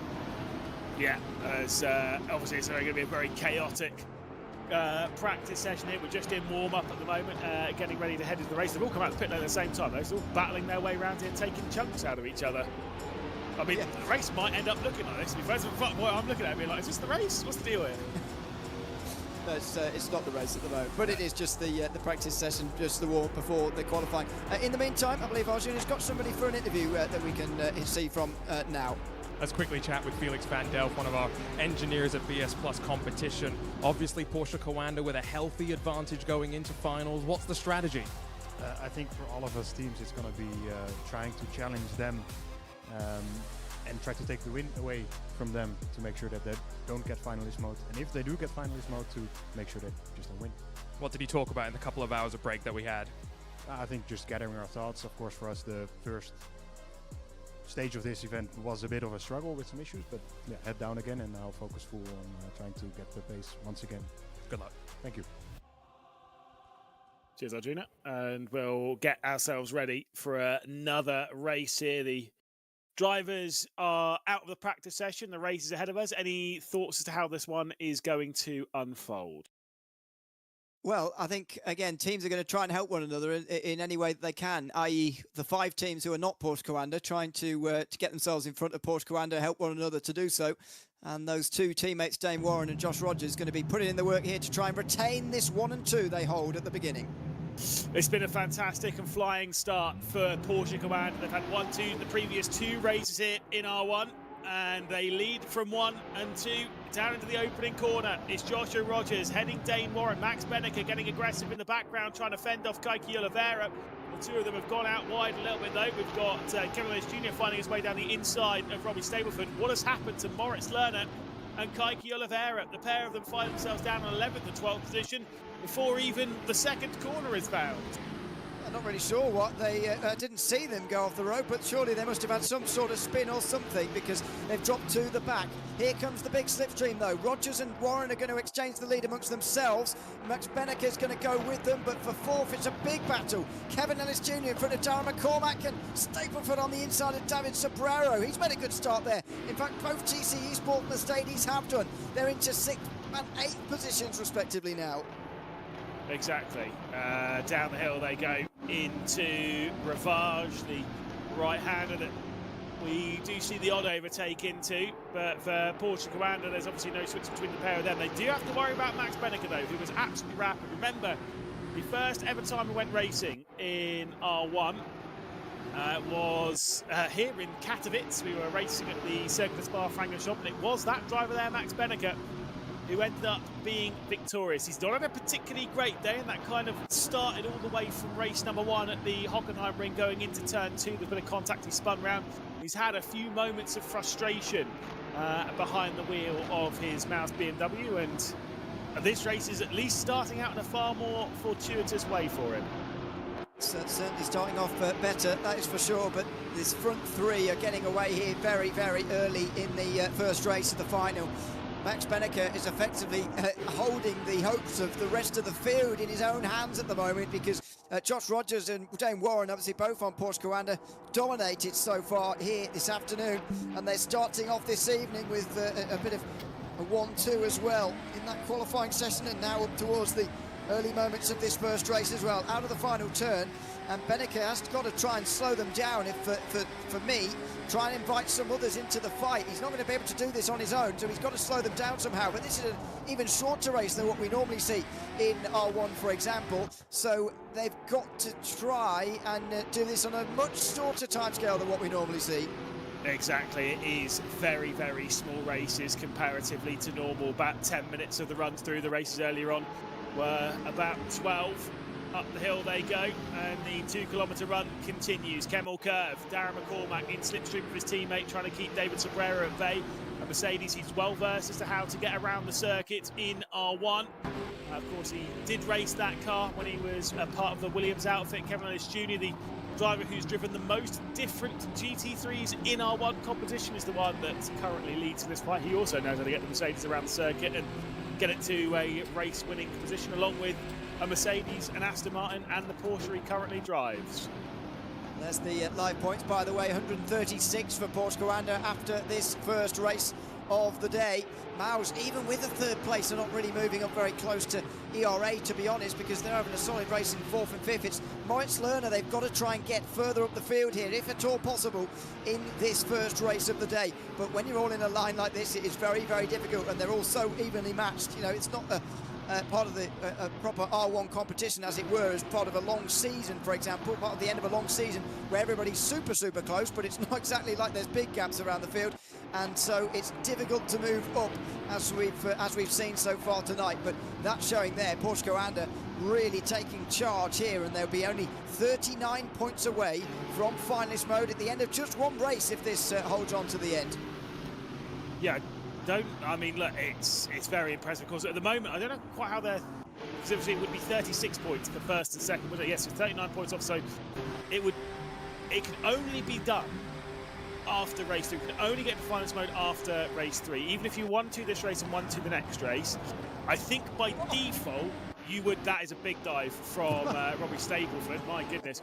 By default, because the final 2 positions yield you 3 points, if you have a 1-2 in the first 2 races, you will be in finalist mode for 4th, because you can't possibly not score enough points. Does that make sense? In race number 3, Sobrero to the outside of Robbie Stableford regardless.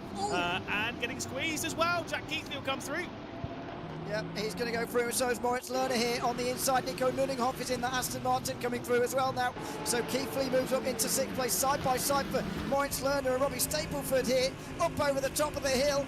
And they are going to be absolutely locked together. Nico Nuninghoff has got to decide where he wants to go, and he's going to go nowhere. Soprero's going to draw it off. Soprero's off. He's been pushed off the road, and he's going to nearly end up in the wall. Dear me, what a save. He's going to drop down behind Maximilian Den now as well. He drops to 11th. 3 wide nearly. Oh, and Nuninghoff did not make enough of that, I'm afraid, and he spins now through Lecombe. He's got to wait for Kaiki Oliveira as well to come through, and fortunately Nico Nuninghoff dropped to the final position of the 12. Robbie Stapleford behind Moritz Lerner now 7th position. The gaps from the race lead still remain completely close between Porsche Coanda and Mouse. We've completed 2 laps. We're about halfway through the opening race of the finals. Max Benneker, we're staring the 2 Porsches ahead, a situation he has been in probably far too many times in the world of sim racing, staring at a couple of Porsche Coandas that sit ahead of him, and he would so desperately like to find his way past. Yeah, isn't it just? If those 2 hadn't been born at the same time, they would have both had more successful careers, I suspect. But there you go. That's the way that these things work.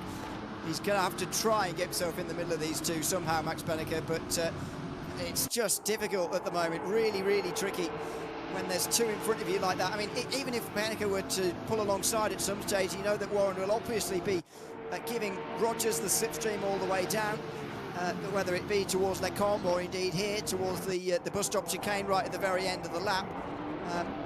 It's just going to be really hard for Benneker, and he's not been able to get in amongst them to slow them down either, although that would have been really hard. Sobrero here comes along the outside of Maximilian Den, who is fighting him hard, and they just about give each other enough room through the bus stop chicane. Still inside line for Maximilian Den here for 9th position, and there are still points, as you mentioned, all the way down the field here. This is for 4 points now, although it's only 1 point per position down here. Every one is probably going to matter, because behind Porsche Coanda it is quite close. Yeah, and that's the thing. As much as we're all talking really of the fight at the front of who's going to become our champions here in Munich, this is one of those crucial things. Like, not every team is coming this expecting to take part in the battle for victory, and because of that, you actually don't know. There's a bit of a squeeze coming on there from Sobrero as Maximilian Den was trying to get himself alongside. So clearly he was like, well, I've been dishes out my way, so I'm going to give you some of that as well. Heading down into Lecombe, and it will be Sobrero now ahead. But yeah, if you are one of those teams that's battling for 3rd and for 4th position, 2nd and 3rd, those kind of fights, if Porsche Coanda run away with it, you don't know how many races you have to score points. So if you do have a bit of a gap up to the next team, you can sit there and, normally in a championship, you sit there and you go, oh, I know I've got 6 races left to score X amount of points to get ahead of them. Whereas in this, we could be racing for just 4 races. We could be racing for 7. We do not know. That is the joy of finalist mode. If Porsche Coanda get into finalist mode, they may not win another race this evening. You don't know. Yeah, exactly, yeah. And you know, I think it's been one of the best inventions that we've had since introducing R1 3 years ago, whatever it was now. The finalist mode moments that we've had down the years have just been fantastic, and it's great to have it back again for the Munich Summit in 2026, although it is looking one-sided at the moment. I seem to remember Miles were the closest challengers when Redline really ran away with it a couple of years ago at the World Cup, and it feels like that at the moment as well. Max Benneker trying to do his best at the moment in 3rd, and he has got a bit of a run this time on Josh Rogers, but he's going to wait. I don't know if he feels like his last lap maybe is the best chance to try and get past both these Porsches at the moment, or what, but he had a chance there. He elected not to take it. I think it is all about to kick off as we head on to the final 7-kilometre run around the circuit Spa-Francorchamps. I was saying this a little bit earlier on with some of the driving standards that were considerably worse earlier on in the broadcast we've seen in times past, which is actually saying something. They feel a bit more raceable. I don't know if there is, I don't know if there's been any changes or whatever, but they seemed a lot more raceable in some of the earlier races. Slipstream really was taking precedent, and we're seeing a lot of position switches, and maybe that's why Max Benneker has been a little bit more patient here. He sits right on the rear end of Joshua Rogers, the driver who sits #1 on the all-time winners list, already a 2-time winner today. as he tries to find his way through now on the Porsche Commander driver. Alongside he goes, bit of contact between the two, but it was a brush and nothing more. Into the braking zone at Lake Comp, but of course two Porsches giving themselves slipstream. And a big slide around the outside from Joshua Rogers, who tries to fend off Max Benneker. Oh, contact, Benneker sideways, but Rogers holds on. I think but Rogers initially actually was a little bit overly nice to Benneker on the inside line there, because he really gave him a lot of room. Was that Cam Rogers flying a drone? It really gave him a lot of room there on the inside line, and he didn't need to quite. In the end, he did seal the deal and hold on to second, but there you go. That was closest Rogers has come to losing that position there from Max Benneker. I'm finding out whether Cam is flying that drone. If it is, he needs lessons.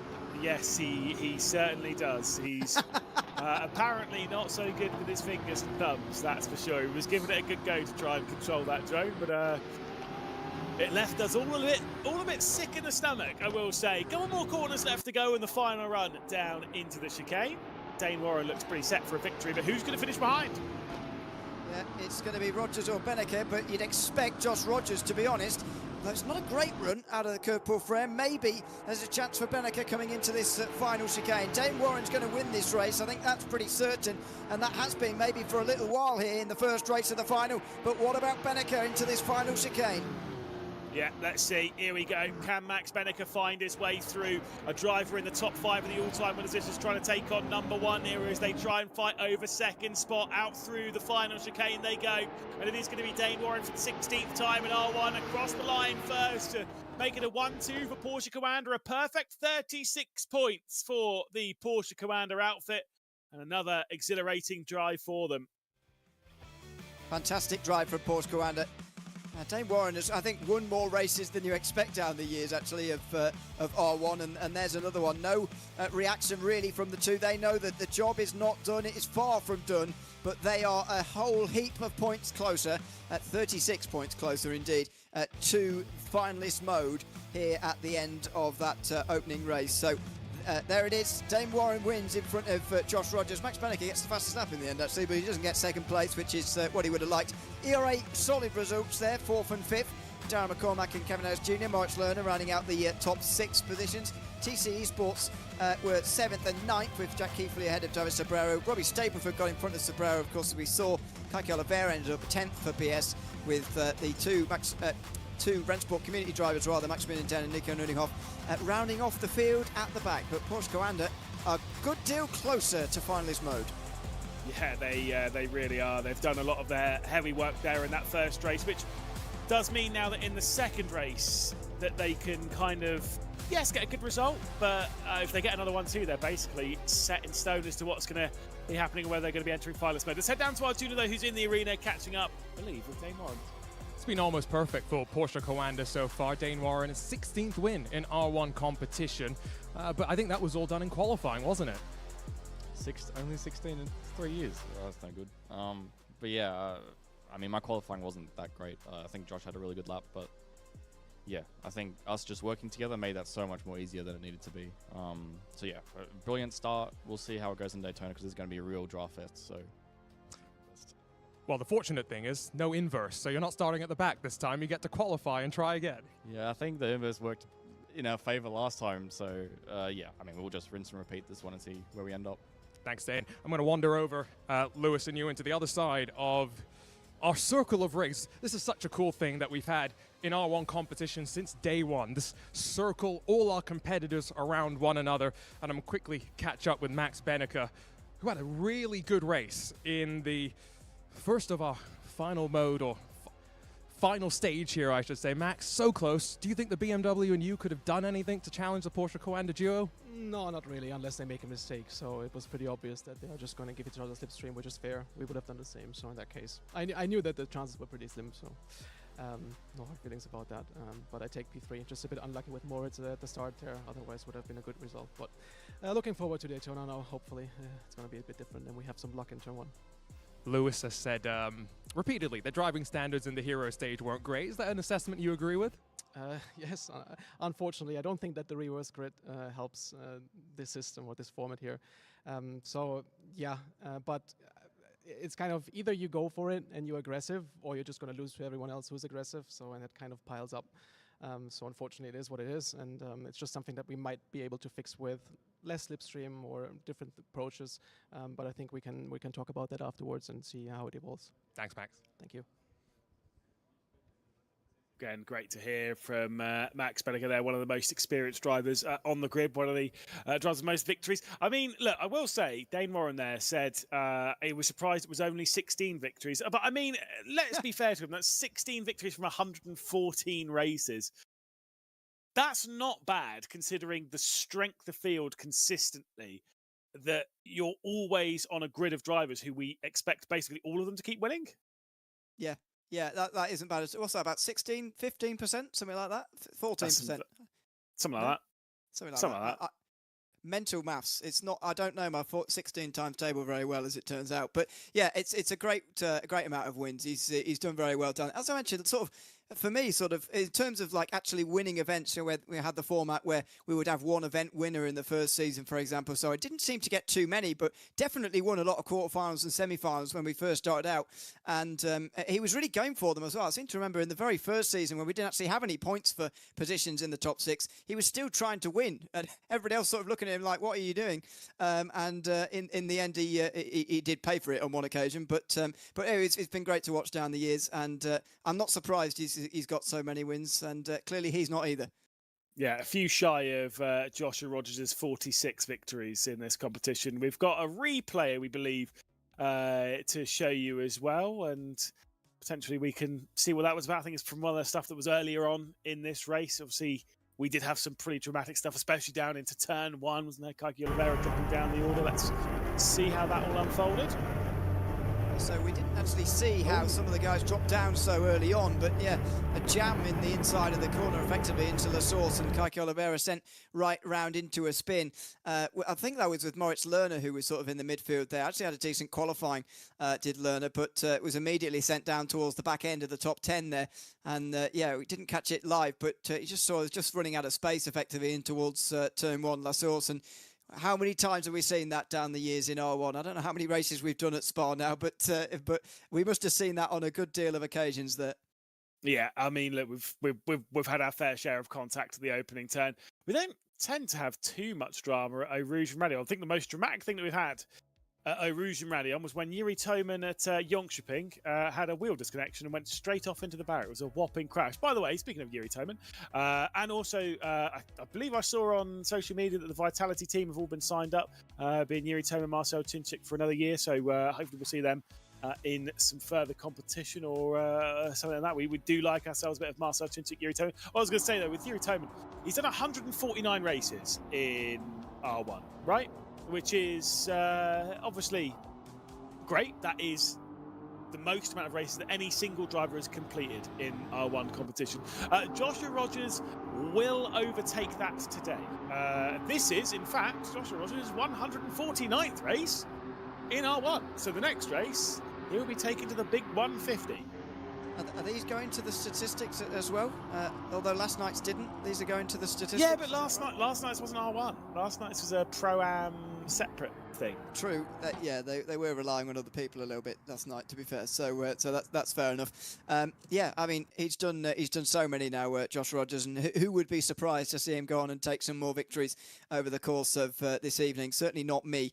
As you mentioned, the minimum. What did you say? Minimum they can pick up is 6 points over these next few races. So they're going to get themselves a little bit closer to finalist mode again, a little bit closer. But the fact they were 1 and 2 there in that first race means that they're really not very far away now. The other teams have got to try and do something about that to, if not get in front of them or whatever, then start to position themselves in second and third so they can start to catch up. Because as I mentioned, this is a shorter format than normal. 7 races this time is the maximum. I think 9 or 8 has been our maximum in the past. And that means you really don't have very much time to get to finalist mode. For some of those other teams, it's going to be a real challenge to get there. 8 was the maximum in the Esports World Cup last year, but that did have a different caveat of how we had to build up into finalist mode from a much lower benchmark. It was a troublesome thing to get into, and unfortunately the one thing that we both spoke about the day before or commentated for ended up happening, which was where we had basically a pointless final race where no other team could win. and Team Redline were able to take the crown, even though they didn't have a victory until the last race earlier on. It is what it is, but they had a lot of victories earlier on the day, stolen away from Darren McCormack, who took 4 victories on that final day. Absolutely incredible performance from McCormack there, and he's trying to battle with his teammate Avertis Pro, now at EMM, ERA by EMM, of course, to try and steal second away here. I get the feeling the victory might be a little bit out of their reach, but it's one of those ones. You never know when we get towards finalist mode. You can start denying people very quickly. Onto the high banks they go as we ride on board with Sobrero. Yeah, he's first out this time round, David Sobrero, for TC Esports here at the moment these days, partnering with Jack Keithley over in Munich here this time around. Going to need a big performance here to get themselves into the top half. TC were up, has he run himself in the wall there, nearly in the back straight? They do need to try and get themselves, to say, into the top half. They did struggle to get themselves out of Group D, as we were seeing through the dynamic group phase of last year's R1 competition, and that sort of shows really where they are around in the standings. Unfortunately, they've not been able to lift themselves much further up than that so far here today, as Sobrero comes around the banking now for the final run to the line here at Daytona. Where is he going to get himself here with this opening lap time? It is a benchmark of a 1:44.2 to beat, which Dane Warren likely will. Incredible sectors coming in from Dane Warren. A few cars down the list will be his teammate Joshua Rogers, but Warren will cross the line and immediately go on to provisional pole position. Robbie Stainford will be the next one to join him across the line. 43.886 to beat. I don't think he's going to quite do it, but it's still going to be a 44.173. Decent final sector there for Stableford. It certainly was, and here's his teammate Kiki Oliveira for BS Plus competition, coming up towards the line, going to be joining his teammate, I'd imagine. There he is in the low 44s in second position. Here comes Kevin Ellis Jr. up towards the line now for ERA as well. He will be close to, no, I thought he was going to be closer to Warren than that, but 5th place for him so far. There was a bit of a mistake in that final run-in from Ellis Jr. So easy to do from the bus stop, the Le Mans chicane across the line. Beneker goes into second position. Second driver to break into the 143s, Maximilian Dent. A few tenths off, particularly in that first sector. This is not, unfortunately, going to challenge a pole position. It's going to be a 44 high, maybe even a 44 low. Yeah, 44.0, 39, unfortunately, with Dent is his teammate Nuding off. You'd imagine it will be somewhere around what Maximilian Dent has been able to do. And oh no, he does get himself in front of Kevin Hurst Jr. Very good end to the lap, but Josh Rogers is flying again. Porsche Coanda continue their dominance, and they go 1 and 2 again. I'm not sure any of the remaining drivers, maybe Bart Darren McCormack, can get in amongst that. Yeah, it's been a troublesome qualifying session for everyone that isn't Porsche Coanda. I say troublesome only in the fact of the pace that they continuously put out onto the circuit is so difficult for everyone to deal with. Moritz Lerner will be the next cross line, 10th a bit down in the opening sector. He's going to find his way into 5th, so another good qualifying will start around the drivers he made contact with in the previous race. And Kiki Oliveira, here comes McCormack, the last driver across the line, and it is only 9th for the ERA by EMM driver. So it is another 1-2 on the starting grid for Porsche Coanda. They are looking ridiculously strong. They certainly are. Look at them both in the 43.8s at the end of that qualifying session. Max Beneker also in the 43s, starting in 3rd place. The same 3 teams find themselves up towards the front. This time BS Competition, though, replacing ERA as one of those top 3 teams. Kike Oliveira, Moritz Lerner, Robbie Stepford in the top half. David Sobrero with a decent lap to 7th. Darren McCormack, perhaps surprisingly, down in 8th there, ahead of Jack Keithley. Nuningoff getting in front of Kevin Ellis Jr., a bit of a surprise there as well. Maximilian Dent bringing up the field. I do wonder whether the fact Darren McCormack's in the Porsche this time around is having a bit of an effect on him compared to the others, but I don't really believe that's all of the reason at the moment. He would have driven the Porsche before, see BOP testing and all that kind of thing, so not sure what it is, but down in 8th place anyway for this race.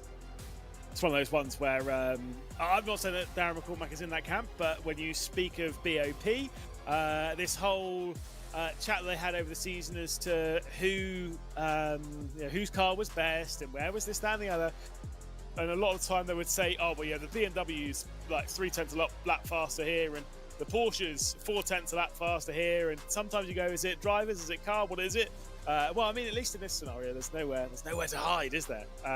You're jumping into a new car. If you thought it was the best car, suddenly you've got to find the extra time that Porsche Coanda continuously find behind the wheel of this car. Darren McCormack's an incredible driver, but I mean, it's a new challenge, and it's so very different. The Merc to the Aston, I don't think was that much of a crazy switch. They're both V8s, they're both front engine, they're both pretty similar on weight, they're both about the same size. This is very different.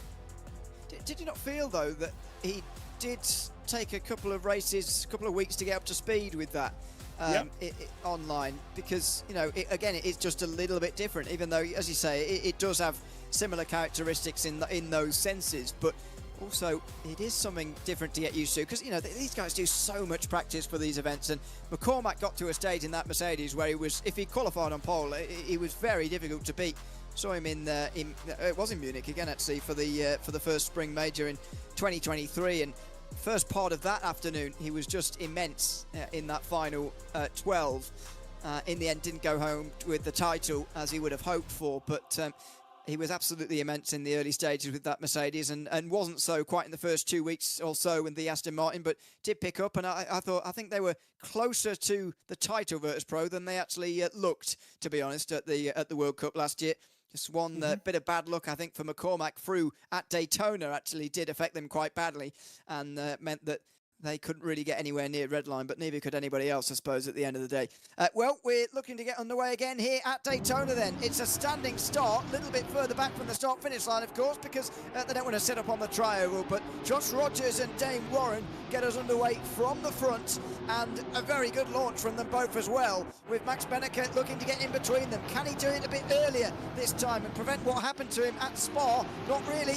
He can't get in amongst them, and Rogers leads coming into the infield for the first time.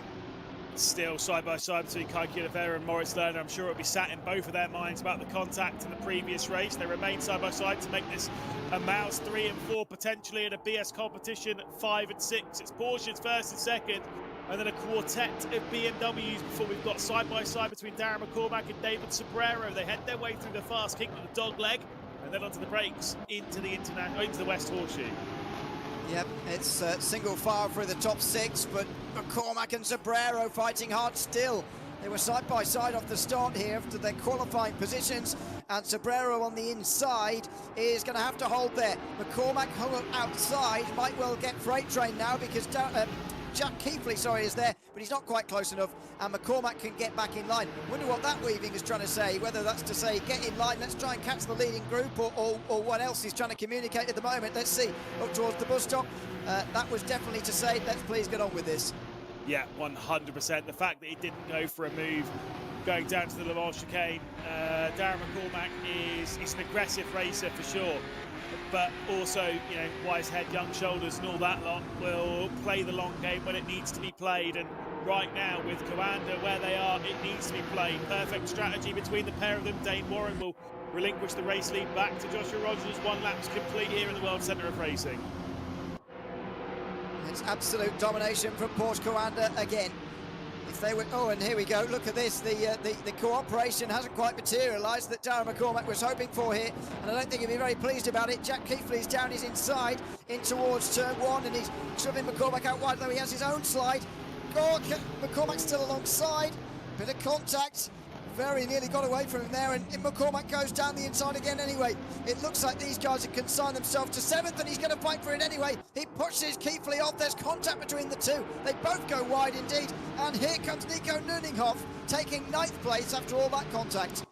Shake of the head from Darren McCormack, making contact with his old teammate, of course. Remember when Jack Keithley and Darren McCormack have been teammates back in Williams, obviously a fair while ago now. Now Darren McCormack out of Virtus Pro, hovering around the ERA, EMM lot, mostly with Will Chavin, of course, who he works a lot with Hymo setups and such, where Darren McCormack's going to end up through the year. Same with Kevin Lynch Jr., who knows, maybe they'll fit in a little bit towards the ERA camp, who did a brilliant job, of course, in Maastricht. Obviously, a few weeks back now, through the bus stop they go, the Le Mans chicane. They certainly did do a good job a couple of weeks ago. It's their second LAN event of the year already. It's only February. They're going all right so far, although this event is not quite as successful for them this time round than what it is, or what it was in January. Benneker's there with the 2 Porsches, and here he comes, right round the outside. Now, he's going past them like they're not there here. Rogers on the inside, getting help from his teammate. He's going to just make this even, but Beneke could get between the teammates now, and that would really help. And the fact that he's got Moritz Lerner there as well means that he can really be expressive and expansive in the ways he's trying to overtake the two Porsches up in front of him. You can see the mouth moving there of Max Beneke on the left-hand side of your screen, obviously communicating to a team boss Rene, and also, I'm sure, teammate Moritz Lerner to a degree. And you're absolutely right, the fact that it's his teammate directly behind means that he can be a little bit more inventive with his attempts to pass the Porsche Carrera duo that sit first and second and try and deny them their what would be fourth consecutive 1-2 finish in this. They had 2 at the end of the Hero stage. They've had 1 to open these finals. They're in a really good position at present, and Mouse could get themselves very much involved here, and I wouldn't necessarily rule out a 1-2 finish for any of the top 6 teams if a little bit of drama goes anyone's way. They are running first, second for one team, third, fourth for another, fifth, sixth for another. That's true. I am finding it difficult to see anyone other than Porsche Carrera getting a 1-2, to be honest, but you're right, with a bit of trouble, then you never know what can happen here.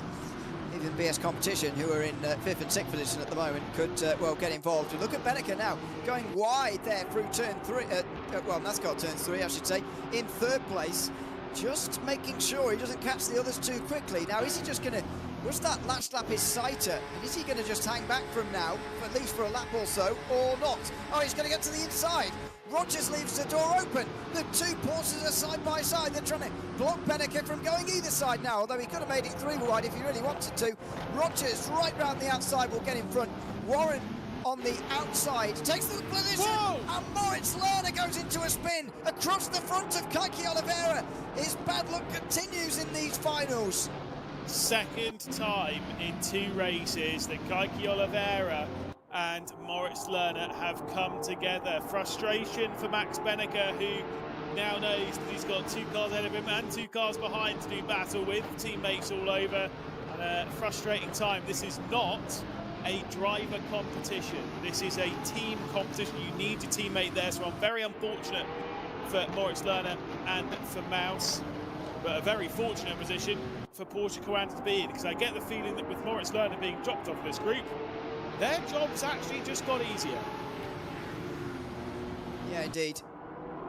And the 2 drivers, you know, the team formation, I should say, has very much been broken up now by that. Stableford has taken 4th, and a bit of a gap has been created in front. Sobrero now trying to join, but they really can't call themselves part of this front group anymore, I don't think. Rogers, Warren and Beneke might well be able to just get away now. Oliveira's got to get himself back into the right headspace very quickly, though, because Sobrero is right in behind at the moment, looking to get through into the top 5 position. He's maybe going to even have a go in towards turn number 1 here. There's a big gap behind them, so Kaiki Oliveira can let this go. There's still 3 laps to go, and he might well decide that that's the best choice, or is it Sobrero going to be pushing Oliveira here, trying to get him closer to his teammate? There's advantages to that, and disadvantages, of course, because Oliveira would indeed be bringing Sobrero closer to the leaders, but also he's bringing Oliveira closer to his teammate, and that will make it a lot easier to defend. Yeah, I mean, like I said, there's certain bits of strategy that you kind of want to run, but at the end of the day, the fastest way to get around the circuit is by pushing as hard as you can and making sure that whatever car's ahead of you isn't there anymore. Sobrero's been showing some great speed and will like to take a hop, skip and a jump past Kaiki Oliveira, but I think that might be easier said than done. Half a second separates the top 3, though, with 2.5 laps left to go in the middle sector. We are Dane Warren with the pressure on, feeling that a 17th victory might be on the cards. He also would be, this is such that I'm done with stuff which really doesn't matter now, but I'm still going to talk about it regardless because I think it's interesting. The most amount of wins consecutively in R1 competition is 4. Quite a few drivers have 4. Sebi Jobe has it, Charlie Collins, Darren McCormack has 4. I'm pretty sure Josh Rogers has 4. Dane Warren, if he is able to win this race, would be on 3. We've not had anyone get to 5 yet, so you know, if Dane Warren wins this race and maybe a couple more, sees Porsche Carrera into the title and also breaks a record, why not? Yeah, absolutely. Why not? Did Beneke do it once as well? Am I inventing that? Did he get to 3? I've got my every race spreadsheet. I will be back in a moment. I'll leave you for now. Thank you. Yes, 350 races to get through. It is a tall order. You are right. He did it in the Esports World Cup in 24. What, he actually got to 4 or only 3? He got 4 in a row. Okay. Okay. There you go. Yeah, I remember I was talking about it a lot. Yeah. I seem to remember he got quite close to 5, although maybe not. Maybe I've invented that. But no, he had 8 consecutive podiums as he's trying to steal second away from Rogers here. He'll be getting some consecutive podiums here as well, because he had one in the previous race. It's the same top 3 again, and Benneke's in the same predicament again as well. Warren trying to give slipstream to his teammate Rogers into the dogleg and into the West Horseshoe. He's still alongside there, Benneke. Warren might be better served now to just try and get away with the win here and make sure Benneke can't at least get that, but Rogers on the outside is going to get the better run, and he will still hold the inside coming into the banking, but he'll have a compromised line, of course. So Benneke's got, or tried to get in amongst it now. He's tried to get in between the Coanders, and it's not been successful, but he has slowed Rogers down a little bit coming onto the banking. It is one thing that Dane Warren has proved time and time again, especially here in R1, is that he is an absolute team player. He will take the victories when he needs to take them, but he will assist his teammates wherever he can, and Josh Rogers being that this afternoon into the Le Mans chicane, fully committed around the outside of Max Benneke, will try and pick up the slipstream of the 57 and his teammate as they begin the final lap of the race. Into the high banks they go, they'll drop it back down. It's potentially even going to start looking like the Daytona 500 finish, and I potentially mean that in either big slipstreams across the line or maybe a whopping crash, who knows? Yeah, indeed. Or both.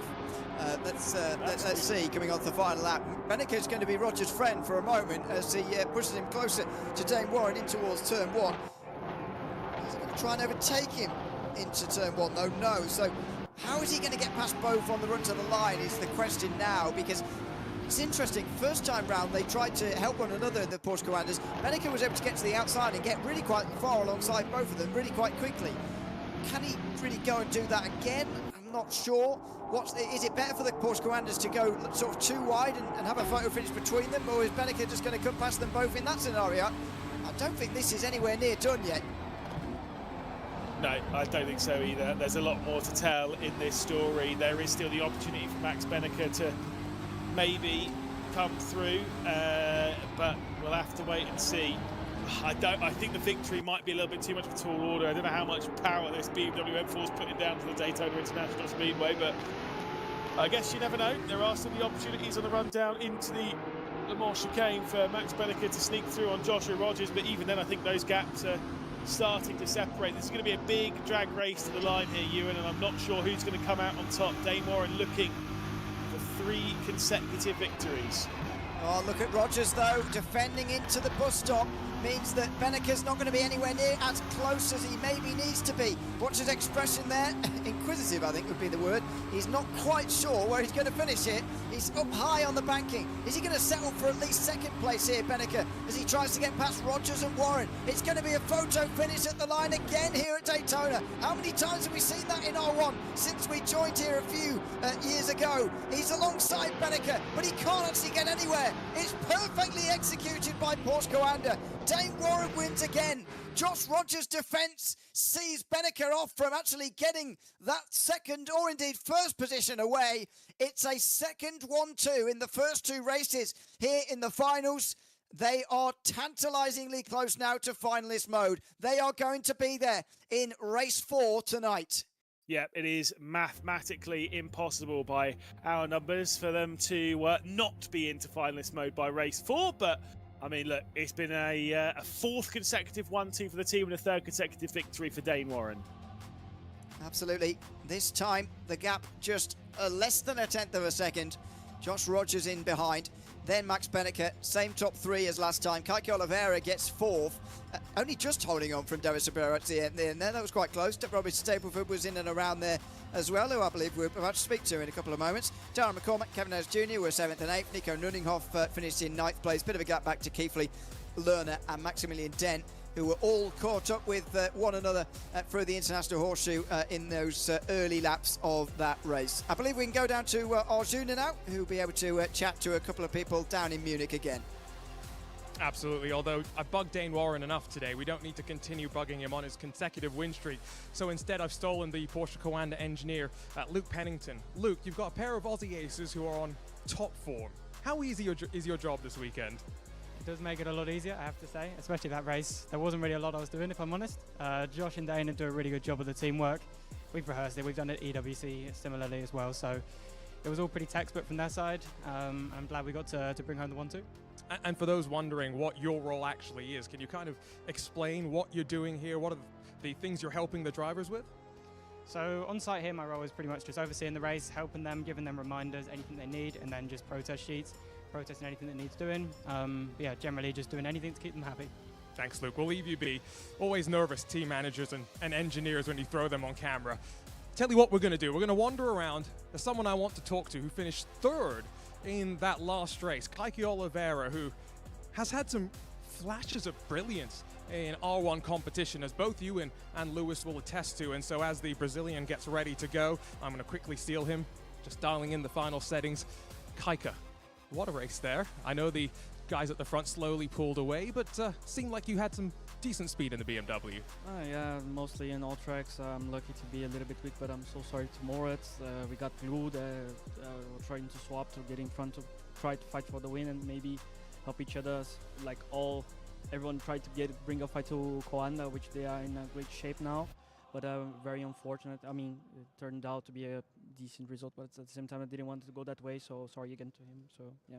We had some snow a couple of days ago. I've got to ask someone, as someone who grew up in a warm climate, you as well, how interesting is it being out here in these colder conditions? I mean, it's very cool because like we don't have any snow at all in Brazil, so being able to witness is very beautiful and such. But at the same time, it's a bit hard to endure and just go through, a bit annoying. But other than that, it's very grateful to be here and just experience this. Thanks, Keke. We'll let you focus in on the next race. I'm not going to let Ewan and Lewis jump in just yet because I've stolen something from our wonderful team at Rennsport. The keys to the KTM that's behind us. And so, is it going to work? How do I get the front to come up? We're going to find out together. Oh, look at that. You think I should get in? I don't think anyone's going to stop me. We'll see if I fit. One leg in, other leg in.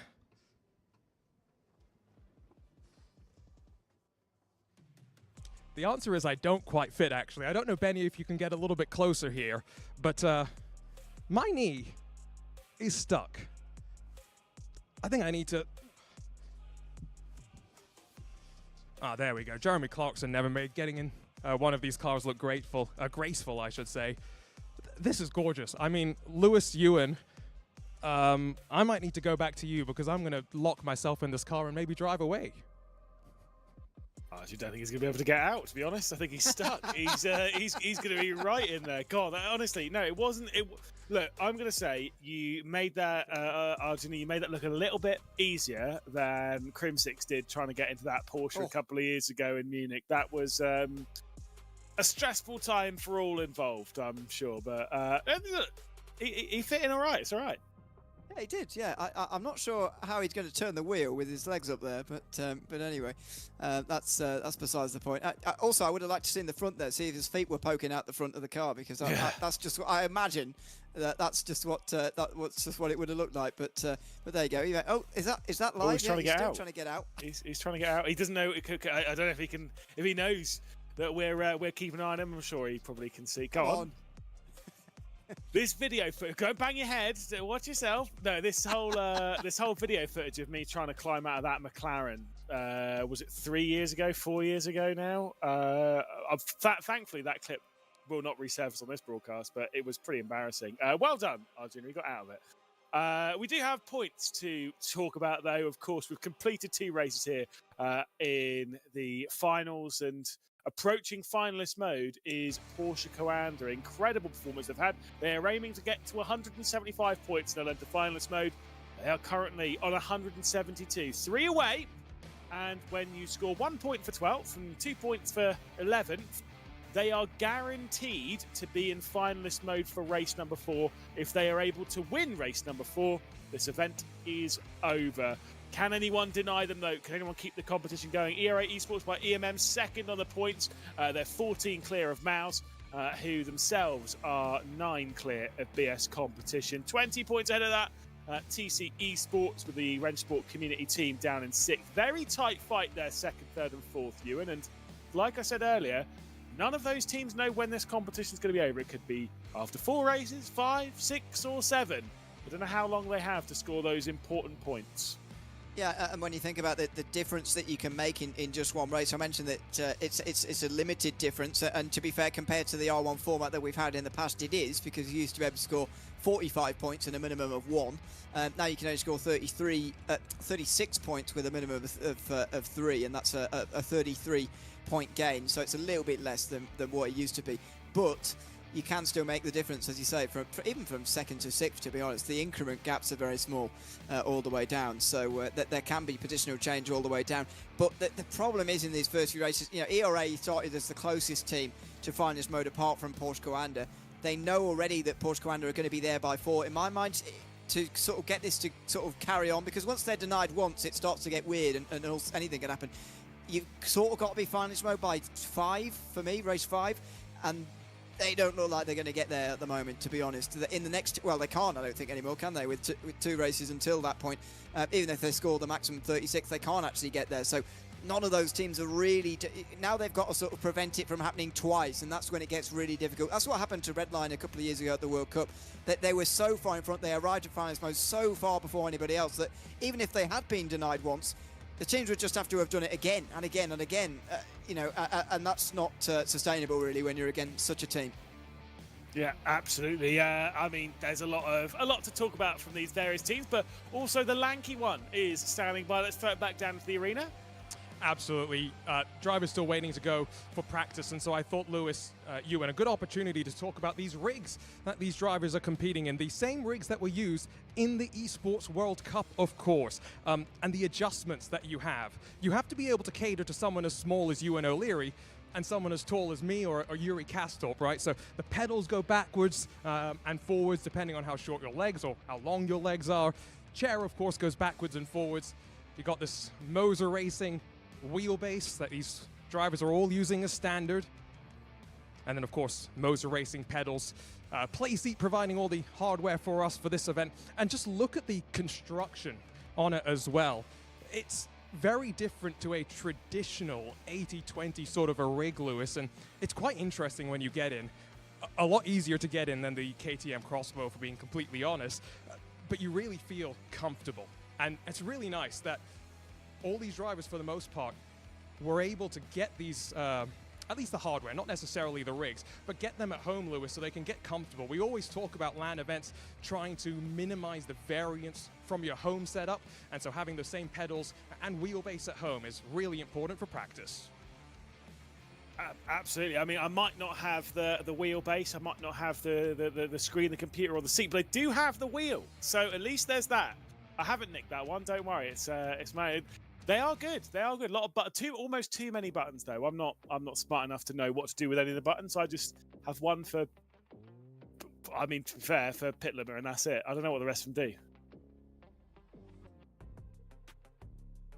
Ewan's muted. It's fine. He's terrified. He doesn't want to talk. Thank you. Oh, that's embarrassing. God, I was on camera as well. Anyway. Moritz Lerner, this is the replay of a few moments ago with Keke Oliveira. I mean, second time they've come into contact just in these finals. I mean, I don't know if we can really put anyone at fault for it. It's kind of one of those where you're like, well, 50-50 sort of thing. Moritz was a bit deep into the turn, but, Keke also had a bit of space to his right-hand side, so it's kind of hard to know what to say, whether either of them should be getting any penalty for that. And Moritz, in the end, I suppose, had the penalty in that he dropped all the way to the back of the field.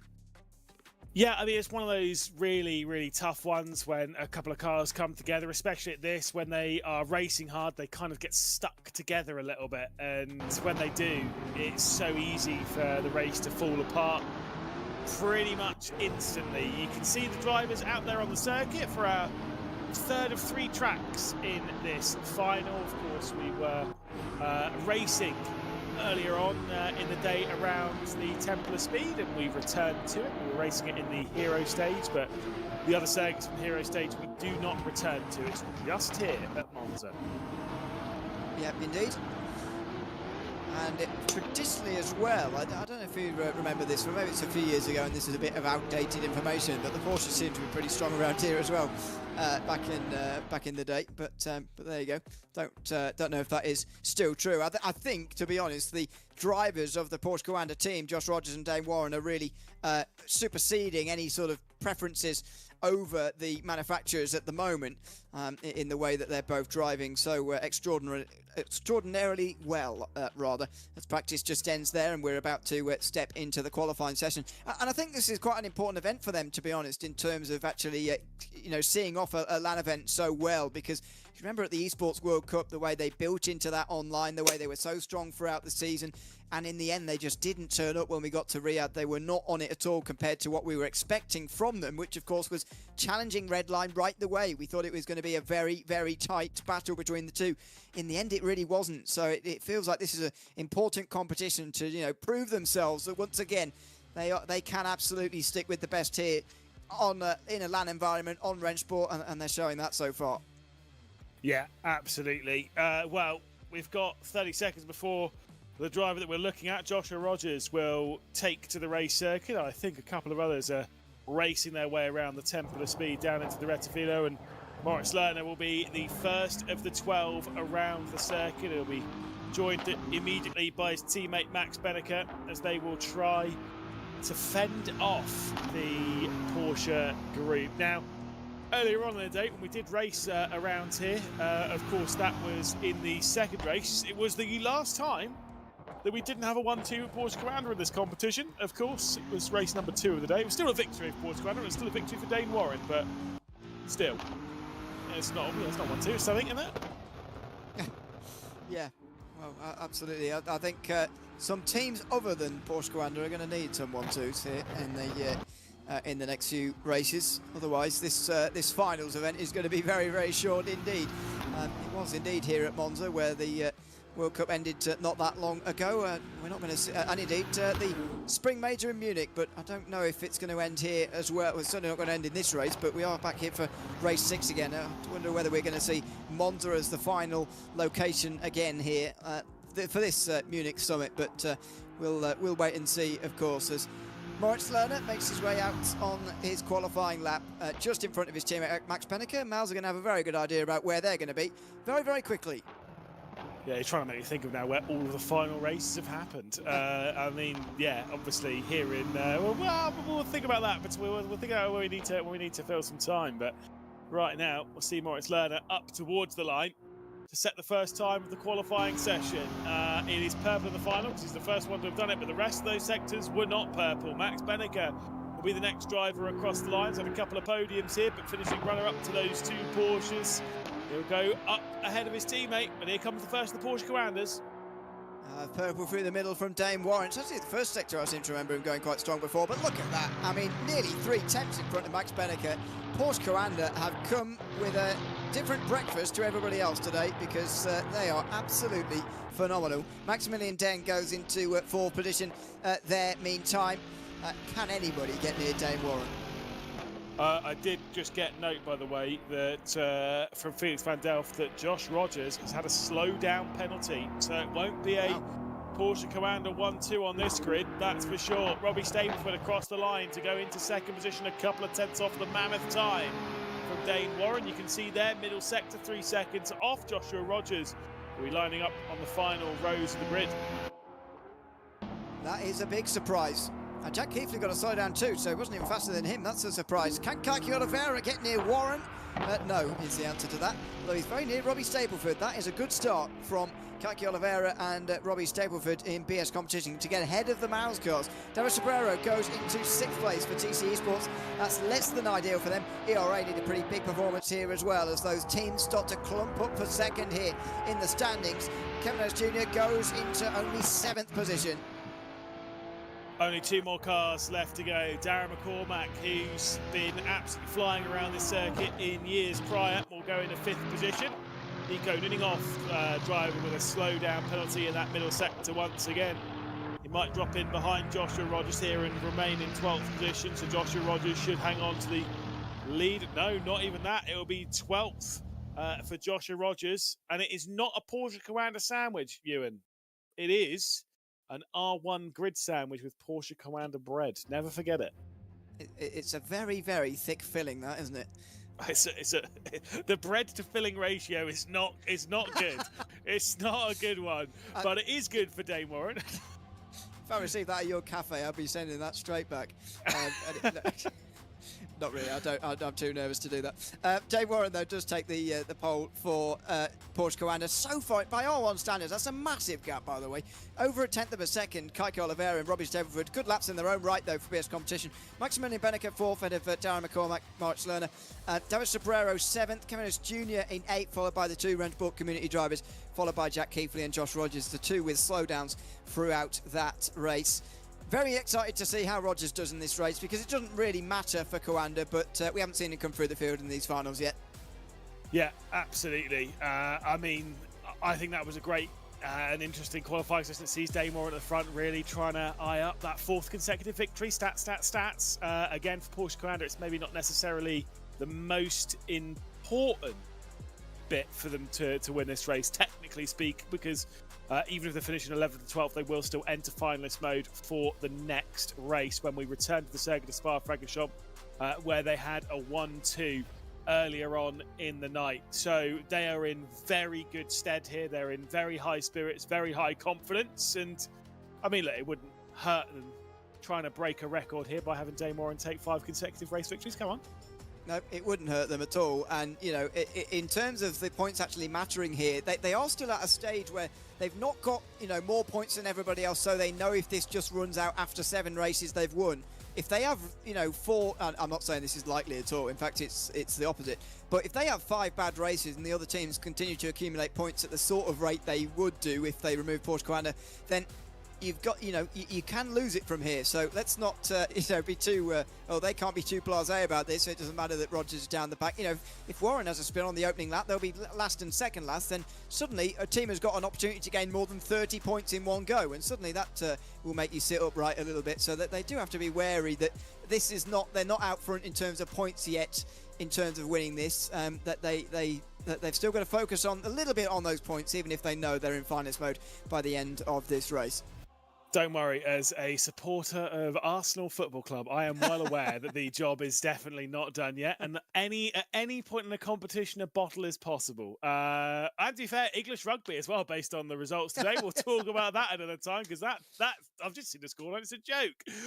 What is not a joke, though, is we're in the 3rd race of the finals. It's Dane Warren from pole position with a couple of BS competition cars directly behind. Darren McCormack is not on the grid. Oh, no, he is. It's just a couple of spots behind. It's Max Benneker who's not on the grid. So Mounts have had a bit of an issue, unfortunately, a technical problem, and Max Benneker will not take to the race start. Down to the opening corner comes Dane Warren with Kike Oliveira directly behind Robbie Stableford, trying to cover off the ERA of Darren McCormack and Moritz Lerner as well for Mounts behind. It's a clear lead of half a second for Warren.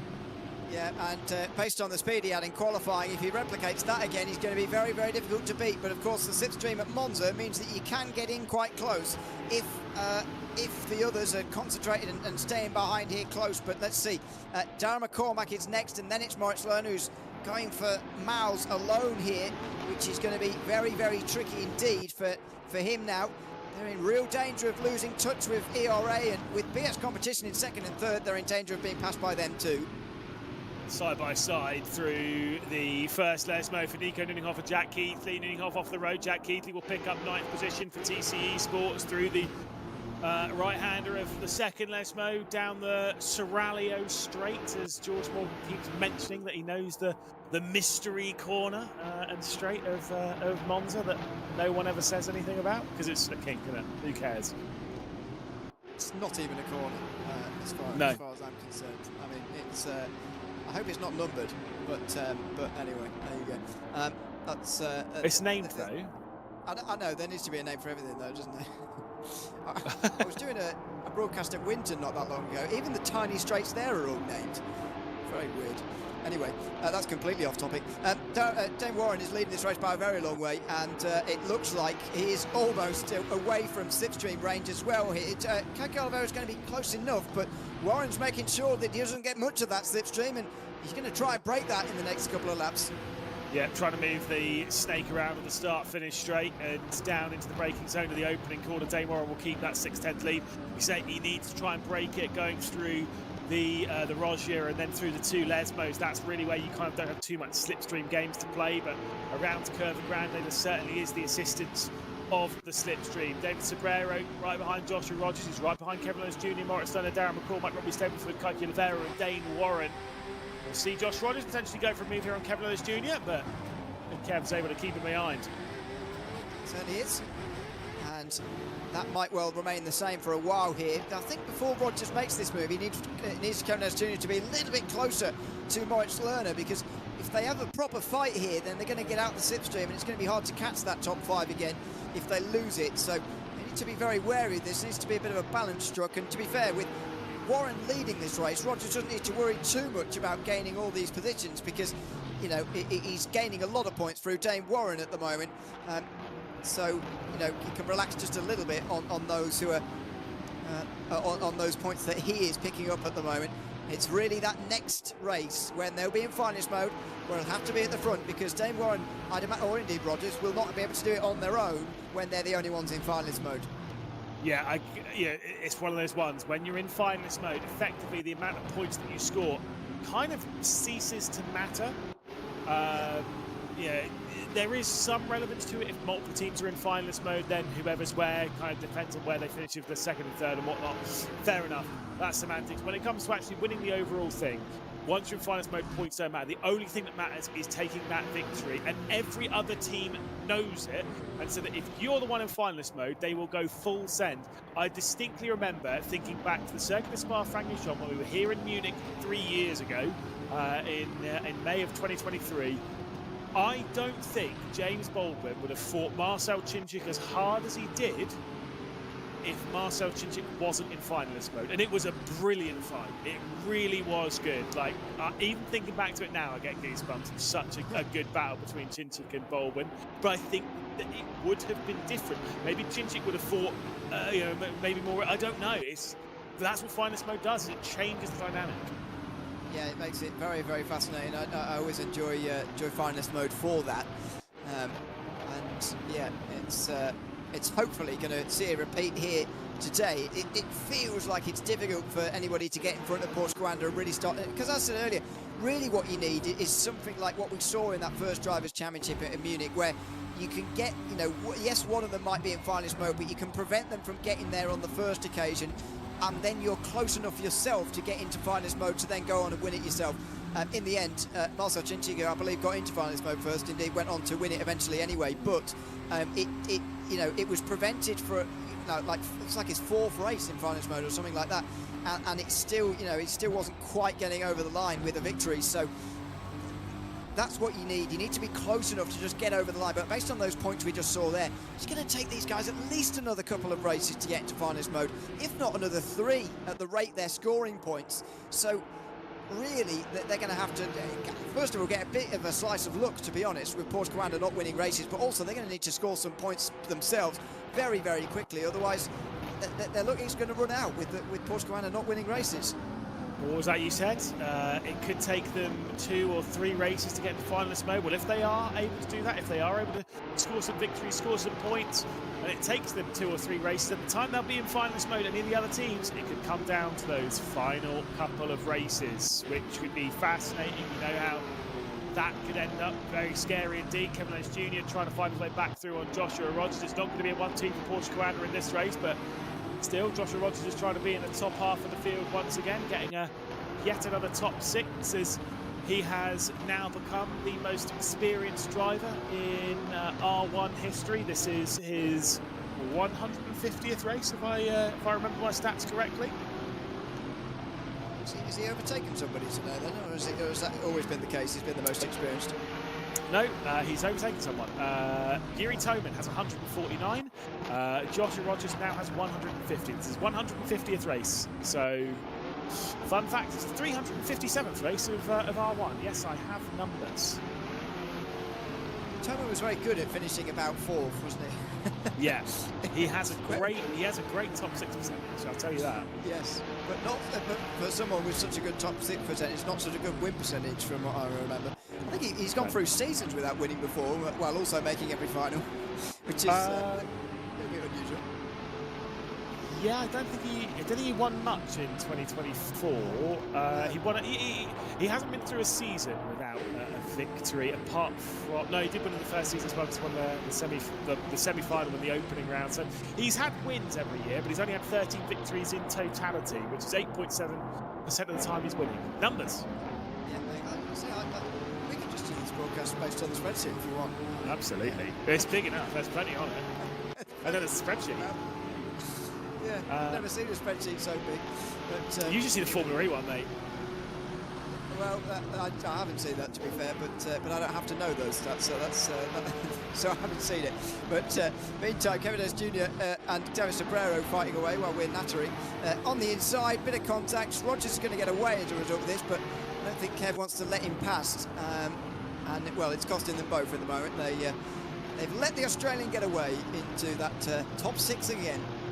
Absolutely, and I don't think that Josh Rogers is going to be able to do anything more than a top 6. I think 6th is all it's going to be, but alas, that is still pretty solid from the rear end of the field. Going to be quite close here, coming down to Ascari. David Sobrero is closing right onto the rear end once more, and will now drag himself alongside and just drive straight into the side of Kevin S Jr. What are we doing, boys? I think Kevin S Jr. was looking alongside and thinking exactly that. He's just pulled his mic down there, you can see, just to speak to the team and probably say, can you protest that, please? Because there was side-to-side contact, and he's now got himself out in front into 7th, but maybe also to protect themselves a little bit from a penalty that might come for them, because he did go off the racetrack and retain the plate, but they will argue he had to. Yeah, which I think would be a fair argument in their assessment of that.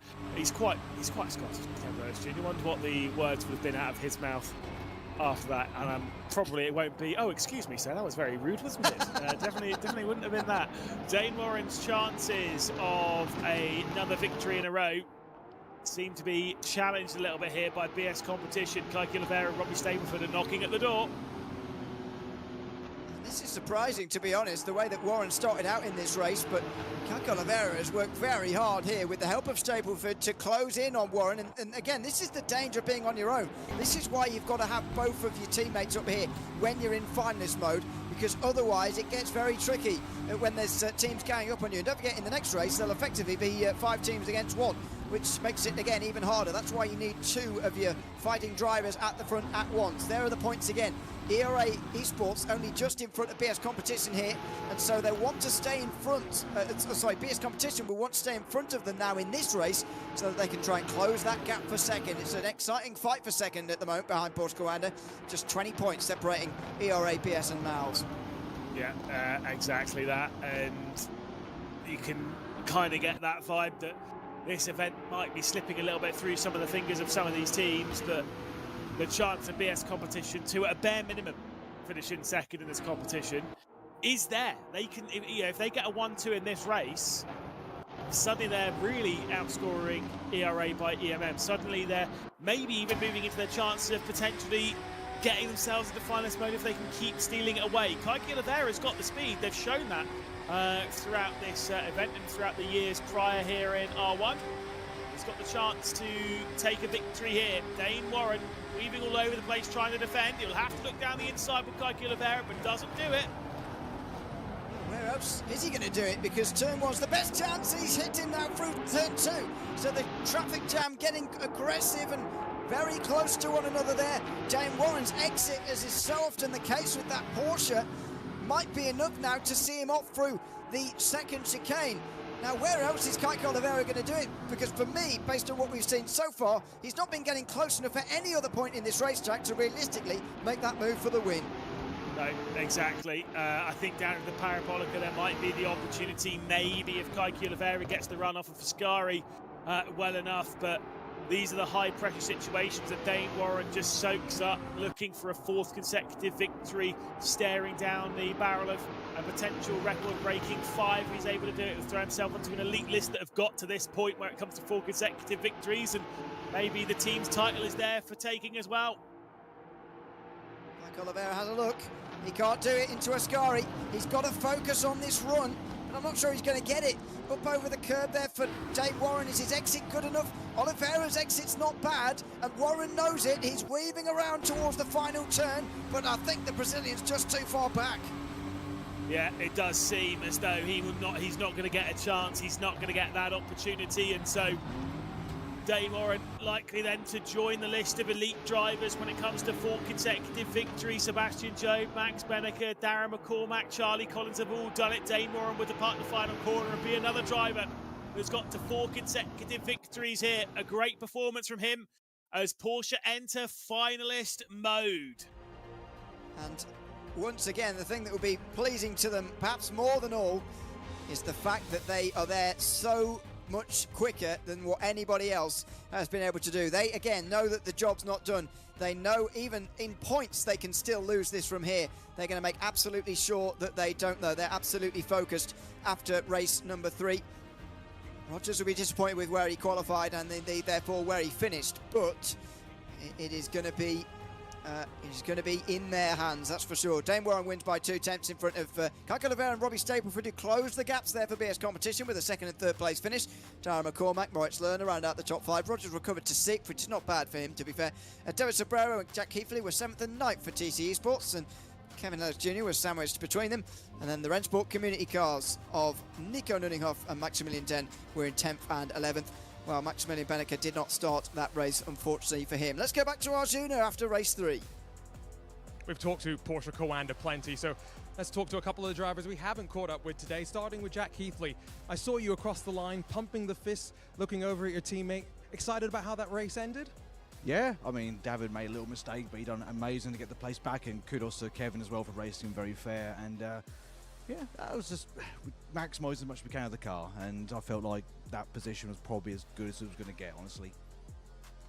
May only have one more race now that Porsche Coanda are in finalist mode, but does that change your mindset heading into this next race? Nope, don't care, honestly. Every race it's the same sort of mindset. Yeah, it's going to be good. Have you enjoyed being back in this land environment for the first time in 2026? Yeah, I mean, I've been to many land events, but this is probably the one I'm feeling the most, honestly, good overall, because I can get very nervous and sometimes emotional, but now I feel quite zen, for lack of a better word, for this one. Go enjoy that last race, Jack. Thank you very much. Let's go see who else we can catch up with, guys. We'll wander over towards the other side of our circle of rigs. It's always so cool. I took a couple of pictures in that last race as we were enjoying all the action. We've talked to 11 drivers. We haven't talked to one of them. So let's see if we can catch up with Maximilian Den and interrupt him right now. Maximilian, part of the Rennsport community team. It's great to have you and Nico here. How have you enjoyed competing against the best in R1? Well, most definitely. I mean, it's a great way to show me how much I still am lacking and how much I still need to improve in order to close that gap. I mean, it's almost impossible, but I'll keep working on it. Maybe next time when I'm lucky to be invited again, I can be a little bit closer. You say that, but you've shown some good pace and you've got plenty of experience in this platform, much like many of these drivers. I find that improving at Rennsport's difficult because you're not looking at setup. All you're doing is driving. Got to ask you, how many kilometers have you put in on this game? I think in total, ever since the beta, I think I have around 20,000. So I'm usually against the most other community drivers on the lower side. But I think on this summer, I'll put in a couple more kilometers over the days. This is a different environment, LAN, dealing with maybe hardware that you've not practiced with before. Has that been an adjustment for you as well? Yeah, most definitely. I mean, what I found the difference is in braking, because the pedal is really a lot firmer, and there's a lot less travel than what I'm used to at home. So there's a little bit, but I don't really want to count that as an excuse. I mean, after all, I need to be here and adapt and put whatever skills I have to good use. So yeah, just adapt and do the best I can. You're a racing driver, you're allowed some excuses, but great to have you and hope we'll see you plenty more moving forward. Thank you. Lewis, Ewan, one more race potentially, and you guys have been talking about it. Target on the backs of Porsche Coanda Esports right now. Their management talking a little bit as their drivers sit behind the rigs, but I'm excited. Could we be done in just 4 races? I mean, we've been done pretty quickly before, of course. I mean, you mentioned it earlier, Team Redline back in 24. He was absolutely rapid. We're Team Redline as a squad, and they were able to take the victory so quickly. And Porsche Coanda probably in that same kind of camp. Yeah, I would say so. You know, the thing that was really sort of surprising about 2025, I think, was the way that Porsche Coanda, first of all, online were so close to Team Redline. And we thought, you know, it's going to be between those two, and it's going to be maybe a long competition at the Esports World Cup to sort of find out as they're battling for that title. In the end, Redline, obviously Coanda got knocked out early, and Team Redline were the ones who came through with a very sort of, well, not quick victory actually in the end, but they did take the victory by quite a sizable advantage.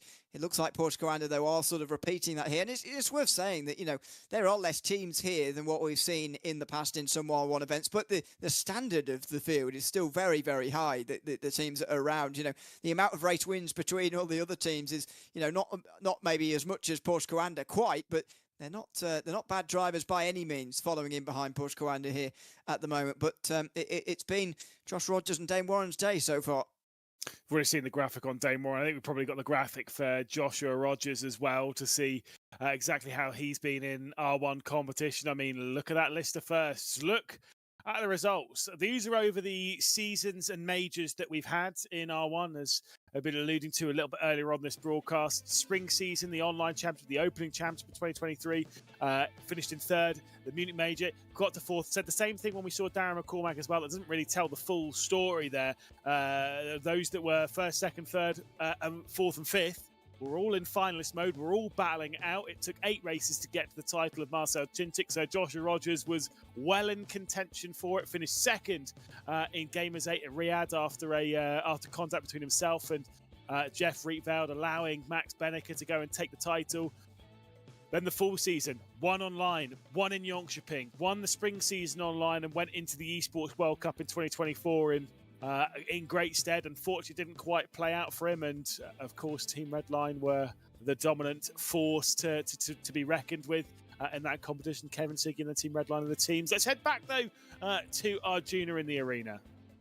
Bit of a break right now, Lewis and Ewan, as drivers have stepped out of their rigs, and so I've stolen Darren McCormack in this Rafa ERA by EMM squad, of course paired up with Kevin Ellis Jr. for a 2nd consecutive year, albeit with some slightly different colors. How's it been going now that we've got one team in finalist mode? We just want it to be over, to be honest, because it'll help us in the end. I think we're struggling a bit, obviously, because, you know, we're just not enough effort. We both know that, so we're just happy to be here. We're happy to be in 2nd, you know, pleased overall. You say lack of effort, but I'm always curious what it's like here on Rennsport. Talking with Maximilian Den, said he's got about 20,000 kilometers on the sim. How many do you have? I mean, across all the different physics and years, it's got to be over 150,000, I would say. It's quite a lot, but yeah. And all of that is just doing laps and trying to improve your driving, because we're not talking about setup improvement. We're fixed setups here in R1 competition. So how much of the marginal gains can you really find when you dive back into practice? It's really about hundreds in Rennsport. It's something that's quite different to other sims, where like you try and find the hundreds through setup, or then you go to the driving. But this is just all driving, so it's really skill focused, I would say, and that's what makes it so tough. And does that kind of tie into the answer you gave me back at Sim Racing Expo? I asked you one word to describe Rennsport, and you said competition. Yeah, I would say that again. I think competition. The best in the world play this game, so that's just the way it is. Or some of the best in the world, and some of the not best in the world. Thanks, Dara, for the chat. Appreciate it. Do you know what's going on right now? You're going to get back in the rig? Yeah, I think we're having a short break, and then we're getting back in the rig. So. You heard it here. Ewan and Lewis getting ready to go, hopefully, for the next of our races here in finalist mode. Two drivers of very different skill level there. Of course, we have seen Arjuna race a little bit throughout the day. He has, look, I will say, between the two of them, you know, one of them's a race winner today, and it's not Darren McCormack. So, you know, potato.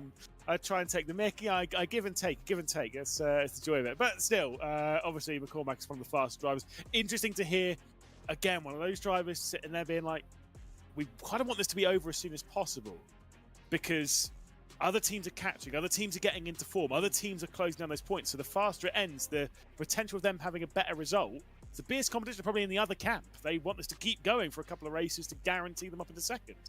Yeah, definitely for BS competition, because I think they started this section in 4th, and now they're moving up to 3rd. I think they might move up to 2nd, even with just one more race, to be honest, especially if they have one like they did just now with 2nd and 3rd place finishes. But that shows a little bit to me as well that they're sort of they've let the win of the event go almost.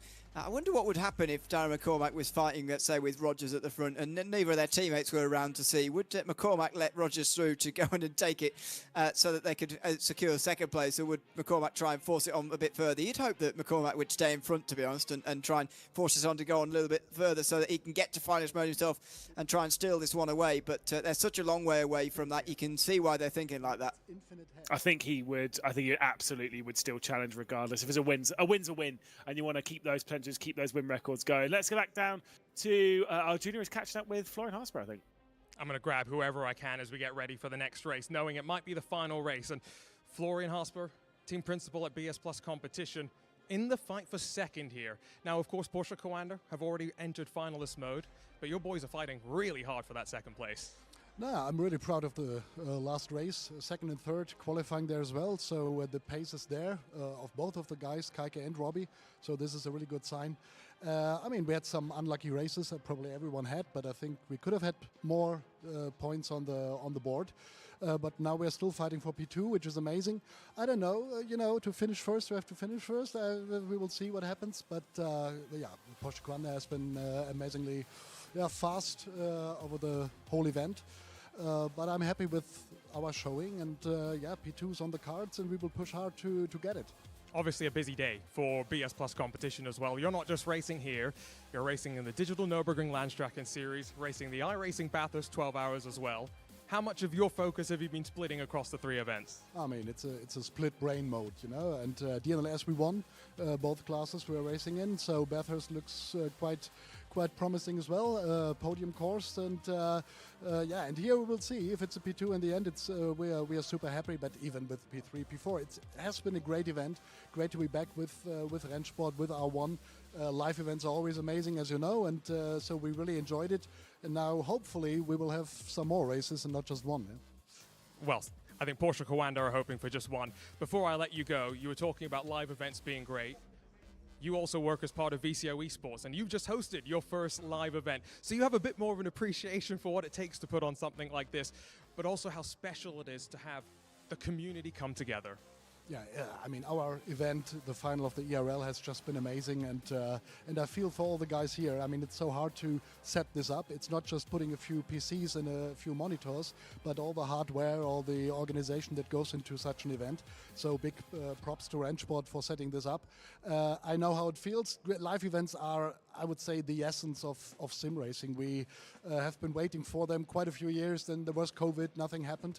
And now it's great to meet everyone, to bring the community together, and to, I would say, to rebuild sim racing, or to build it step by step, to grow it to the amount of recognition it deserves. And this is what the guys here are doing, what we try with VCO, and it's great fun to be a part of this.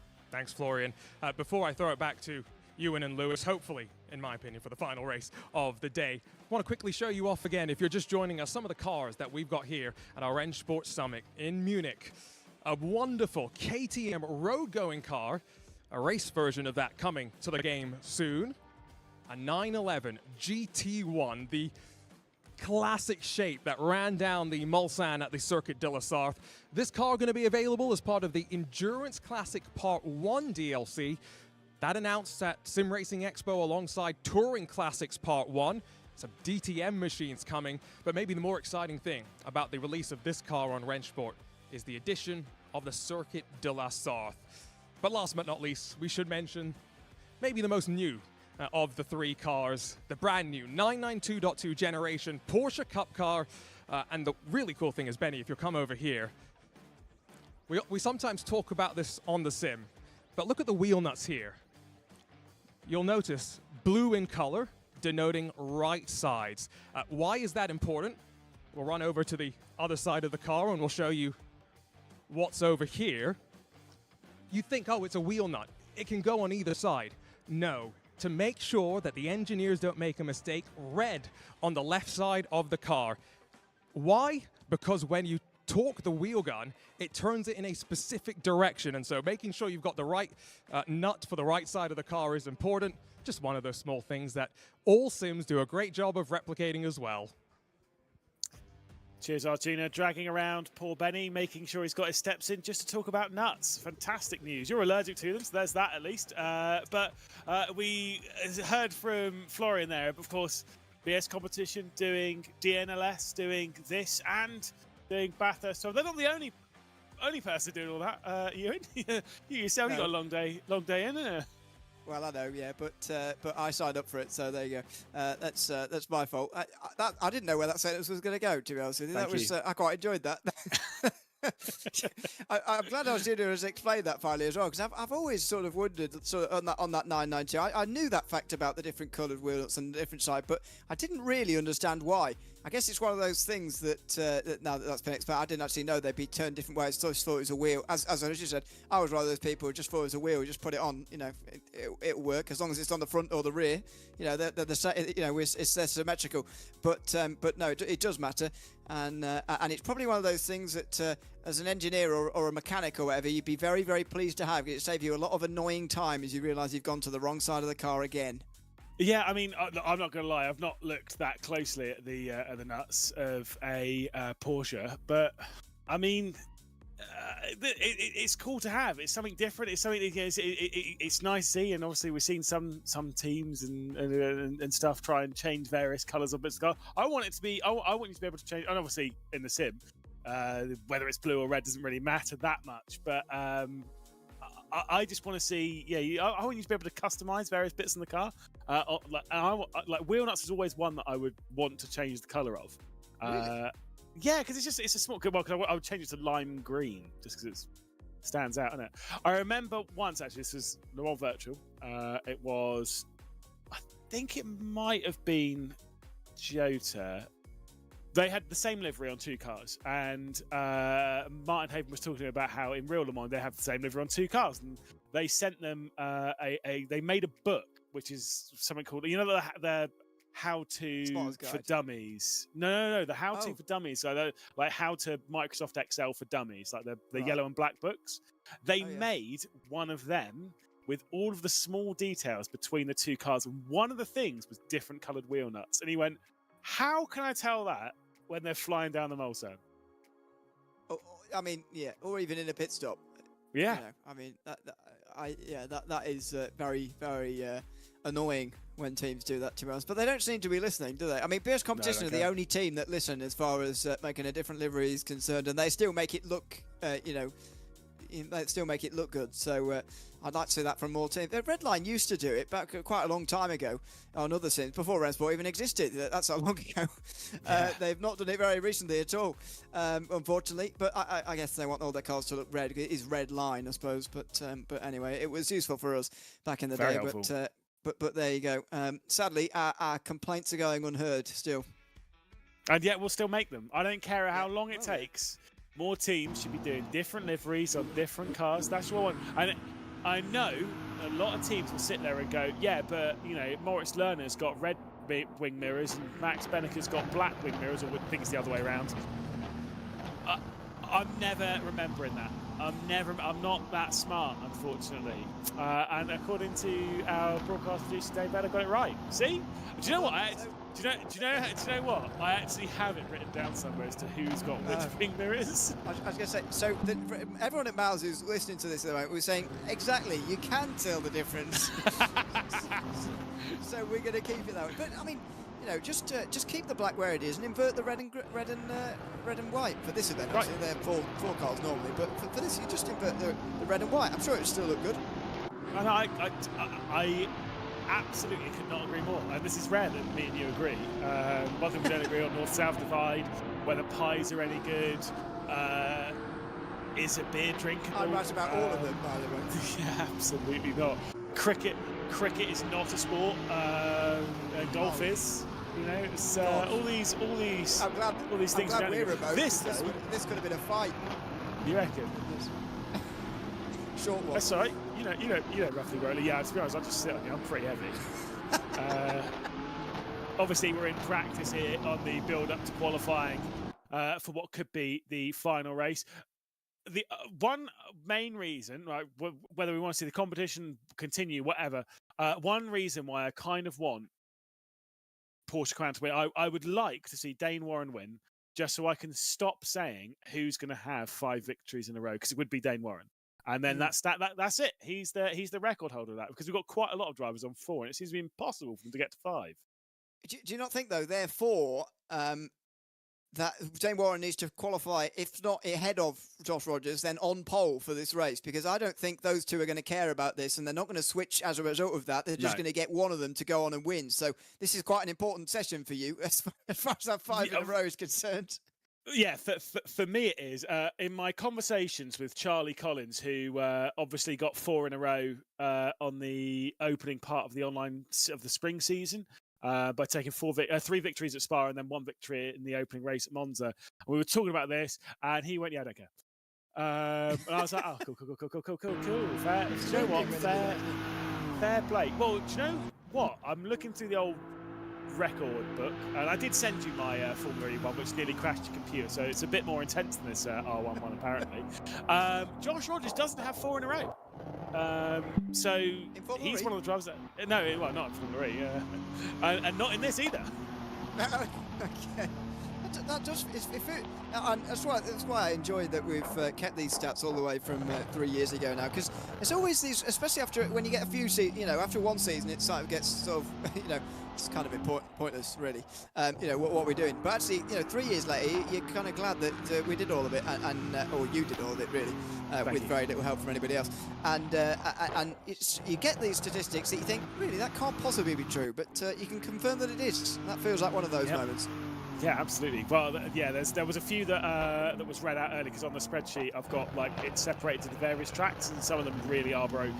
And I think Dara was like, "Oh yeah, well, Josh Rogers has never won at Jeddah," and I'm like, "No, I need to double check that completely to see if that's true, because I don't believe that's true even remotely." Maybe it is. Who knows?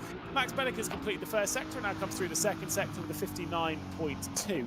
I think that's a little slow, is it not? Were they in the 58? I can't remember. It's been a long time. There's so many updates on little adjustments that every time we turn up to an event, they all come up with different sector times. It's difficult to follow. But there you go. Let's see where Benneke gets to anyway at the end of this opening lap here at Spa for the 4th race. Could be the final race. We don't know. If Porsche Carrera win the race, though, with either of their drivers, then they will take the title. Here comes Benneke to the line, and it is a 14.8. I suspect that might be beaten. Yeah, I think that is actually brief. So that middle sector didn't look quite right, and that time across the board isn't. We're expecting lower 14s. We'll have to wait and see. Cabrera across the line will go slower than Max Benneke. Jack Keithley, his teammate, the next one straight through. I think might stay slower than Benneke as well. 14.9s for the 2 TC Esports cars. What about the 2 ERA cars now? Darren McCormack, coming up towards the line. It's only a 15.3. He was very honest in saying that he probably needs this race this race to be the last one, really, so that ERA can stay second. But at the moment, it's not looking good. A 15.1, although Kevin Hurst Jr. went quick at the end. He's not gone quick overall. Here come the Porsches. Yeah, I think Josh Rogers has gone faster in the middle sector than Dane Warren. That's why he doesn't have a purple one there. 14.5 for Dane Warren. Joshua Rogers through the final chicane, up towards the line, looking to steal away pole position from his teammate and try and make it a 1-2 once again, but he just about does it. Nearly a 1/10 of a second between the pair. Here comes Stableford. Well, Stapleford has got a good lap going here, and he might well get in amongst them. He needs to, if they're going to prevent Porsche Coanda, but it's only third. He needs to try and get in amongst it early in this race, unless somebody else can do it in qualifying. Moritz Lerner's going to struggle to do it from there, although he does get up to 4th place alongside Max Benecke. The Aston Martin firing in the fastest first sector for the Rennsport community team across the line for Nico Nuninghoff. He will remain in 10th position. His teammate Maximilian Den will be the next one to cross the line. And again, I think this might remain further down the order. The one final driver left to go with the driver that had pole position around here earlier on in the day. It's a great first sector. It's a really good second sector as well. Can he nail the final one that Robbie Stapleford couldn't quite do it for Porsche Coanda? Oh, all the rows are locked out look at here. that. Have we ever seen that before? I know, absolutely not. No, you don't think so? Maybe No, not, I suppose. I've never seen that. No, well, I wouldn't have remembered even if we had. So there we go. Josh Rogers and Dane Warren though will be on the front in front of Kike Oliveira, Robbie Stapleford. Then it's going to be Moritz Lerner, Max Benecke. Then David Sobrero, Jack Keighley, Kevin Lennox Jr., Darren McCormack down in 9th and 10th. Nico Nuninghoff and Maximilian Den then rounding off the field. I mean, if that holds for ERA, we was talking about the battle for second even behind the two in finalist mode. That could be very, very tricky. ERA could even drop to 4th place, even in this race.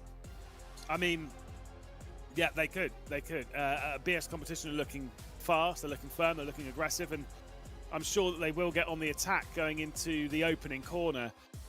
But that didn't work out so well for Kike Oliveira earlier, did it? When he tried making the move on Moritz Lerner, there was a bit of a pinch and a bit of a spin. Yeah, exactly. So he's going to be wary of that, very wary indeed, coming in towards turn number 1. These are the points, by the way. Porsche Coanda in finalist mode, but there are still 4 races to go, so they can be overtaken here in terms of points by, I think, the next 3. They are still a long way from finalist mode, though. ERA still 60 points behind. Then BS Competition, 11 points behind them. Miles, 9 points further behind them. So it's quite close. But ERA only have 20 over Miles in 4th. I think they'll be able to hold on to 3rd, but with BS in 3rd and 4th, that is going to be a lot of points gained and potentially a change in 2nd position as it stands. Well, the battle for who's going to become the 2026 Munich Summit champions does seem to be not over, but relatively so in favour of Porsche Coanda. That battle for second is incredibly tight, and I think it is advantage BS Competition at present. Yes, they are 11 points behind, but they are comfortably clear when it comes to the race. This could be a dramatic race. It could be the last one. Realistically speaking, it will be the last one. I mean, think of it this way for Porsche Coanda. As soon as the race has started and they've got into Les Combes, whoever's in second, they can use them to back up the entire field as much as possible. As soon as that gap's built to a second, it's all good. It's basically over. I'd go further and say, as soon as it is out of, there's the points as if they were applied at the end of this race, by the way. BS wouldn't even move up. I think it's as if they are out of Les Combes, to be honest. We'll see how congested the field is coming out of the first corner on this opening lap of the race. It could be too crowded for that, but let's see. Josh Rogers starting from the pole with a chance to win the event. Here we go at Spa and underway again. Good launch from the Porsches, as we so often see here, in towards the first turn. Kike Oliveira and Robbie Stapleford not able to do anything. In fact, they're left defending among those behind. Max Benecke gets involved. He's on the outside of Stapleford. Now here comes the run. This is where BS Competition have got to get in amongst the Porsches. Breaking the slipstream between the two teammates because they don't want to be too close going through Eau Rouge and Radion. They want to be close by the time they start the Kemmel straight. It is only a couple of tenths between Joshua Rogers and Dane Warren, but the battle's behind. We'll see them all close up. A switch for the race team might go the way of Warren. But let's see how close BS Competition can get. Warren to the front of the field looking for 5 consecutive victories for the first time in R1's history. And Stapleford down the inside of his teammate, defending from Benecke. That is not ideal for the chasers. Here comes Benecke side by side with BS Competition. These teams almost treating it like it is the last race, and they're fighting for points here, as they need to. But in the battle for second, third and fourth in this field. Here comes Jack Keighley as well. He's not far away as Stapleford is passed by Benecke. Here comes Moritz Lerner then on the inside line. It's a no-name. It's close to contact.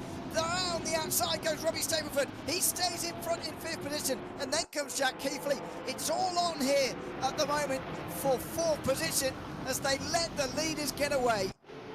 Yeah, they are. They're starting to run. They're starting to put pedal to the metal, what is it? Yeah, pedal to the metal, I can't remember where it is. Go, go, go, go, go. Whatever George Morgan would normally say in this standard scenario, it's kind of in that camp for Porsche Commander. The gap, though, 4 tenths from Kaiki Oliveira to Joshua Rogers.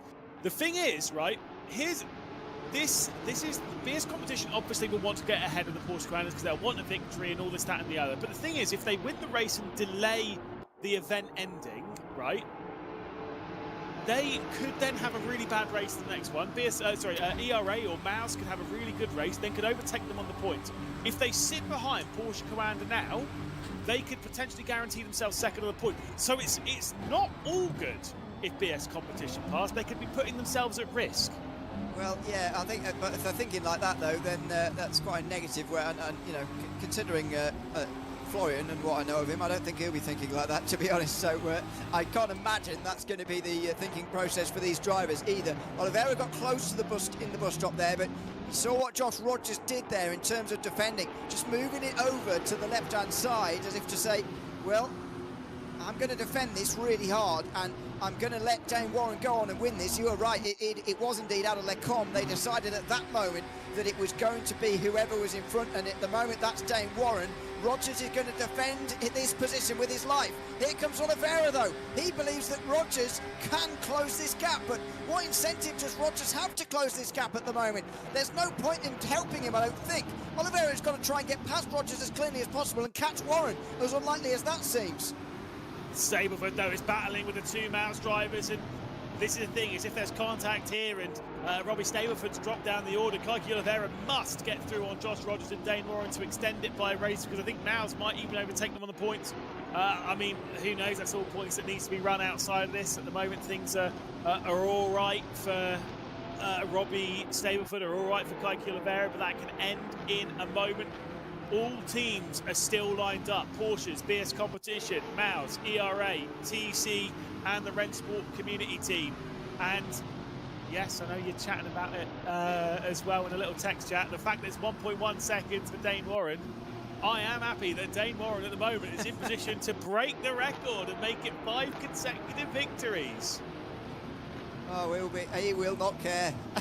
He couldn't care less. Well, to be fair, he did say earlier that he was surprised that he got to 16. It was only 16 victories.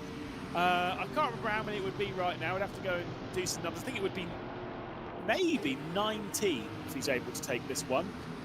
6 of which would come in this event alone today. Yeah, I mean, that's pretty remarkable, isn't it? About a third of his wins, certainly more than a quarter, coming here today only. But there you go. That's just the kind of event it's been. It's been absolute domination from Porsche Commander. Again, missing the likes of Redline and some other top teams here on this event. Does make you wonder what could have happened otherwise. But nevertheless, they've, as I mentioned, although the field size in terms of the teams here is smaller, the quality of it is no less smaller, in my opinion, than what we've seen throughout all one competitions throughout the last 3 years. There's still some very, very strong drivers, and Porsche Commander have done it here. As I mentioned, you know, they would have been so disappointed last summer with the way the Esports World Cup went, not even making the final. It's an absolute minimum for them, making the final. I would argue finishing second was a minimum for them in last year's Esports World Cup. To have not even made that and finished, you know, outside of those final positions would have been so bitterly disappointing to them. To prove once again that they can stick with the best teams and indeed absolutely dominate the best teams on a LAN environment like this will be very, very pleasing to them. Oh, Moritz Lerner's gone for a spin. Max Benniger got through at Robbie Stableford, and I think as Stableford was trying to filter his way back into line, it was Moritz Lerner paying the price and breaks up this 2x2 running that we've got. We had all the way down the field, and Max Benniger. Well, I mean, Mouse break it up in both ways, basically. Max Benniger gets between the 2 BS competitions, and Moritz Lerner drops down to the rear of the field. It is importantly, though, a 1.5 second lead with 2.5 laps left to go, halfway through race 4 here. It does seem as though this will become the last race, and Porsche Commander are set to become our Munich Summit champions. That is not easy to say, by the way. Munich Summit. Thanks for getting me to do it then. I can see you've had that planned out, like a manager ordering his tactics at half-time. But yeah. Anyway, call me Nuno Esperanza Santa, whatever his name is, because I'm fired. Please don't. Oh, well, well, yes, indeed. It's from your neck of the woods anyway, yeah. Yeah, I know, yeah. I'll have 3 different commentators before the end of this race if we carry on with goodness me. Yeah, who's coming in for the next lap? Anyway. Darren McCormack is in 6th place. They've actually made good progress here of ERA. Yes, it's partly because Moritz Lerner has dropped down to 12th and given everyone a place, but they mentioned they didn't want this to go on for too long for fear of BS Competition and Miles overtaking them. I fear for their sake that BS Competition may already be in a position to get ahead of them with the points they're currently accumulating. Yeah, absolutely. We can see the points there. It's really important for ERA to pick up another one. Can Darren McCormack get past Robbie Stableford and have ERA hang on to 2nd position in the points? This is a very important overtake for Stableford, then a bit of an insurance policy here as he gets past Max Benneker. Into 4th position goes Stableford, so that position gets a little bit more comfortable. Now Darren McCormack needs to make 2 passes in the remainder of this lap and onto the final lap as well, if Stableford and Alvera, of course, can stay where they are. Yeah, I mean, look, that was a big move for Robbie Stableford, but it doesn't mean that it's over. It doesn't mean that it's out of the hands of Darren McCormack of Kevin Ellis Jr. There is still the opportunity for them to come through. We've only got a couple of laps left to go. The time's ticking down, and it's one of those ones where you don't know exactly what's going to happen that last lap and how aggressive Darren McCormack's going to get. Maybe Max Benneker gets a little bit aggressive on the BS Competition car of Robbie Stableford. This is what happened to Moritz Lerner earlier. Also gave a little bit of a bump draft to his teammate. Robbie Stableford jumped back into line, and to be fair, Moritz Lerner kind of going for the gap after he backed out of it, kind of causing a bit of a kerfuffle there. Yeah, I'm not sure that Stableford was really at fault for that, to be honest. I think Lerner put himself in a gap there, as you say, that was always going to close. Unfortunately, that's given Miles a very uphill task now, and as far as finishing any higher than 4th is concerned in the end of this competition. I'm not sure they're going to manage that. Benneker could play a pretty important role, though, as to who finishes 2nd, whether that's ERA or BS Competition. Here he comes into the final bus stop, but no. Giving a bit of an insight there, though, into what might happen on the last lap, which is coming up next. You're saying who does he hate more? Does he hate BS Competition or ERA more? Bad things for ERA, though. Kevin Ellis Jr. has dropped back to 8th position, so even if Max Benneker is able to get past Robbie Stableford, Darren McCormack, I mean, if he gets ahead, I think they'll be locked on points, maybe ahead by 1. I mean, they'd be really tight on points. I'm not even sure the single position is good enough. I think McCormack might even need 4th. I think he does need 4th. Whether Kev is there or not, we'll wait and see here in the next couple of moments. He would gain 4 points with a couple of places. Even that wouldn't be enough, so he needs Kev also to gain that place back again. Here comes Benneker, though, on Robbie Stableford, who now moves down a place, and here we go. Maybe this would be enough, in fact, actually, as the points change. Here comes Darren McCormack on the outside line, looking for 2nd in the competition. Round the outside he goes. Stableford doesn't want to give it up. Benneker goes off on his own. He gets in front of Stableford, and here comes Darren McCormack round the outside through Malmedy, and they're still side by side, these two. This is for 2nd in the competition. On the last lap, surely it's going to be, unless there's a miracle here. This is for 2nd at the end of this competition.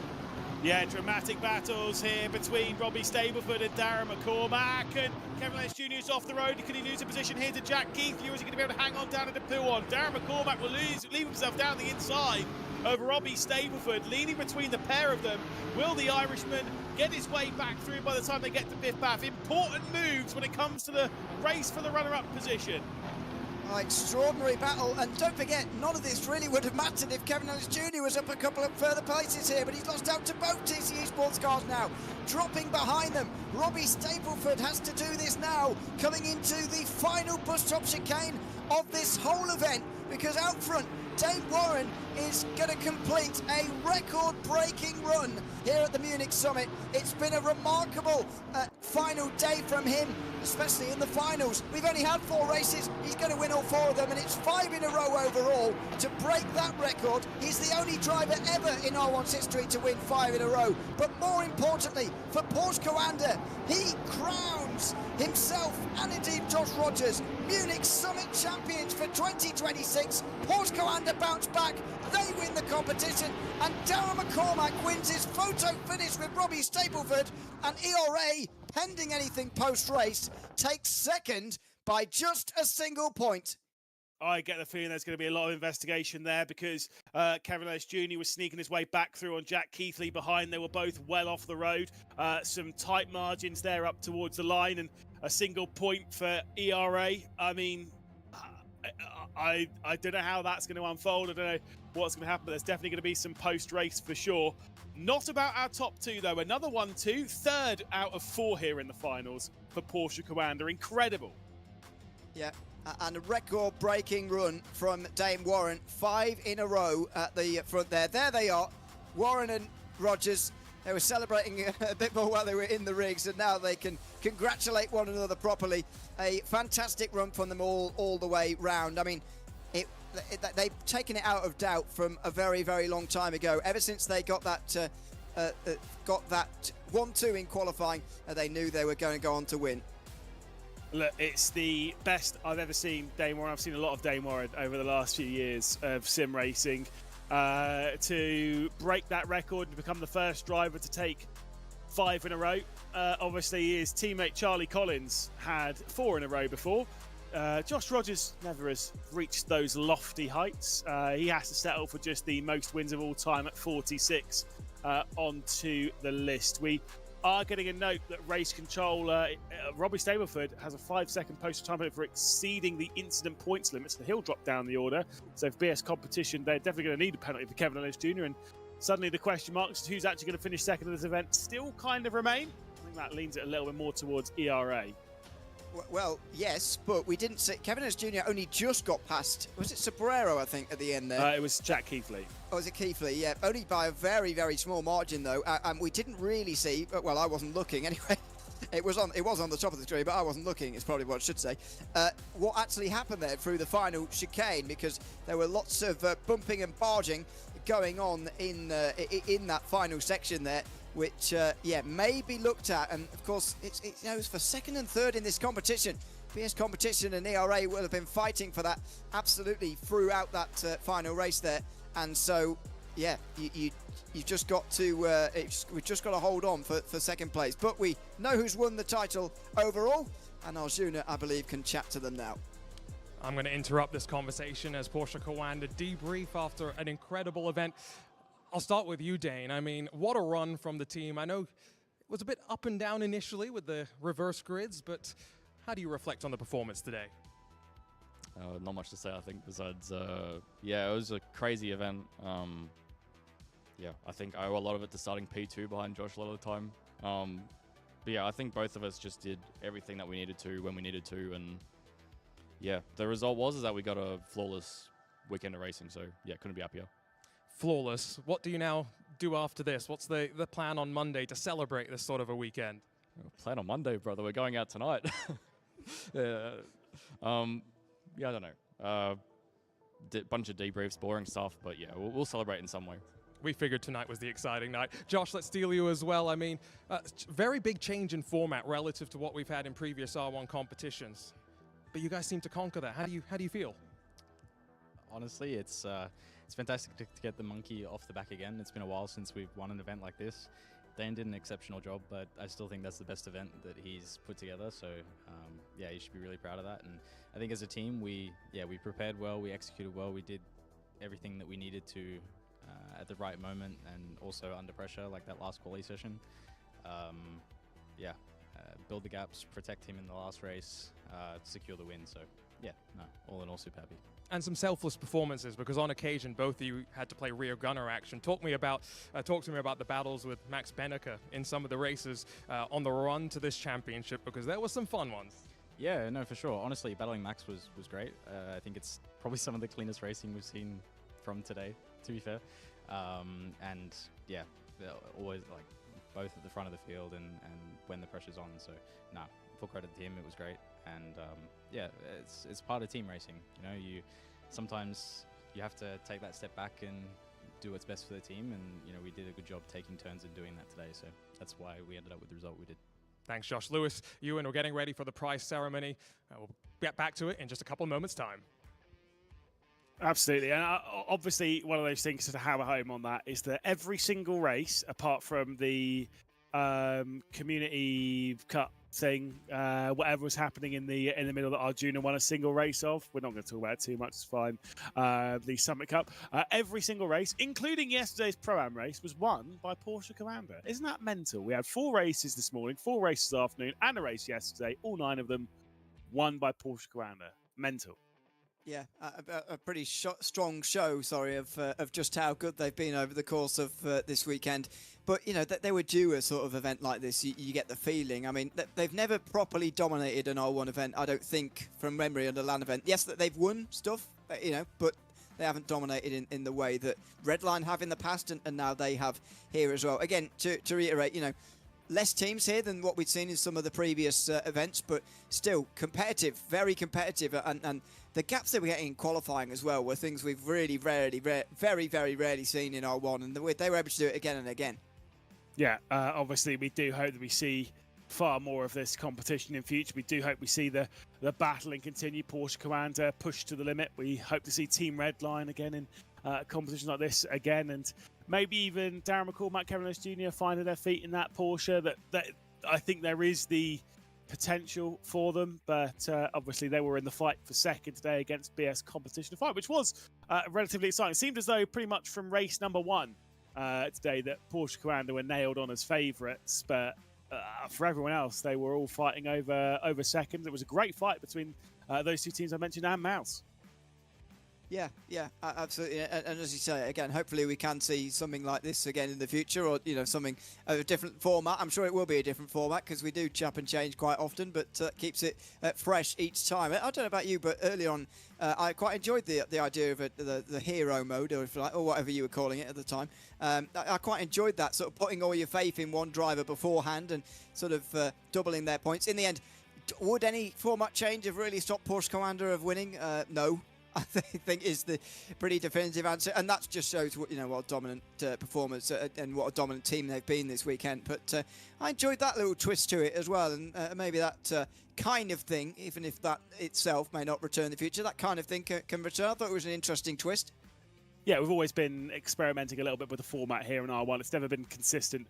One event to the next, one season to the next, and I think that's important to keep it a little bit fresh, to try out some new things. I hadn't seen Hero Finalist mode. I had seen before over in things like Trackmania and stuff, but Hero mode I hadn't. I actually think it was a really great idea. I would love to see that used again. You know, get Redline, get Porsche Commander, like get all these teams back together again and see if that works again. I think it's very interesting on the strategy, especially considering you make that submission before. I think we can bin off the reverse grids. I think the reverse grids were fun. I think we can bin those off.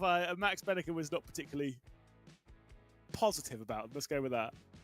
Well, drivers never are they, about reverse grids? I mean, but I mean, I don't remember the last time I drove competitively at all. I mean, it might be before COVID. You know, I am a perennial watcher these days, which means that, you know, I'm a big fan of reverse grids, but I do get it from the driver's point of view. You know, I'm surprised though that they want to have that pressure of qualifying each time, because it's pretty intense in this series. Yeah, I mean, look, it is what it is. I do like a reverse grid. I think it has its place, but I don't think that it... Yeah, I like it being used, like it being experimented with. But I think, you know, we can put pause on that one. Let's go down though to Arjuna and see again what's happening in the arena. Thanks, Lewis and Ewan. Long day for you both, so I think you can now take your leave and enjoy the rest of the weekend. I know Ewan's got some more work to do. But we are ready for our prize ceremony, and to do that, we've got to welcome Alex and Lino from Rennsport, who will be helping us to hand out our prizes. So I'm going to ask them to come and join me first.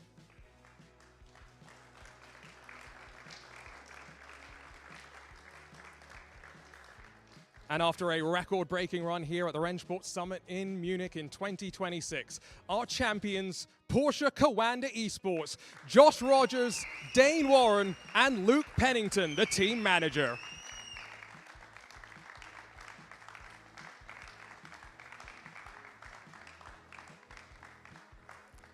I'm going to ask for somebody to take the trophy for P1.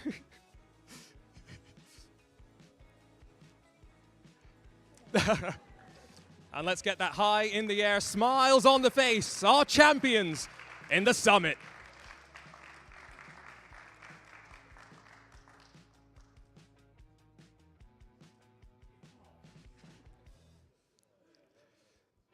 Congratulations, guys, a great event. Let's now welcome our P2 finishers here at the Rennsport Summit. Rafa ERA by EMM, Dar McCormack, Kevin Ellis Jr., and team manager remotely, Sir William Chadwick.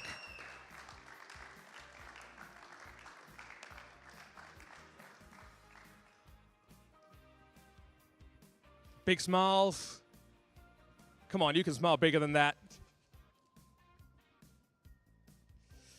Great job after relatively little effort for the both of you.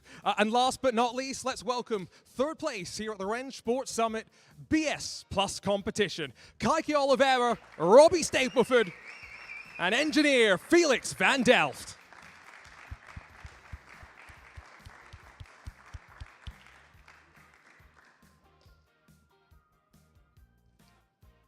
Big smiles, guys, come on. Congratulations, guys. Great way to start off 2026. And what a way for us to celebrate what a journey has been with Rennsport so far. Still a lot to come, and we've teased a little bit of the content coming, including this glorious Porsche 911 GT1 machine.